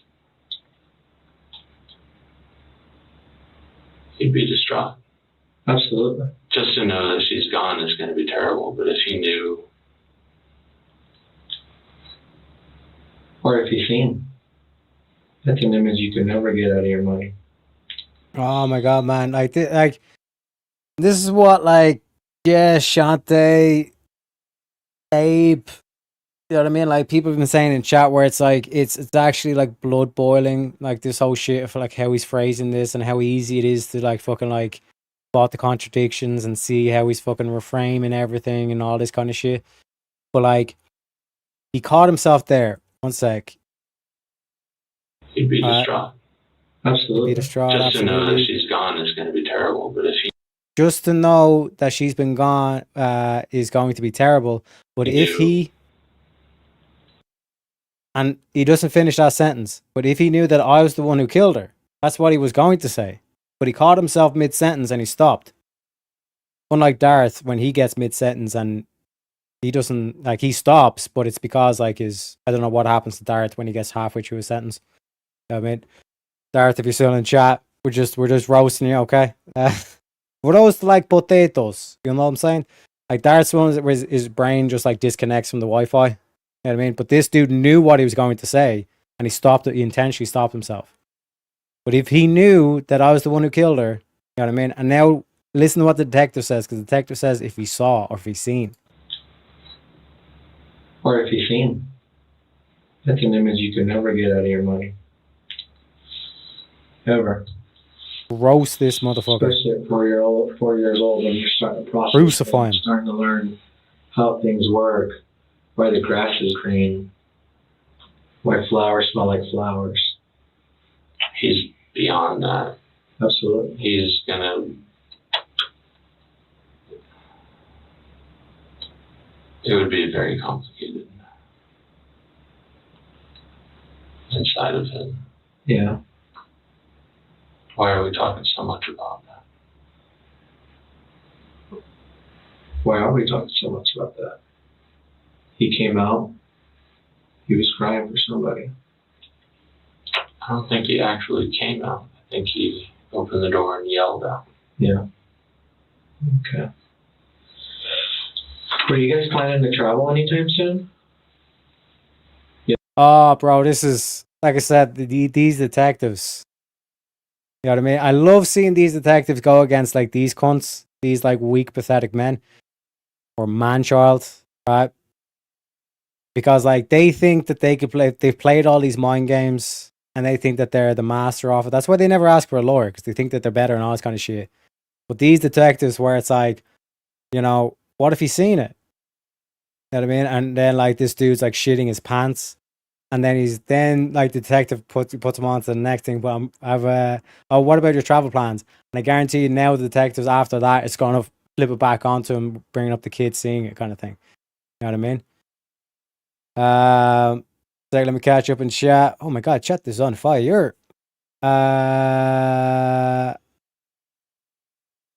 He's gonna, no, now, dude. 100%. I'm pretty sure the kid already seen it, Abe. So, babe, have a good one. Hey, Gramps, my man. Donation plasma this fine morning, my man. Contributing to society. Don't worry, you don't have to tell him. He won't have you either. 100%. 100%. Don't get me wrong. Jess, it was the only thing we can come up in agreement when we split up. Can't say that either was a bad person in the relationship. But yeah, sometimes it just doesn't work out. It just doesn't work out. It's not that anybody's like a piece of shit or whatever, but it's not working out. And like, that's why I was kind of pointing out that, like, some people like take on the aspect, but they don't have the finances sorted out. Like, and I mean that, like, not necessarily not having a job or anything like that, or not trying to get enough money, but in terms of like the financial responsibility, being able to budget, things like that, you know. He's more upset about his dad than the person he murdered. End comment. Exactly. Darth fell asleep. Darth finishes the sentence in his mind, so his mouth doesn't think it needs to finish. Unbelievable. Unbelievable. Hey, it is what it is. It is what it is. I'm telling you, Darth's going to come back and start roasting all yous. In his mind, you know. Why flowers? What? No, he's like I said, he's this whole aspect of, like, you know, why grass is green, why flowers on, stuff, like trying to give him, because this dude's like one of these like spiritual healing nature freaks. You know what I mean? So that's why I think he used that thing. You know what I mean? Jack's even laughing. You know what I mean? Darth finishes thoughts like unbelievable. Where like everybody in chat is like, peak roasting going on right now. You're roasting the last chick, you're like Twinkies, double chins, triple chins, you know what I mean? I'm pretty sure Vishnu got mentioned as well. My dog gave me a black eye today. Oof. Ice. Get some ice on it. Aloe vera can help as well. In terms of like if there's any kind of like inflammation or swelling or whatever, aloe vera can be good. Also it gives a chilling effect. Now the court it's been more, and I hate the fact that a lot of women claim abuse. And yeah, that's the other thing as well. Like people who lie. Like this cunt. The fact that he's lying and it's like, oh well, she was the abuser. No, motherfucker. This cunt was the abuser. Make no mistake about it. I'm still listening. Big steak. Oof. I do love myself a big ribeye. A nice, big, juicy ribeye. Not gonna lie. Oh, putting the steak on your eye. Oh, okay. My bad. Please be patient. My mom took the Tylenols, okay? It is what it is. Like, anytime I hear steak, I just think carnivore. It is what it is. It is what it is. Because so many women talk crap about abuse and withdrawal. It's BS. Makes me hard to think about it seriously. But, like, you hear the stories of, like, Crowder's ex. And she's like, he was abusing me. Okay, well, what abuse was it? He was financially abusing me. Okay, he was financially abusing you. Okay. What kind of financial abuse? He was only giving me $50K a month. And it's like, what? Oh no, I think it was like $25,000 a month. But it's still something crazy. Like multiple tens of thousands of dollars per month. And she was trying to claim that was abuse. I'm like, exactly. Hillary, what a fucking joke. You know what I mean? Like, that's what feeds into, like, women who are actually being abused don't get believed then. You know what I mean? Which is the tragedy of it. Yeah. Where are you guys planning to travel to? West Virginia again. For? Her parents' anniversary. For the same lady that, let's be honest, I'm a human being, you're a human being. You kind of despise her a little bit for putting that could eventually kick, correct? No. No? I was never going to allow her to put my son's life at risk again. Okay. Joyce is not a healthy person. Okay. She's part of the reason childhood was as messed up as it was. Okay. There's just everybody knows it. So she just is her. Right. I'm just not gonna ever leave my child alone with her. Okay. So tell me about this trip. Well, we're supposed to fly up. Yeah. And we usually drive. I don't think anyone had the stomach for that after the last trip. Yeah. We were gonna be there because all her brothers would be there and celebrate and do family stuff. And then they were gonna do another celebration in June maybe or in May. All the kids were gonna pitch in for a beach house in South Carolina, I think. Yeah. So we were gonna fly up again for that. I forget her reasoning why it was gonna happen that way. Maybe someone wasn't gonna make it for the first trip. Or maybe they really wanted to do the beach house thing and couldn't do it in time. Okay. So, do you guys ever buy the tickets? Nope. Why not? Because I didn't take responsibility for it. I left it. She was coordinating with her brothers. Yeah. And it fell through the cracks. Okay. Because she worked all the time. Yeah. What was it? Oh my god. Like, I thought for a second, it's like I didn't do accountability for it and it fell through the cracks. It's like, oh shit. you know, he's finally learned the ability of accountability. And then what does he do? He's like, oh, well, she works all the time. What? What the fuck, dude? Absolute pathetic man-child. It's gonna cost to get up there. I started looking up tickets on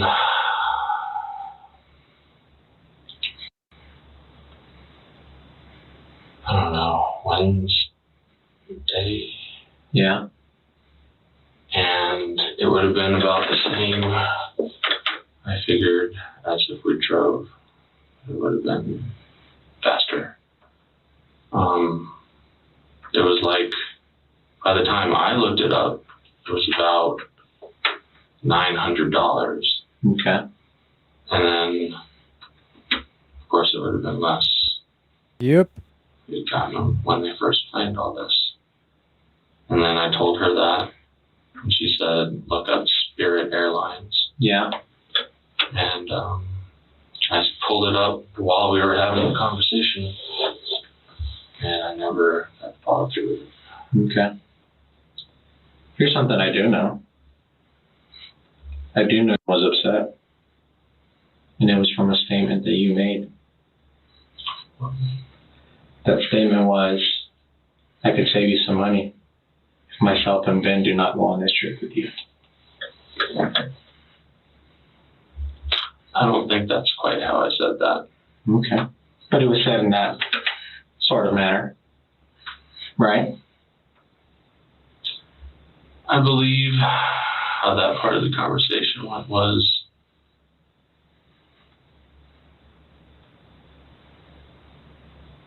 she might have told me first, don't come.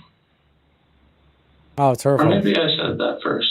I don't know. Okay.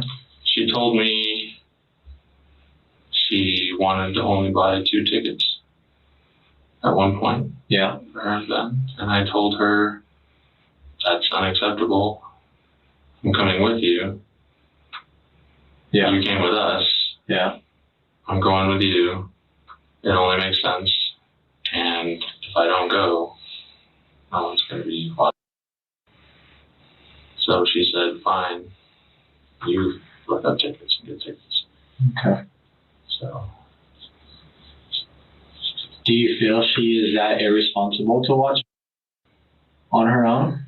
Yes. Why?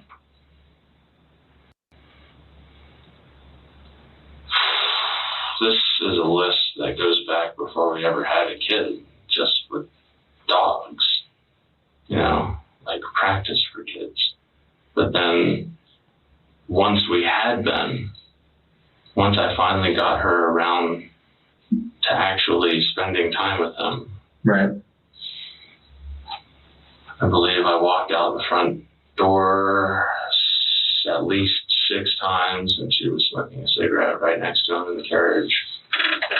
When he started to crawl, she wanted to let him loose in the backyard, and that yard was really horrendous. It was full of broken glass and nails and screws and all kinds of horrible stuff. And the people that had been there before us, who had 4 kids, and just really made a mess.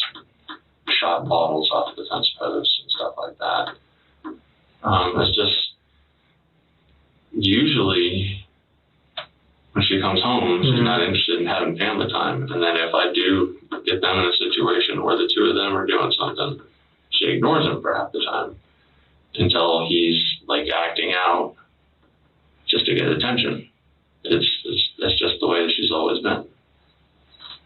Why didn't you agree to go in by herself? To where? West Virginia, and leaving you. She never would have done that. Why? She would have wanted to. She afraid that maybe you would be there when she gets back? No, I think she would have known better than that. Although, maybe not. Were you in fear that if she went by herself with that she might not come back? Where would she go? West Virginia. She's already there. That never occurred to me. Okay. She loved the prairie as much as I do.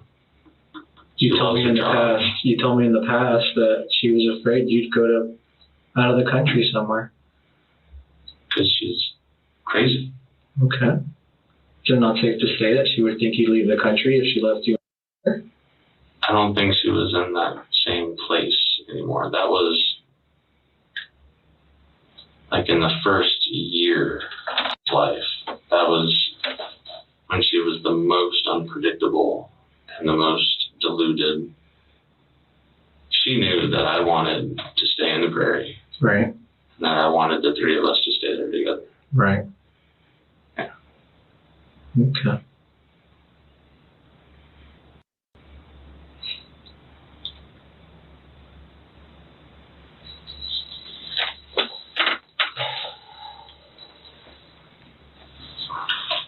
So, Kevin,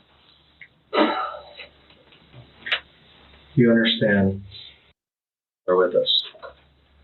Kevin, did you kill Jen? I can't think of any other explanation for it. Okay. Why'd you kill her? So she wouldn't kill me. Okay. Do you feel she could outpower you? She was actually very strong. Ah, shut the fuck up. Oh my god.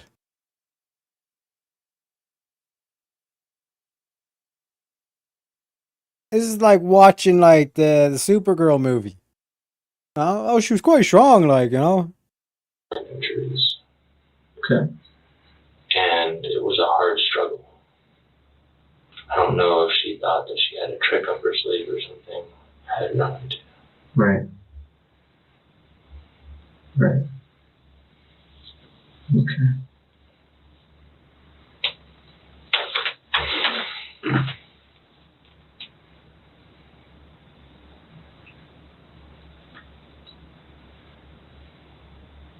Why do you have scratches on your back? Do I have scratches on my back?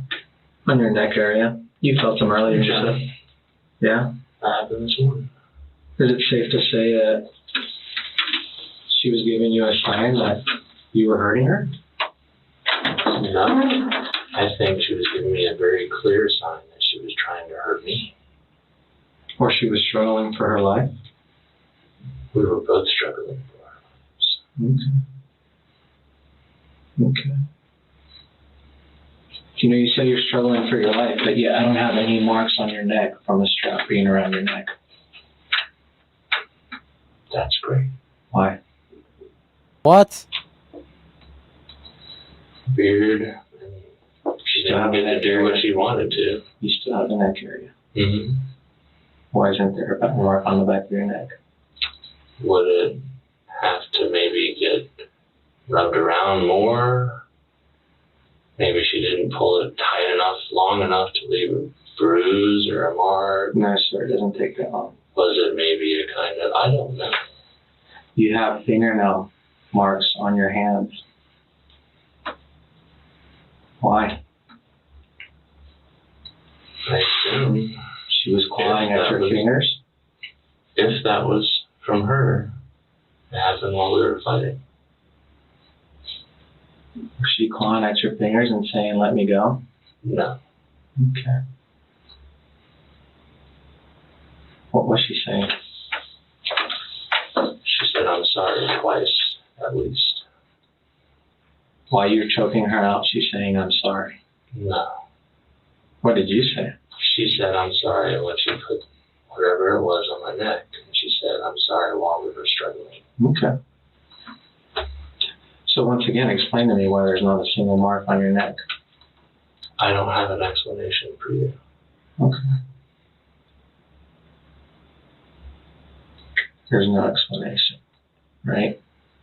So when there's an explanation. When they put cuffs around you, those weren't on there very long, but yet they left a red mark. Mm-hmm. Right?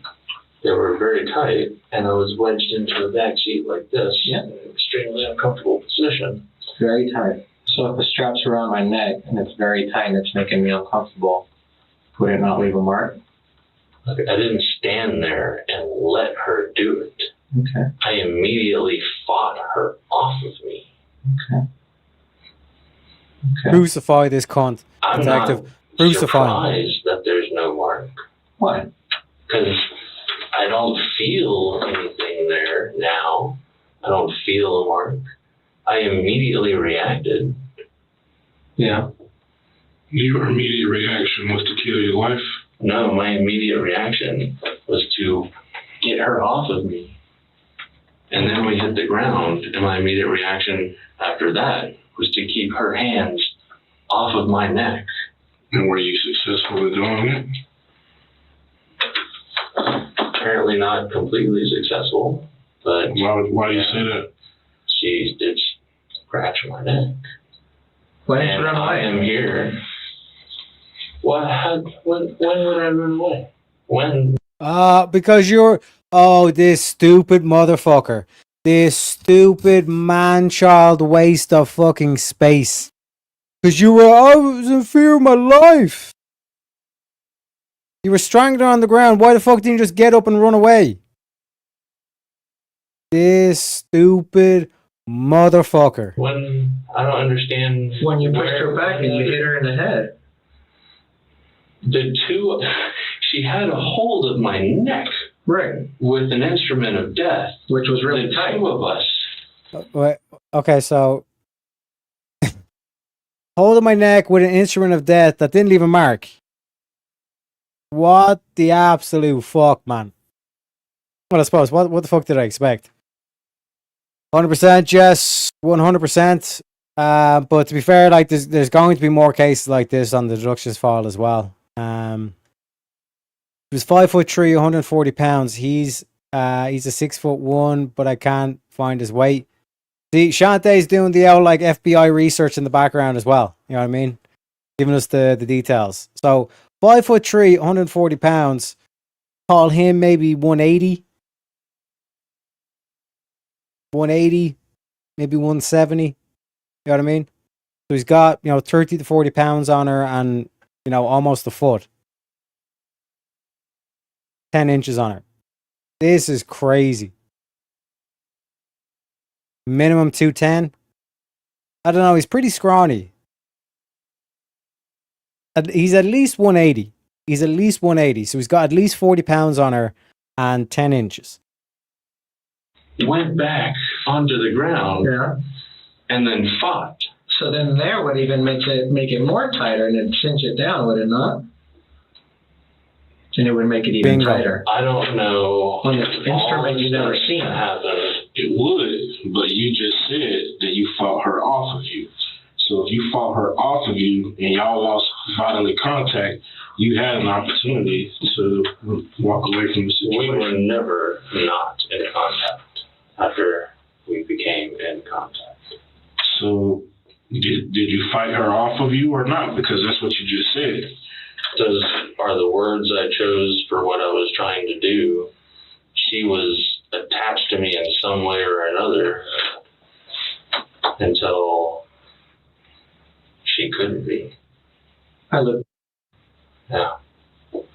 Not much taller than I am. No, she's not. She probably weighs about 90 pounds soaking wet. No, she weighs much more than that. Give or take. When she is weighed, as I'm sure she will be, then we can talk about how much she weighs. Is it not safe to say that you can outpower her? I did outpower her. You were taller than her?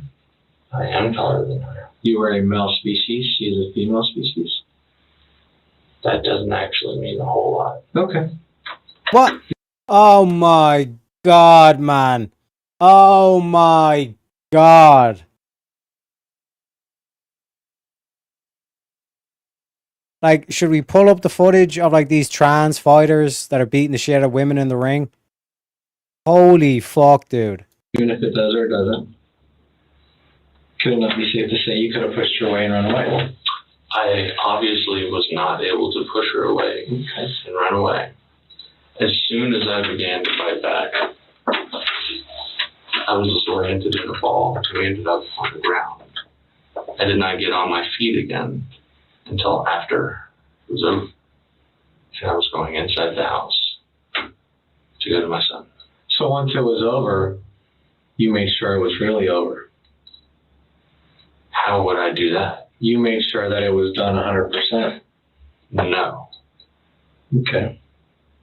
I wanted to get away from her. So if I was to drown, and somebody would pull me out of the water, I'm not completely dead. They start CPR on me.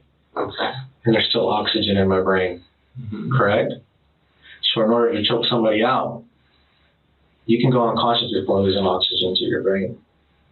You got to continue to choke that person out and cinch down on that neck and deprive that oxygen.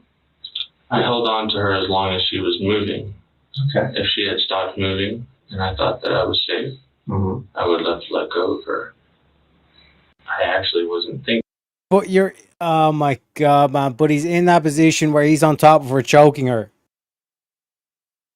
Could have just got back up and walked away at any point. At any fucking point during this. But let's be real, chat. Let's be real. Ain't no way we're buying a single fucking second his whole story where she brought him out to the fucking shed and done this, was it instrument of death that he fucking calls or some shit like that? I think he originally described it as putting a bag over his head or some shit like that. We're not buying that story for a second. He brought her into the shed and he killed her. Thinking very much through that process. My body was doing the thinking for me. Okay. What do you think was going on in your mind whenever you had your arm around her neck? What was going on in the base of my mind where I don't think? Something reptilian, probably. At any point in time, did you say, this is the woman I love? This is the woman that fathered my child that I care for so much? No, I wasn't thinking anything that clearly. You say you love her, right? That didn't overpower these reptilian thoughts? No, I was not thinking about love. I wasn't feeling love. I was feeling afraid and hurt. And hurt. So, angry? The fact that she would do something like that. Mm-hmm. When I've tried to do the opposite. Or the fact that she would give you divorce papers? We were going to get divorced anyway. We were only trying to wait till we were older. Or the fact she wouldn't come home because she was at work? You don't kill someone for working too much. Or the fact because she wasn't a great mother to... She was a horrible mother most of the time for 4 years. And all my effort went into getting her to spend more time with him and keep the three of us together. Absolutely. That's the opposite of what you're suggesting. Okay. Forgive me if I start to get a little testy. I know that. No. This. I'm very tired. Was there ever any issues after I that? noticed the body language, fucking legs and arms crossed. In your marriage? Not in fidelity, unless when she came to me talking about setting up a relationship agreement, I had a very strong feeling that it was because she had found someone that she wanted to have some other kind of relationship with, which is something we discussed 2 years ago, the night that she stopped sleeping in the room with me and started sleeping. This is the first time I ever thought she actually was acting on it. And I thought it was a woman. She told me that it was a man. She did not tell me who it was. She said that they don't click. And that is literally all the words that we exchanged on that. Because I don't want to hear about it. How long ago was this? Like a week ago. Kevin, why was her vehicle ready to go? Both her work truck and her minivan. I drive the minivan, and I don't know what you mean by ready to go. Her personal belongings were in the pickup truck, as if she was ready to leave. Why wouldn't she have left? whatever was in, she hadn't gotten breakfast or lunch. I don't understand your question. Okay. Whatever was in her truck is whatever would always be in her truck. Yeah. What was in the van?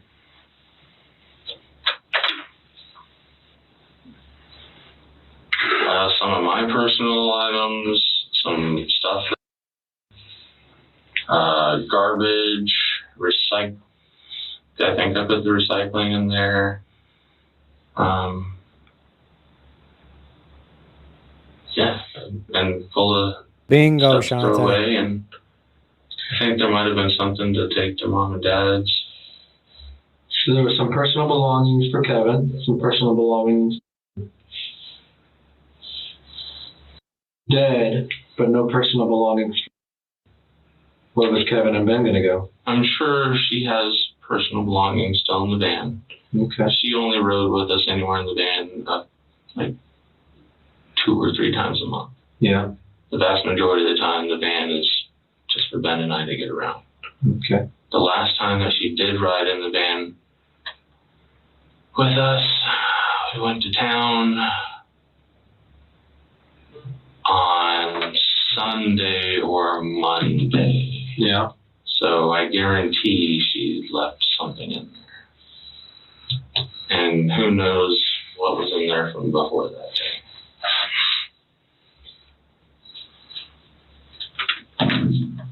So why was there stuffed toys and clothes in these garbage bags inside of the van? Were they in a bag, in a box? No, there was a couple bags in there. Just by themselves. And clothing in them. It must have been Goodwill stuff. It was in the front seat. That might have been also the Goodwill stuff. If there wasn't room in the back, I would have put it in the front seat because there would be nobody riding in the front seat. There was probably more than one. I only remember putting, the only Goodwill stuff to go to Goodwill I remember putting in there was in a box, in a bag, and I probably put that in the front seat. There may have been another one in the back somewhere. And there's probably another box inside the house with other stuff that needs to go to Goodwill. All right, let's go over the timeline because my memory isn't great. I didn't take any notes. You'll need to unlock your iPhone first. No, thank you. What time did she wake you up? Tell me. I do not know. Okay. You had to guess. What time was it? I honestly don't know. Okay. What time do you normally get up? Or she get up? She gets up anywhere from 4 to 6. Okay. Depending on what she's doing that day. Okay. And since I started making her breakfast, yeah, she's probably had me up by 5:45 to 6. Okay. So what happened this morning? Let's go over that again. What exactly happened this morning? The moment she woke you up. Okay. I went to the bathroom, got on the inversion table, came out into the living room, saw her coming out of the bathroom. She gave me a hug. She told me to come outside. We went to the shed, and I had the worst day of my life. Okay. If I may, yep. 1 second. Because I was at your residence, and I understand that you do have 2 bathrooms inside, correct? Yes, she was coming out of the one that has the cat litter in the tub that's by the bedroom. Okay, so you saw her coming out of the bathroom from the bedroom that you sleep in? No, I was in the living room. Okay, all right. Coming into the kitchen. Please continue. I just wanted to clarify that. You tell me where to continue. From you seeing her from the living room. She gave me a hug and said good morning. She said, come see what's in the shed. I was outside. I heard something in the shed, went and looked. She told me to come look. After we got out on the steps, she told me it was baby possums. And then? We went to the shed. Okay. What happened in the shed? We opened the door. She stepped up. I stepped up. She told me we stayed right there, just barely inside. Yeah. We whispered outside of the shed. And when we were inside, I don't think she spoke. I don't think she whispered anymore. She did. She said, look up there and wait. So we waited. Okay. Give me just a second.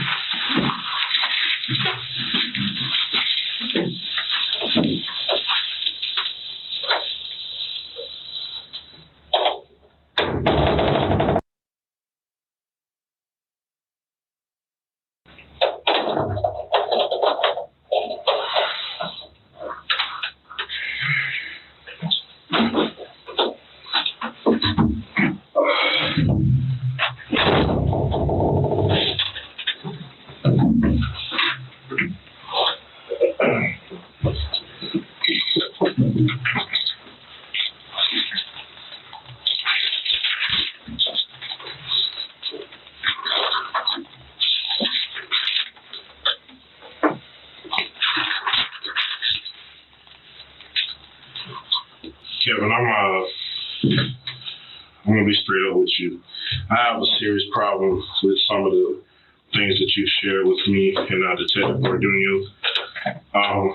I'm very disturbed with the manner in which your wife died.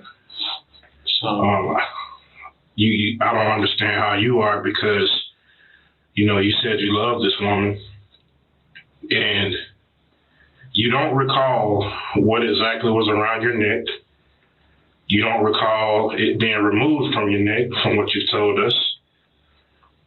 So if you can't recall these things, I have no reason to believe that your life was even in danger to begin with, because there's no marks on your neck. I have scratch marks on the back of your neck that we see that could be defense marks from your wife trying to get away from you, or trying to let you know that you were hurting her. So the point I'm trying to make to you is the things that you said to us aren't making sense. I don't know. Let me finish. Yes, sir. You said you held on to her. Thanks, With Tyler. your arm around her Thanks, neck stop until by. she stopped moving. Nothing registered in your mind to think that you was going to kill her? Huh?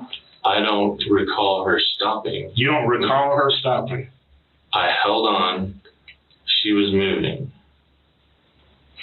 No, but here's the thing. You told us, correct me if I'm wrong, Detective Gardino, did he not say when we talked about this moments ago that he held on until she stopped moving? That's correct. I believe what I said was that I held on and held on and held on and blacked out. Blacked out from what? Adrenaline, stress hormones.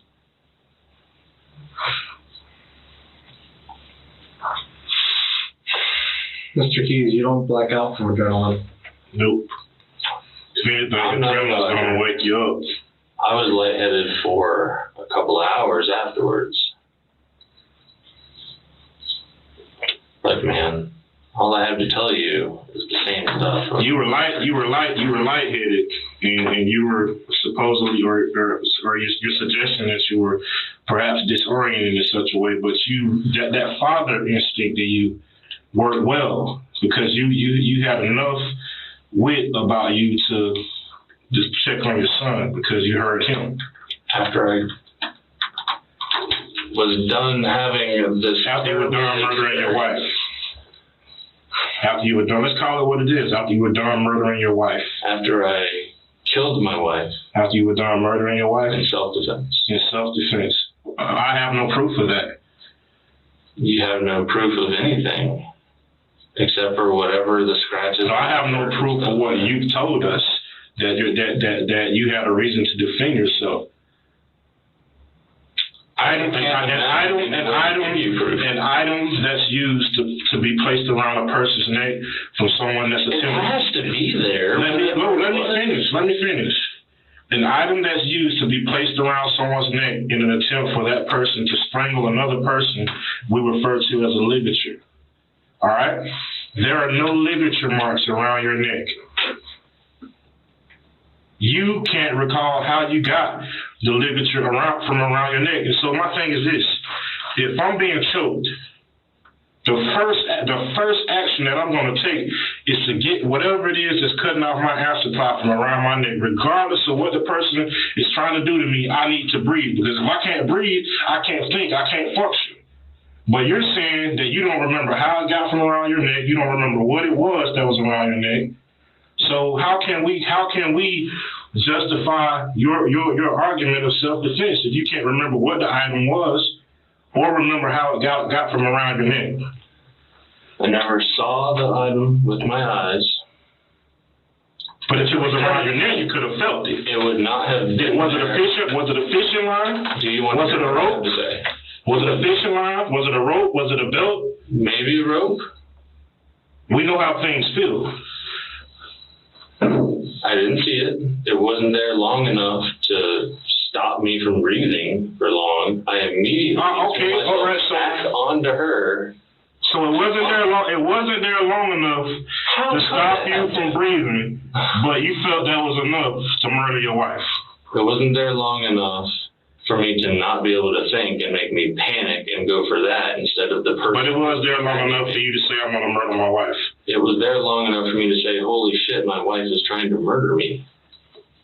But if it wasn't there long enough, how can you suggest she was trying to murder you? Why else would she be trying to strangle me at whatever time in the morning in the shed? I'm not even sure anything was around your neck, man. I have no idea how I could ever possibly prove that to you. So I think you're going to have to call that whatever you decide to call it. Mr. Kevin. Yes, sir. Here's where I know you're full of shit. Okay? Pardon my language. You went back looking for that phone. Okay? You moved her to find your phone. Right? While doing so, you stated that you saw her phone, right? And it was broken. Well, guess what, mister? You walked right past the so-called object that was there to strangle you. So how did you not see it? How was it around your neck? So you found it. Did we find it? You tell us. That's what you just told me. Was it there? Because obviously you don't know where it's at. Just told me that it was there. You just told me that. I'm asking you, did you walk past it? Did you not? Did you not see it? I had to have walked past it. Okay. I was looking for my phone. You were looking for your phone. And I was trying not to register my wife's body on the ground. I was very focused on the phone, trying not to notice anything that was not a phone. I found her phone, and then continued looking for my phone. But later on, you noticed all the dirt and saliva all over your body and said, oh shit, I gotta go take a shower. How would I not when my son pointed out to me that I was covered in dirt? When your son possibly seen you murder your wife. Listen, if my son would have seen anything like that, all you would have to do is talk to him about what happened this morning. I already did. He would say, well, obviously he didn't say that because it didn't happen. It didn't happen? You didn't murder your wife? My son would have told you. Daddy did not kill Mommy. Mommy is no longer here. Where's Daddy at right now? Are you saying that's what he said? I don't know why you're saying that to me then. Okay. Where is Daddy right now? Are you asking me then? That's what he said. Yeah, he's probably wondering where both of his parents are. Okay. What happened when you were strangling her? What was her last words? Why? Because you were grasping her so hard that she couldn't say anything? That you were making sure that she could not breathe? I was not making sure of anything. No? I was acting on instinct defending myself. You were acting on instinct. Because someone was trying to kill me. Have you ever had to defend yourself from being almost killed before? No one has ever tried to kill me. Have you ever received any training on how to place someone in a chokehold before? No, sir. So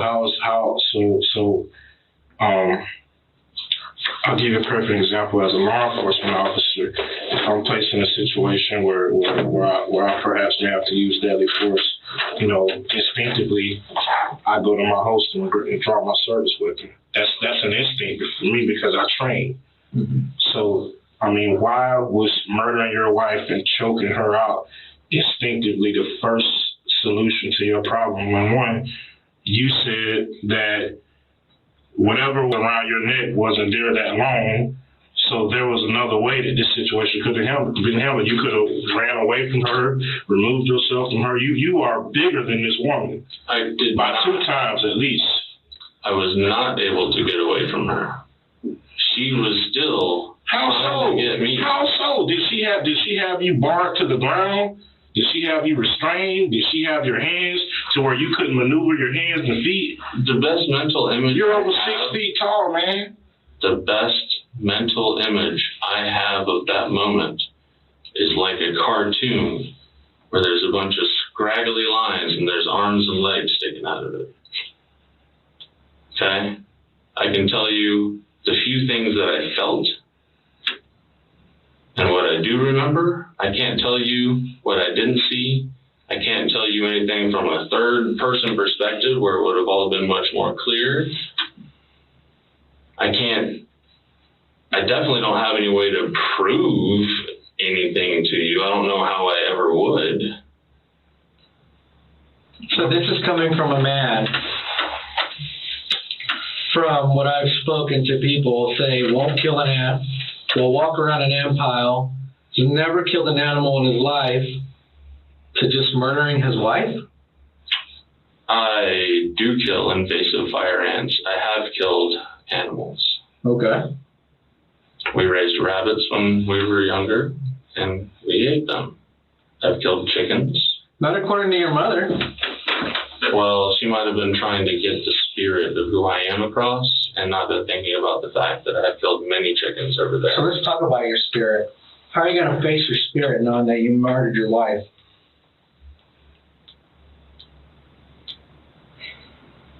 If you want something different. That's what I'm saying. These attacks are able to just, hit him with it right in the gut. Silences that motherfucker with truth. And what I just scrolls on the phone as well. Shout out to Jess for the 11 months. One of the OGs, as they say. News to you, Jess. Thank you very kindly.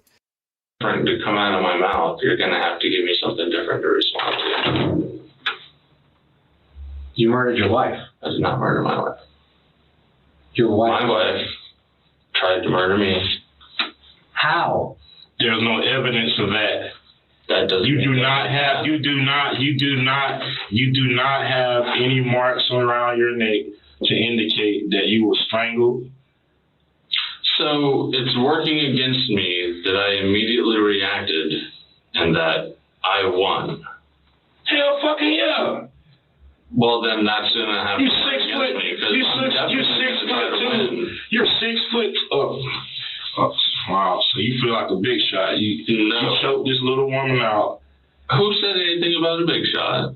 If someone is trying to kill me, someone you love, the mother of your child. You said you won, you dumb motherfucker. Tries to kill me with an object that you said wasn't around your neck that long.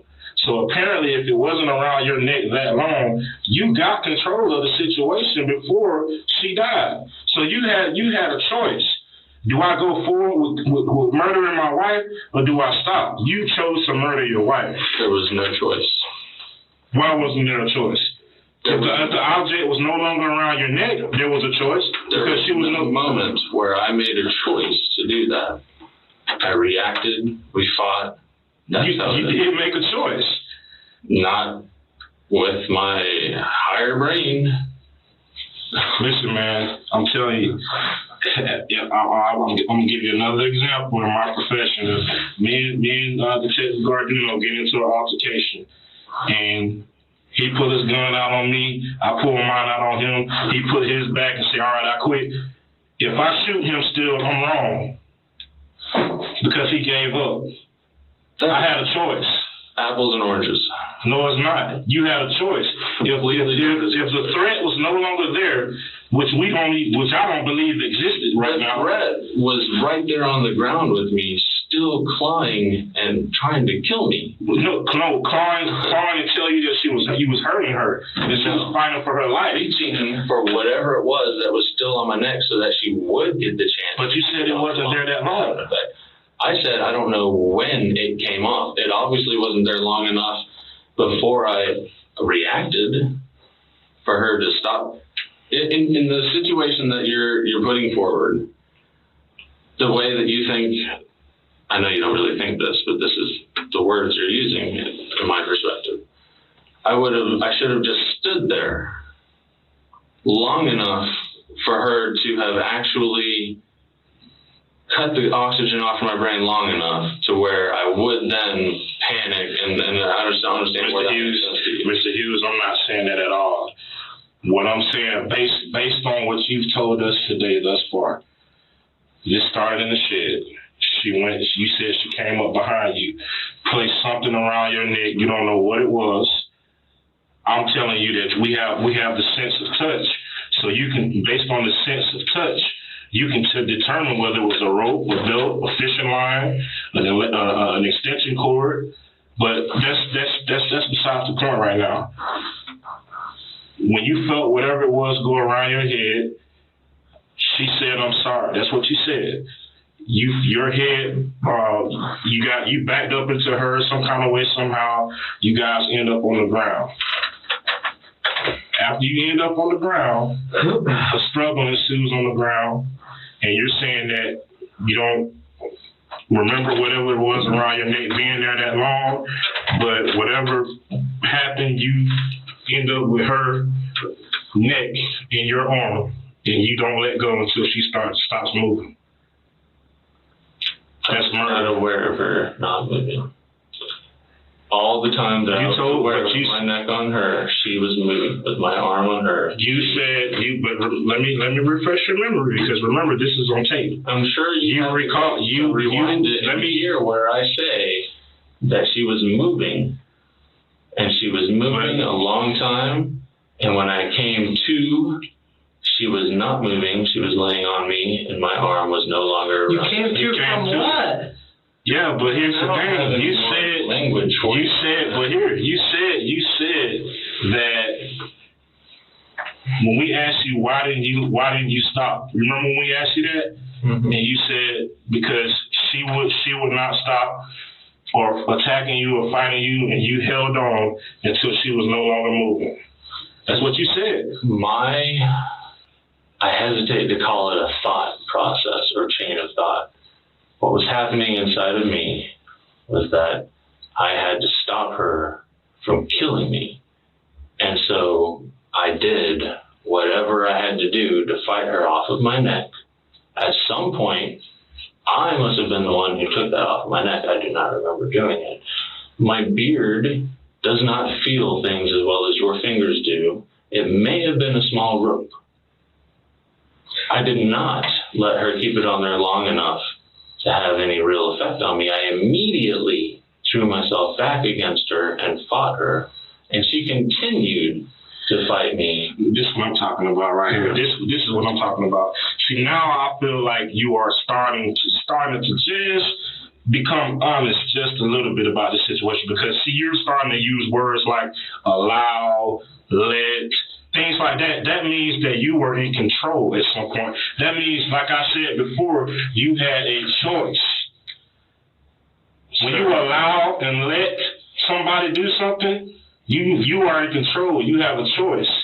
What would you do if you were in the situation that I was in? I wouldn't murder my fucking wife. I didn't murder my wife. All right, I don't know what you call it. I wouldn't murder my motherfucking wife. You're going to continue to throw whatever you have at me. I'm going to keep giving you the same story.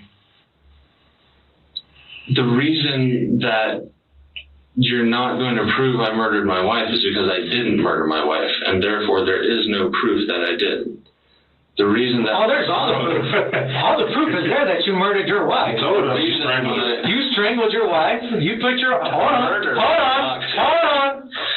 This is getting spicy now. I was hoping that it was going to go down this way. That these motherfuckers... Because, like Shadow was saying, it's like this cunt clearly dragged her out there. You know what I mean? Or he realized she was like packing her bags and getting the truck ready and all this kind of shit. And then went out and fucking... like done this shit. You know what I mean? You put your arm around the woman that you love. You showed no compassion to this woman that you love after the fact that you murdered her. You did not sit there. You did not hold her body. You did not call her name. You went inside to check on your child that possibly seen you murder your wife. So you're telling me you did not murder your wife? I did not murder my wife. Hold on. That's bullshit. You showed no compassion. You've shown no compassion this whole time. You have not shed a single fucking tear when you say, I did not kill my wife. I did not murder my wife. I cried earlier, and I will cry for a long time after this. Okay. I'm not crying right now. That's perfect. I did not murder my wife. Okay. Every evidence shows, all the evidence shows that you murdered your wife, sir. There is not a single mark around your so-called rope, string, little string that possibly could have ripped whenever she was going there. At the moment that you pushed back and you hit her with your head, you had won, sir. You could have ran away. But no, you continued. You continued to fight for your life on this woman that's half of your size, and you strangled her. Do you know, sir, how long it takes to deprive oxygen to the brain? I can choke you out in 15 to 30 seconds. But if I keep continuing and just sinking down and letting that hatred out on you, it's going to take me a good 3 to 5 minutes before you are completely dead. In those 15 to 30 seconds, you are knocked out. Your body cannot move. Your body will not function. So you're going to tell me in 15, 30 seconds or a minute? I'll give you 2 minutes. You did not do her body. How long I was... So I held her body for 5 minutes. For this woman that I love. This woman that I love. I love her. You can yell at me and attack me all you want to. So give me the facts. Change anything. Give me the evidence. What evidence?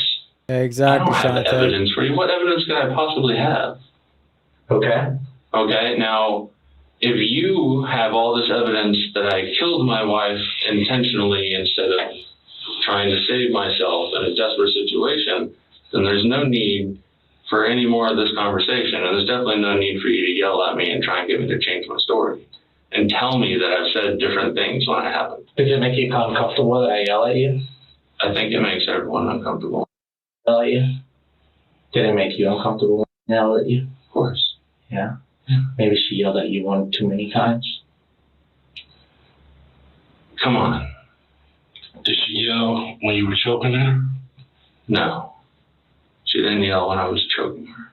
Why would she tell her coworkers that you never let her speak? That you were controlling about everything? That you were controlling about... You just proved to me that you were controlling about... You despise her mother. I don't because her mother laid on the wrong side. You couldn't have thanked her for what. But guess what? Mr. Kevin wants to attack the mother because the mother wasn't watching. You're putting words into my mouth. I don't. You said it so yourself, sir. I said that she could have killed my son. From my perspective, that she didn't in the future. My perspective, you gave her another chance, and the second chance, you became aggravated, and you told her. No, I told her immediately after the first time. I wasn't aggravated. I was distressed. Okay. Was quite aggravated. You called it distress. I called aggravated. I think they mean very different things. Yeah. So let's talk about the facts. I just murdered my wife.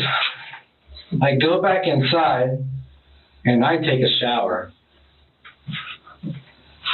I jump right in the shower. / bath. I jump in the bath. It was the best comfort I could find. What about your fucking son? While his dead mom lays on a cold ground, what about comforting your son? My mother was comforting my son, and my father was on the phone with the police. That's why I was able to go and process. But still, I still think it's selfish. I still think that's selfish. You can call me selfish. He'll never have his mom again. I wish that weren't the case. Because of you. Technically. Because of you, he'll never have his mom more again. deeply. That sucks. Because of her. No, because of you. She didn't strangle herself. You told us you strangled her. Use whatever because of you. Want to. No, that's the truth. You told us that already. Listen. Are you ready to face it? Are you ready to face your son and look him in the eyes and tell him you murdered his mom? Of course not. Because I didn't murder her. Yes, you did. I'm not going to tell him that I had anything to do with her demise. You're a fucking coward, man. You're a coward. If you can't own up to that because it's the truth. Maybe he already knows. Because I won't tell my 4-year-old son what happened. Maybe he already knows what happened. That's probably the only man up in faith, man up and telling the truth. So hopefully one day he may develop some dignity and respect and pride for you still. Keep attacking me, sir. I'm not attacking you, man. I'm telling you the truth. You're not telling any kind of truth. You strangled the woman you love in your front yard, where eventually your son had to walk out of. Go talk to my son. Talk to him as many times as you want to. Talk to me as many times as you want to. Change up your version of what I said as many times as you want to. You're changing your version. I haven't changed my version. Yes, you have. This morning, we started off with this morning. She came and woke me up. I usually make breakfast, but for some reason I didn't decide, even though she was being friendly, and gave me a hug. We went out. Second time, she woke me up. I went to the bathroom, I went to the living room, and I got on the immersion table. Well, what fucking time did you get up? I don't know. I've done 4 things. Maybe I'll check the clock. Maybe I won't. Who knows? Why would I? At none of those point in times did you ever check on me.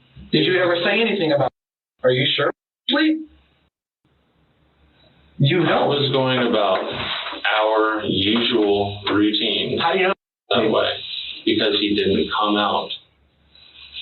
If he was awake, he would have been out. I have a 3-year-old son that sometimes sits in his bed and plays with his toys. You for know a while. For a while. Your son. I know my son. He would have immediately came out if he had woken up. He didn't wake up until there was no one in the house, which is why he was crying. Maybe you overwhelm your son sometimes, sir. Maybe you don't give him enough personal space. Maybe you don't let your son grow up. I think my son's growing up quite fast. He is. Very, very smart. Very, very smart kid. Beautiful kid. Good looking kid. 5, 6, 7, 8, 9, 10. He's going to be thinking, where the hell is my mom? He's going to be thinking that today. The last thing he thought about was planting flowers with mommy. He told me that himself. He remembers going on a walk with daddy. I'm not sure if I'm supposed to respond to that. I have nothing. I'm just telling you what's going on in your kid's mind right now. Okay. I'm just telling you. I'm already worried enough about what's going on in my kid's mind. I'm worried sick about how to handle the situation with my son. I don't think so. I think you already have that covered. You want me to tell you how to handle the situation? Yes, go ahead. All right, so I got some questions about the shed. The step ladder that was in the shed, you know, you said that's normally not in there. So you placed that in there? No. Who placed that in there? I assume my wife did. Your wife wasn't home. When are you talking about? What are you talking about? I told you that a couple days ago they transplanted tomatoes, and I think it was yesterday. Wayne, your wife is never home. You said that yourself. She won't take time off. She's been coming home. I also said that. She has been coming home. Okay. And she did those things with him. If himself told you that they planted flowers, it's going to be a little hard to argue about whether or not that happened. Okay. I assume she put the stool in there to reach something that they used for transplanting the tomatoes, or for planting the squash. Okay. What about the strap that's hanging up on the rafter above the door in the shed? Who put that there? Strap? Yep, black strap. What kind of black strap? It kind of resembles like a seat belt, but it has like two metal hooks around it. It was tied up above the door. My wife put it up there. That strap was for us to hang a swing from a tree, and we didn't use all the straps. If it's the strap, I think. Maybe your wife put it up there? Why would your wife put it up there? I doubt it. If my wife put it up there, it might have had something to do with what happened this morning. Or maybe not. How convenient. Why do you think she would put? Let me ask you this, and this is not me grilling you or busting your chops, man.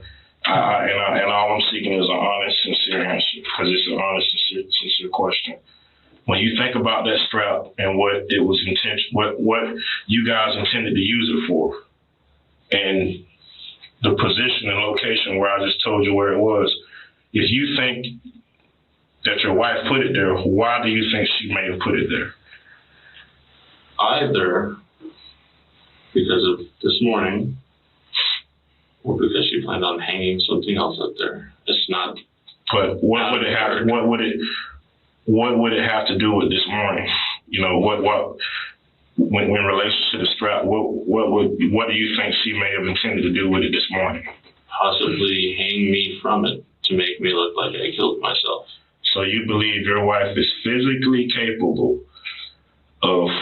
I think my wife is physically capable of using tools and leverage and all the things that she uses all the time. And I don't know if that's what she planned on doing with it. She could have planned on doing anything with it. I don't know. You said it earlier, dead weight. Do you know how heavy dead weight is? Sir, if you were to be deceased at this moment, it would probably take me and Mr. Dixon there to pick you up of this dead weight. Being that you've claimed that I'm twice my wife's size, you obviously think I weigh a lot more than I do. And I still don't see the point of your statement. How would your wife hoist you, use leverage to make it look like you killed yourself? There's a million different ways that people... Really? Enlighten me, because I don't know. That was the farthest thing from my mind when I asked you that question. That's the first thing that popped into my head when you said there was a big strap hanging from the rafters in the shed. Well, I mean, it's an article that we found at the crime scene, so it's not unusual for me to ask you about items that we found at the crime scene. I didn't say it was unusual. But I mean, I wasn't thinking along those lines based on your answer. Well, she planned on using it for something. I don't think we're ever going to get the chance to ask her. You made damn sure of that. Because I didn't kill my wife. 100% Dave. Because my wife is dead. I did not murder my wife.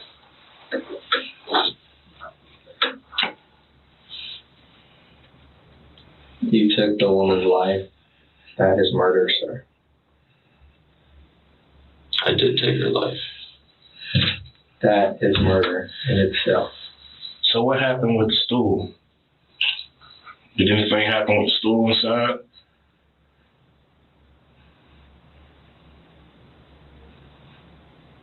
I don't even...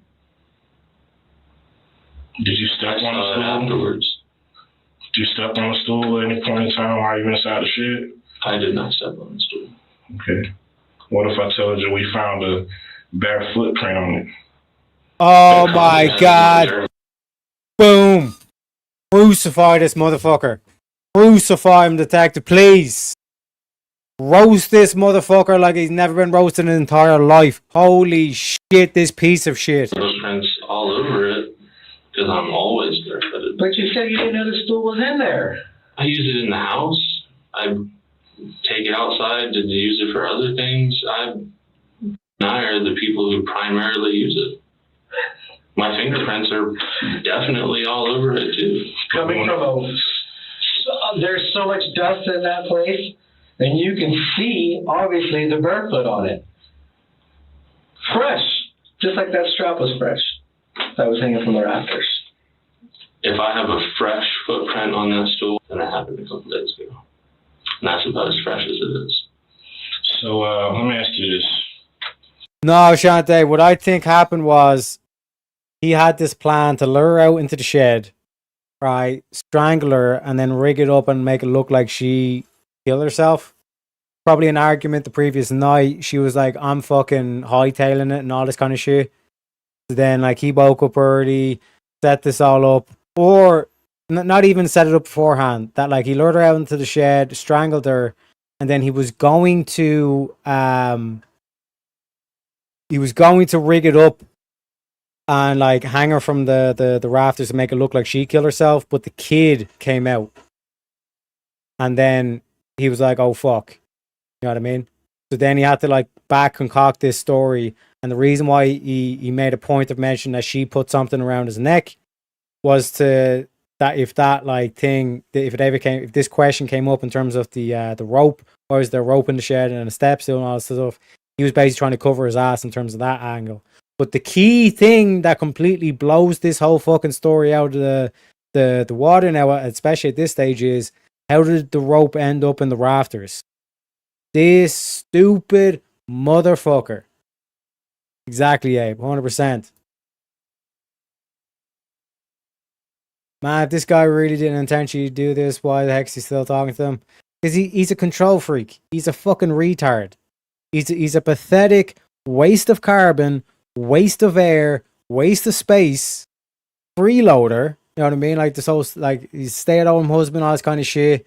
Wasn't doing nothing in the relationship, making up all these excuses, claiming that he does everything for the kid and all this stuff, but he's really just a control freak, even though he's bringing nothing to the fucking table. She's like, I'm finally fucking done with this. And then he kills her, tries to rig it up as a suicide, but I'm pretty sure the kid is the one that interrupted it. And the kid's seen it. That's why the detectives keep bringing up the rope, the step stool, and the kid potentially seeing it. You sustained some injuries from this incident, and your wife has sustained some injuries. And, you know, there's DNA. What makes you certain that we may not find your DNA or your wife's DNA on that strap? Both of our DNA is on it, and so is our son's. Should it be blood, though? I don't think so, unless one of us had a cut on our fingers when we were putting the swing on. Well, you got abrasions on your hands and scrape marks on your neck, which could have drawn blood. I don't understand what your question is. My question is, your DNA, is there a possibility that we're going to find your DNA? And when I say DNA, I mean blood on that strap, or your wife's blood. On the strap that's hanging from the rafters? Yes. It's possible you could find blood from either of the three of us on there. Why would your son's blood be on there? He could have had a cut on his finger when he was touching it. You might find blood from our dog or our two cats on it. I don't think you're going to find blood specifically from anybody on it, but I have no idea what's on that strap. The three of us used the straps to hang the swing that's in the front yard. So is she home or is she not home? Because now I'm confused. We're putting up swings. We're moving stools around. We've been arguing that she hasn't been home. We've got divorce papers. Oh, and by the way, we haven't been sexually active for several years. We don't have divorce papers. We have a relationship agreement. Did she not serve you papers several days ago? No. No? Okay. Well, pardon me if I'm We mistaken. actually backed off of divorce and talked about separation, and then we backed off of separation and talked about staying in the home. Separation, divorce, same thing. We're not sleeping in the same room. Different. Our wedding vows have totally changed. The same vows that we said to each other, that we shall love each other until death do us part. Guess what? Death did do us apart. Right? You stood in front of her and said these vows to her. The same vows where I believe you guys did this separation agreement on. Is that not the same piece of paper? Where there's some vows written on it? We never made a separation agreement. We never agreed on anything. And we didn't tell each other vows. Because it wasn't suitable for Kevin. It wasn't suitable for Kevin. Keep pitching whatever you got at me, man. I just... Do your job, do it well. I have nothing else. You sit here and you talk, but Kevin is very, very, very, very controlling, and if things don't go the way Kevin wants them to go, Kevin takes action. Everyone's controlling to some degree. Everyone wants to control some aspects of their lives. I am not very controlling. You took control of your marriage by silencing your wife forever. No, I did not. You did not. She can't defend for herself. She can't talk to us anymore. Would you be willing to give us a DNA sample?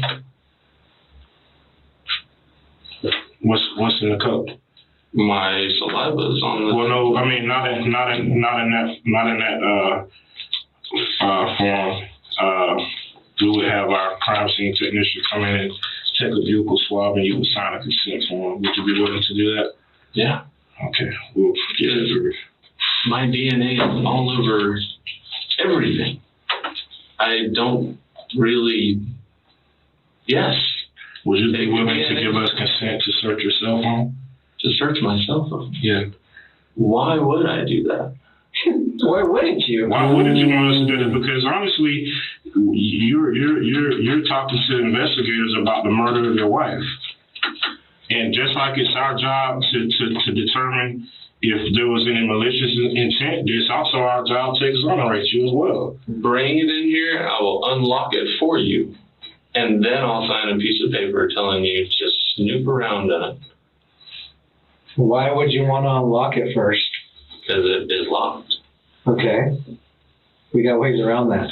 Oh, well then you don't need me. Or you could tell us the passcode. Your consent, it's your phone. You could tell us the passcode and sign the consent form, and we'll search it. Listen,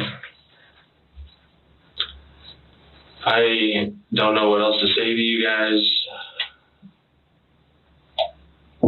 I'm very tired. I'm done for now. I just really have. You keep saying you're tired. Why are you tired?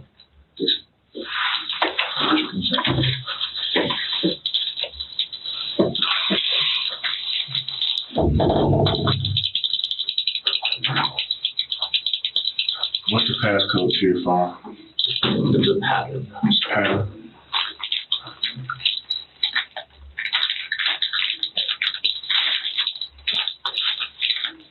We'll wait until you bring the consent form back.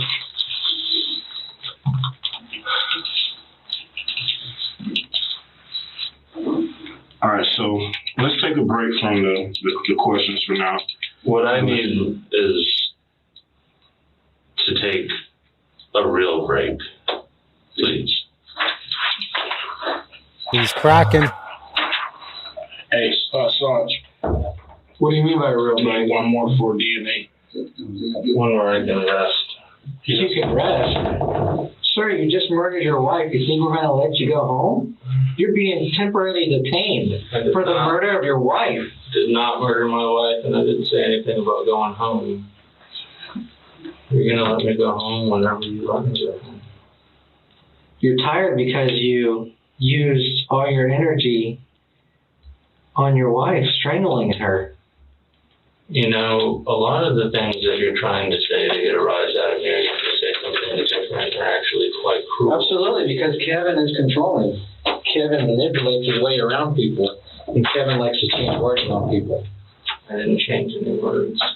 Yes, sir. Just dwell on the moment that you murdered your wife.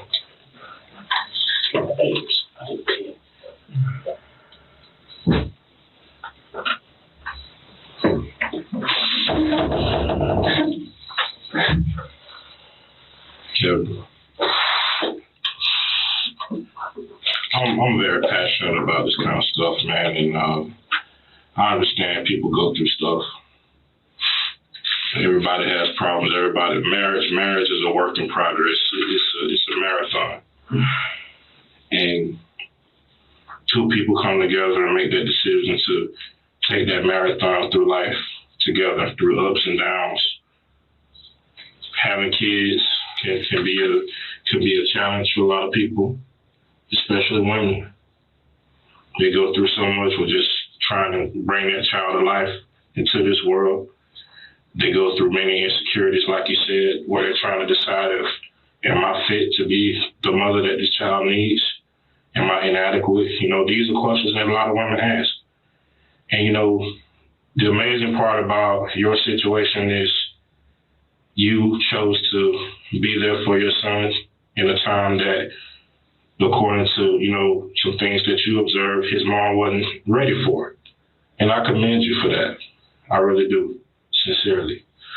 I'm a father myself, so I understand what it's like to have love for your children. I understand what it's like to have that protective instinct, not to want to put your kids in a dangerous situation, whether that person intends to be dangerous towards the child or not. An example, the situation with his grandmother. I'm pretty sure she loves your son, but sometimes people just don't have that parenting gene to make wise decisions. So I totally get why you got upset back then. Now that was back then, this is now.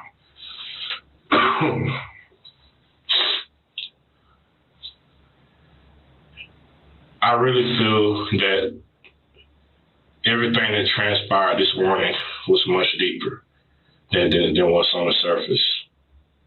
There's got to be, I mean, you got to tell me something that she, for the past couple of days, you said everything was okay. She wasn't well, but it was okay. It was, you guys were getting along pretty much. Am I accurate in that? Much more than we had been for a long time. So the understanding that I need from you, Kevin, is based on what you're telling me. What could have possibly changed or transpired in your wife's mind to make her just all of a sudden decide, I'm going to kill Kevin today?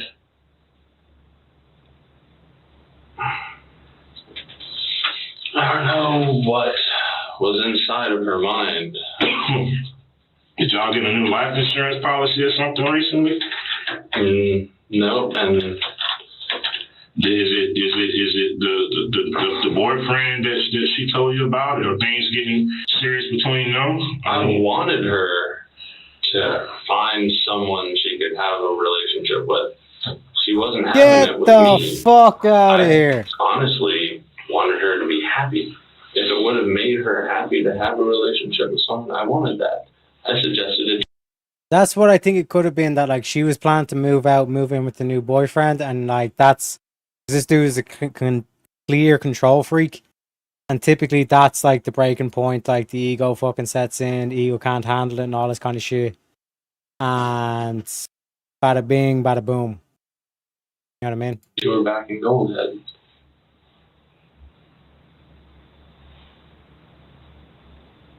And she never told you who this other person was? No.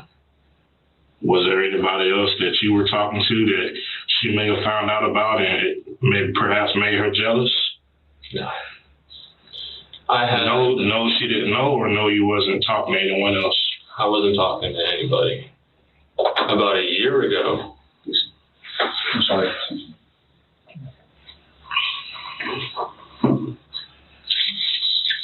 Go ahead, I'm listening. About a year ago, I was talking to somebody, a friend, an old friend, but it was never going to go anywhere.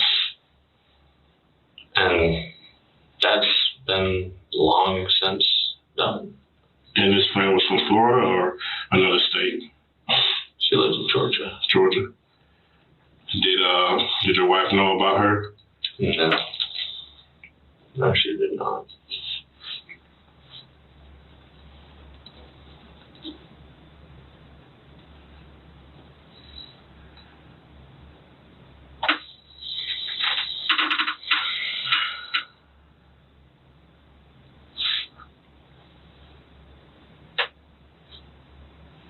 Kevin, what's your home address?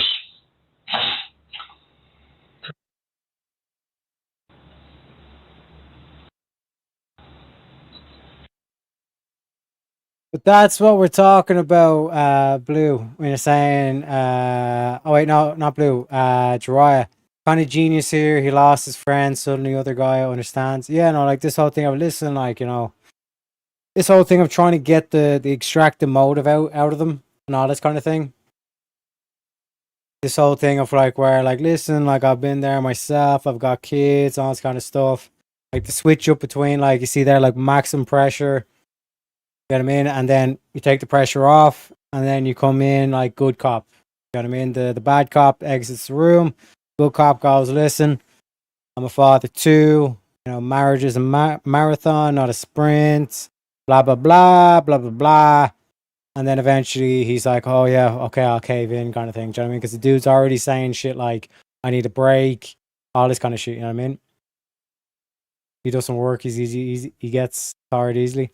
But I mean, like, this is the thing as well. To any of the ladies, like, do not get with a dude that's fucking a waste of space like this.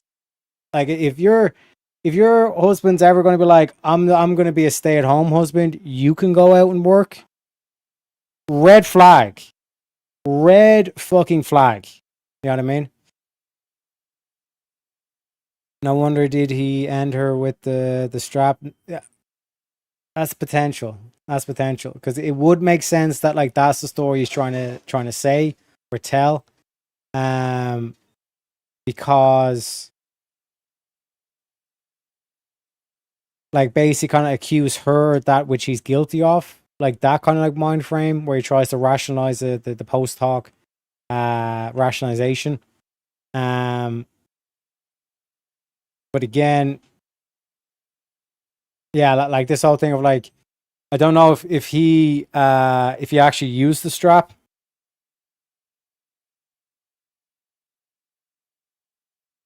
Let me think about this, Abe, actually. Because I think he strangled her. Or at least that's the story he was portraying. And if the strap is already hanging, but it could be a thing of like he used the strap or the rope, let's call it a rope. He used the rope. She's dead.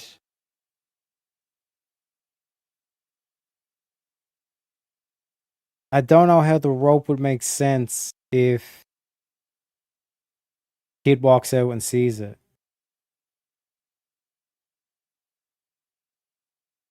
But it could have been a thing that he used the rope and then he tried to put the rope up and then get her to hang herself, and then he realized the kid saw it. Then he's like, okay, I have to abandon that plan. Kid's gonna say that I was out there with her.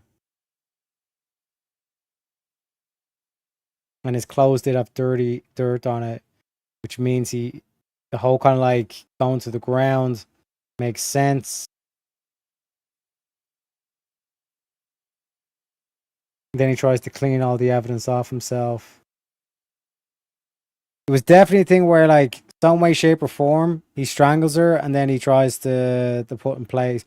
That's probably it.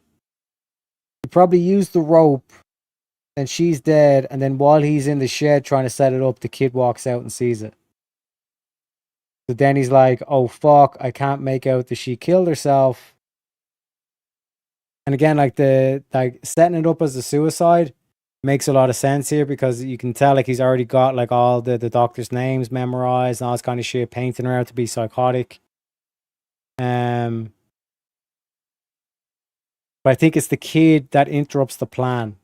And that's why he turns around and he has to make shift with this whole self-defense bullshit that he's been trying to spew. You know what I mean?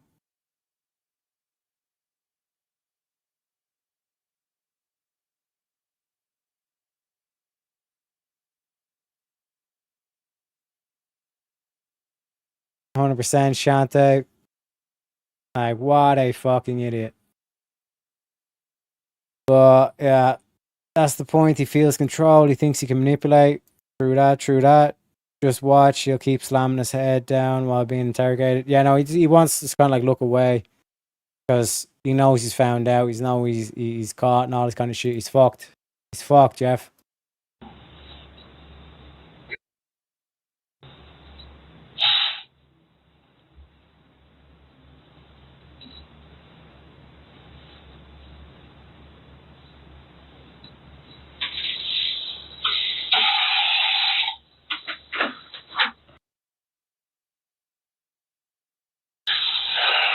Let's get sure I don't have a seat. So, if you were given the opportunity to say anything to your son, what would you say?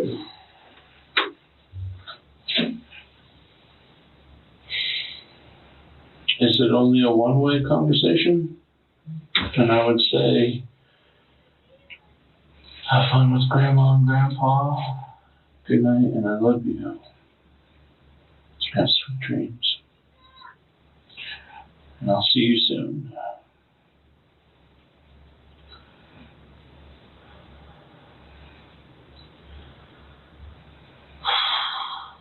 Well, considering everything that's going on, I will try the best of my power to communicate that message to your son, just the way you just said it. I don't know if that's going to be worse or not. You also got to remember, everything we've said in here is recorded, so he can hear it in your voice. Those words. That's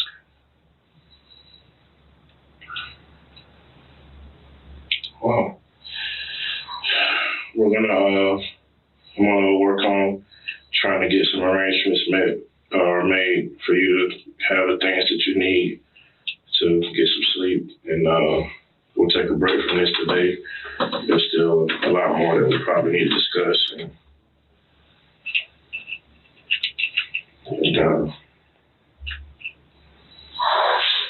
I go to the bathroom.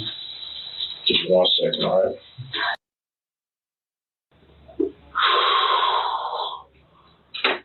All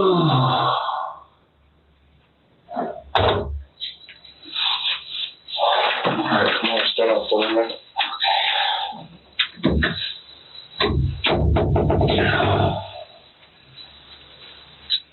All right, just a minute, make that for you.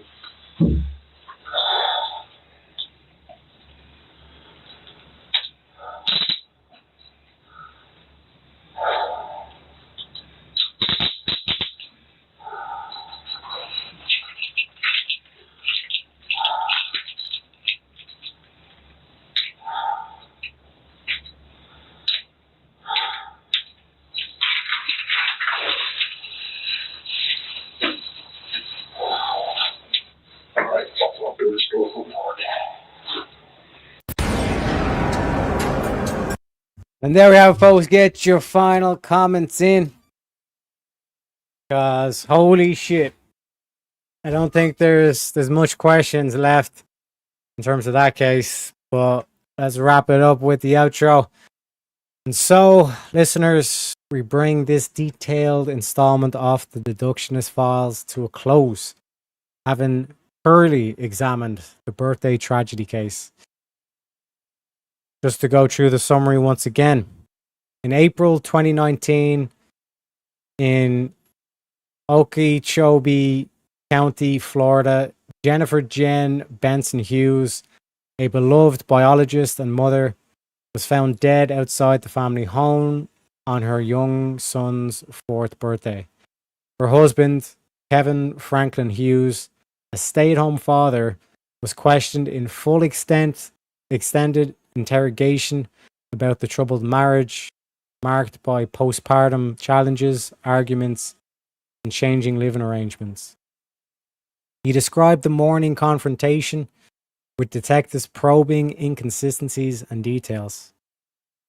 Case centered on domestic tensions and the events leading to Jen's death, resulting in murder charges against Hughes.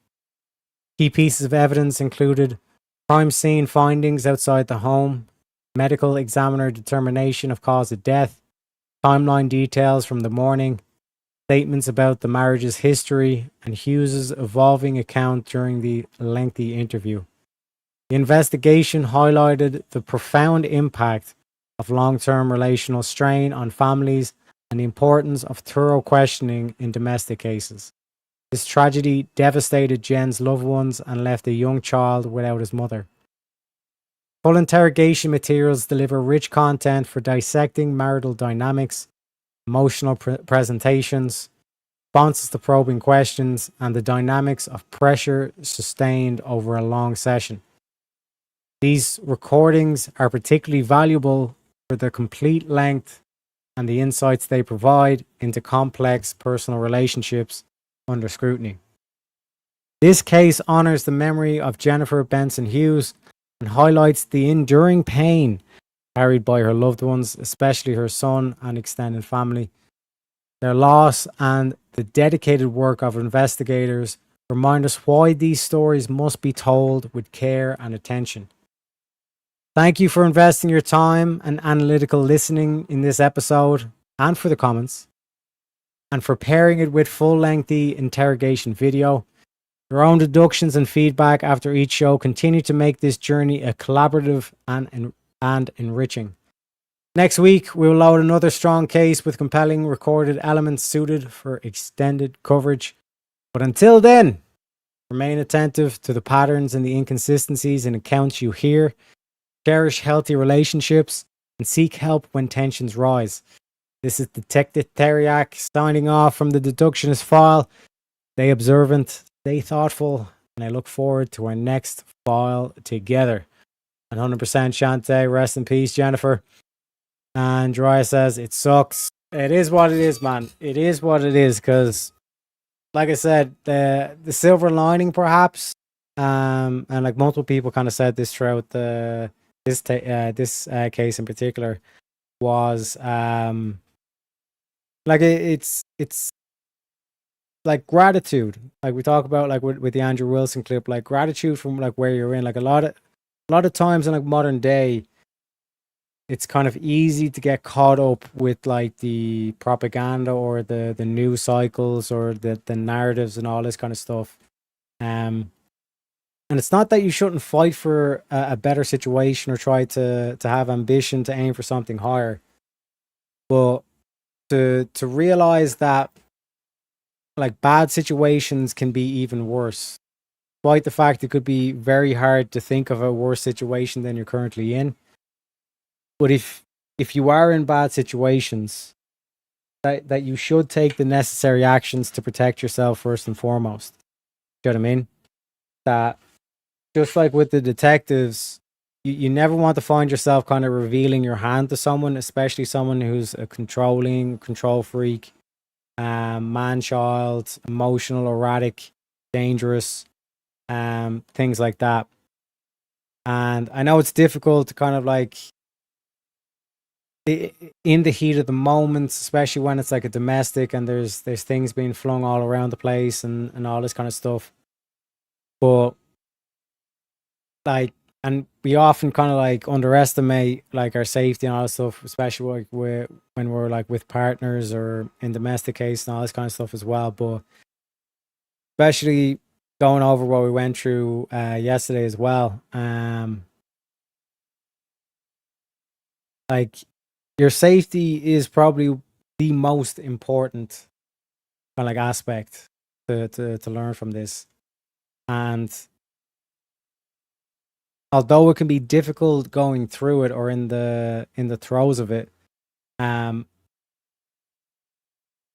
to like plan out a safe route of escape has to be your primary objective. You know what I mean? And yeah, and another thing as well, it highlights the whole aspect of, you know, Like there are fucking evil motherfuckers out there, you know. Pretty good pronunciation. Thank you very kindly, sir. Thank you very kindly. God bless Big Irish. God bless you too, folks. Teriak, you care. 100%. Driving now, so have a good day. Good night. Have a good one, Blue. God bless. Get out while he's gone. Don't let him know you're leaving. Exactly. Have a plan, you know. And keep it to yourself. Don't, because again, like the whole ego aspect is like, I'm going to do this, this, and this. And it's like, you don't want to reveal your hand to people like that. You know what I mean? 100%. And vulnerabilities, make sure it's someone you trust. That is the thing as well. But like there are people or institutions there that you can go to. You know what I mean? But I understand it's difficult when someone is like that much of a control freak that they try to micromanage your whole life. It's difficult to try and kind of get that separation needed to go to these places as well. Which is why like you need to, like Shante was saying, like have a plan and then like no hesitation, just like pull the trigger, so to speak, and get yourself out of that situation. Leave your stuff behind. You and your children's lives is what's important, not your stuff. 100%. 100%. Like your safety is priority. Don't be kind of worrying about the phone or the shoes or whatever the fuck, you know. Because this is how, like, this is a potential that could end up. Like I said, there's multiple cases that we've either already had, or like think about the guy who was putting the locks on the fridges and all this kind of shit. Similar kind of like patterns where like he quote unquote was doing everything, but the house is an absolute shithole. He's supposedly like cleaning up the house, but there's literally like flies in the house and all this kind of shit. Over exaggerating like what he actually does and what he contributes and all this kind of shit. And then this whole aspect of painting himself as like the angel, and she was the psycho and she was the crazy one and all this kind of shit, you know what I mean? Guy says we call it route, like route in American. Route? It's route. The fuck you talking about, Jariah? Unbelievable. But folks, we're gonna end it there. Let's see if there anybody. Is Tyler live? I think Tyler should be live. I think he's going live tonight, maybe. I might have got that mixed up. But we got Kieran Markin. G'day, mate. We're going to be going down to the Australians. G'days. Make sure you get your g'days ready. Throw a few shrimps on the barbie. Don't mention the emu shit, though. You know what I'm saying? But 100%, Jess. Like I said, hopefully you enjoyed the show. Good night, mate. Good night. But yeah, like make sure you give Kieran a like and a sub and all that kind of good stuff. And like I keep saying to all the Americans, we end the show the same way each time. I'm not asking you to trust me. I'm simply asking you motherfuckers to trust your president, trust the plan. God bless America. God bless Donald Trump. I'll see you motherfuckers tomorrow for a little bit of Wheel of Madness, baby. Why wouldn't you dedicate yourself to public service? Because I think it's a very mean life. I would love and I would dedicate my life to this country, but I see it as being a mean life, and I also see it as somebody with strong views and somebody with the kind of views that are maybe a little bit unpopular, which may be right, but may be unpopular. I am your voice. So to every parent who dreams for their child, and every child who dreams for their future, I say these words to you tonight. I am with you, I will fight for you, and I will win for you. We will make America strong again. We will make America safe again. And we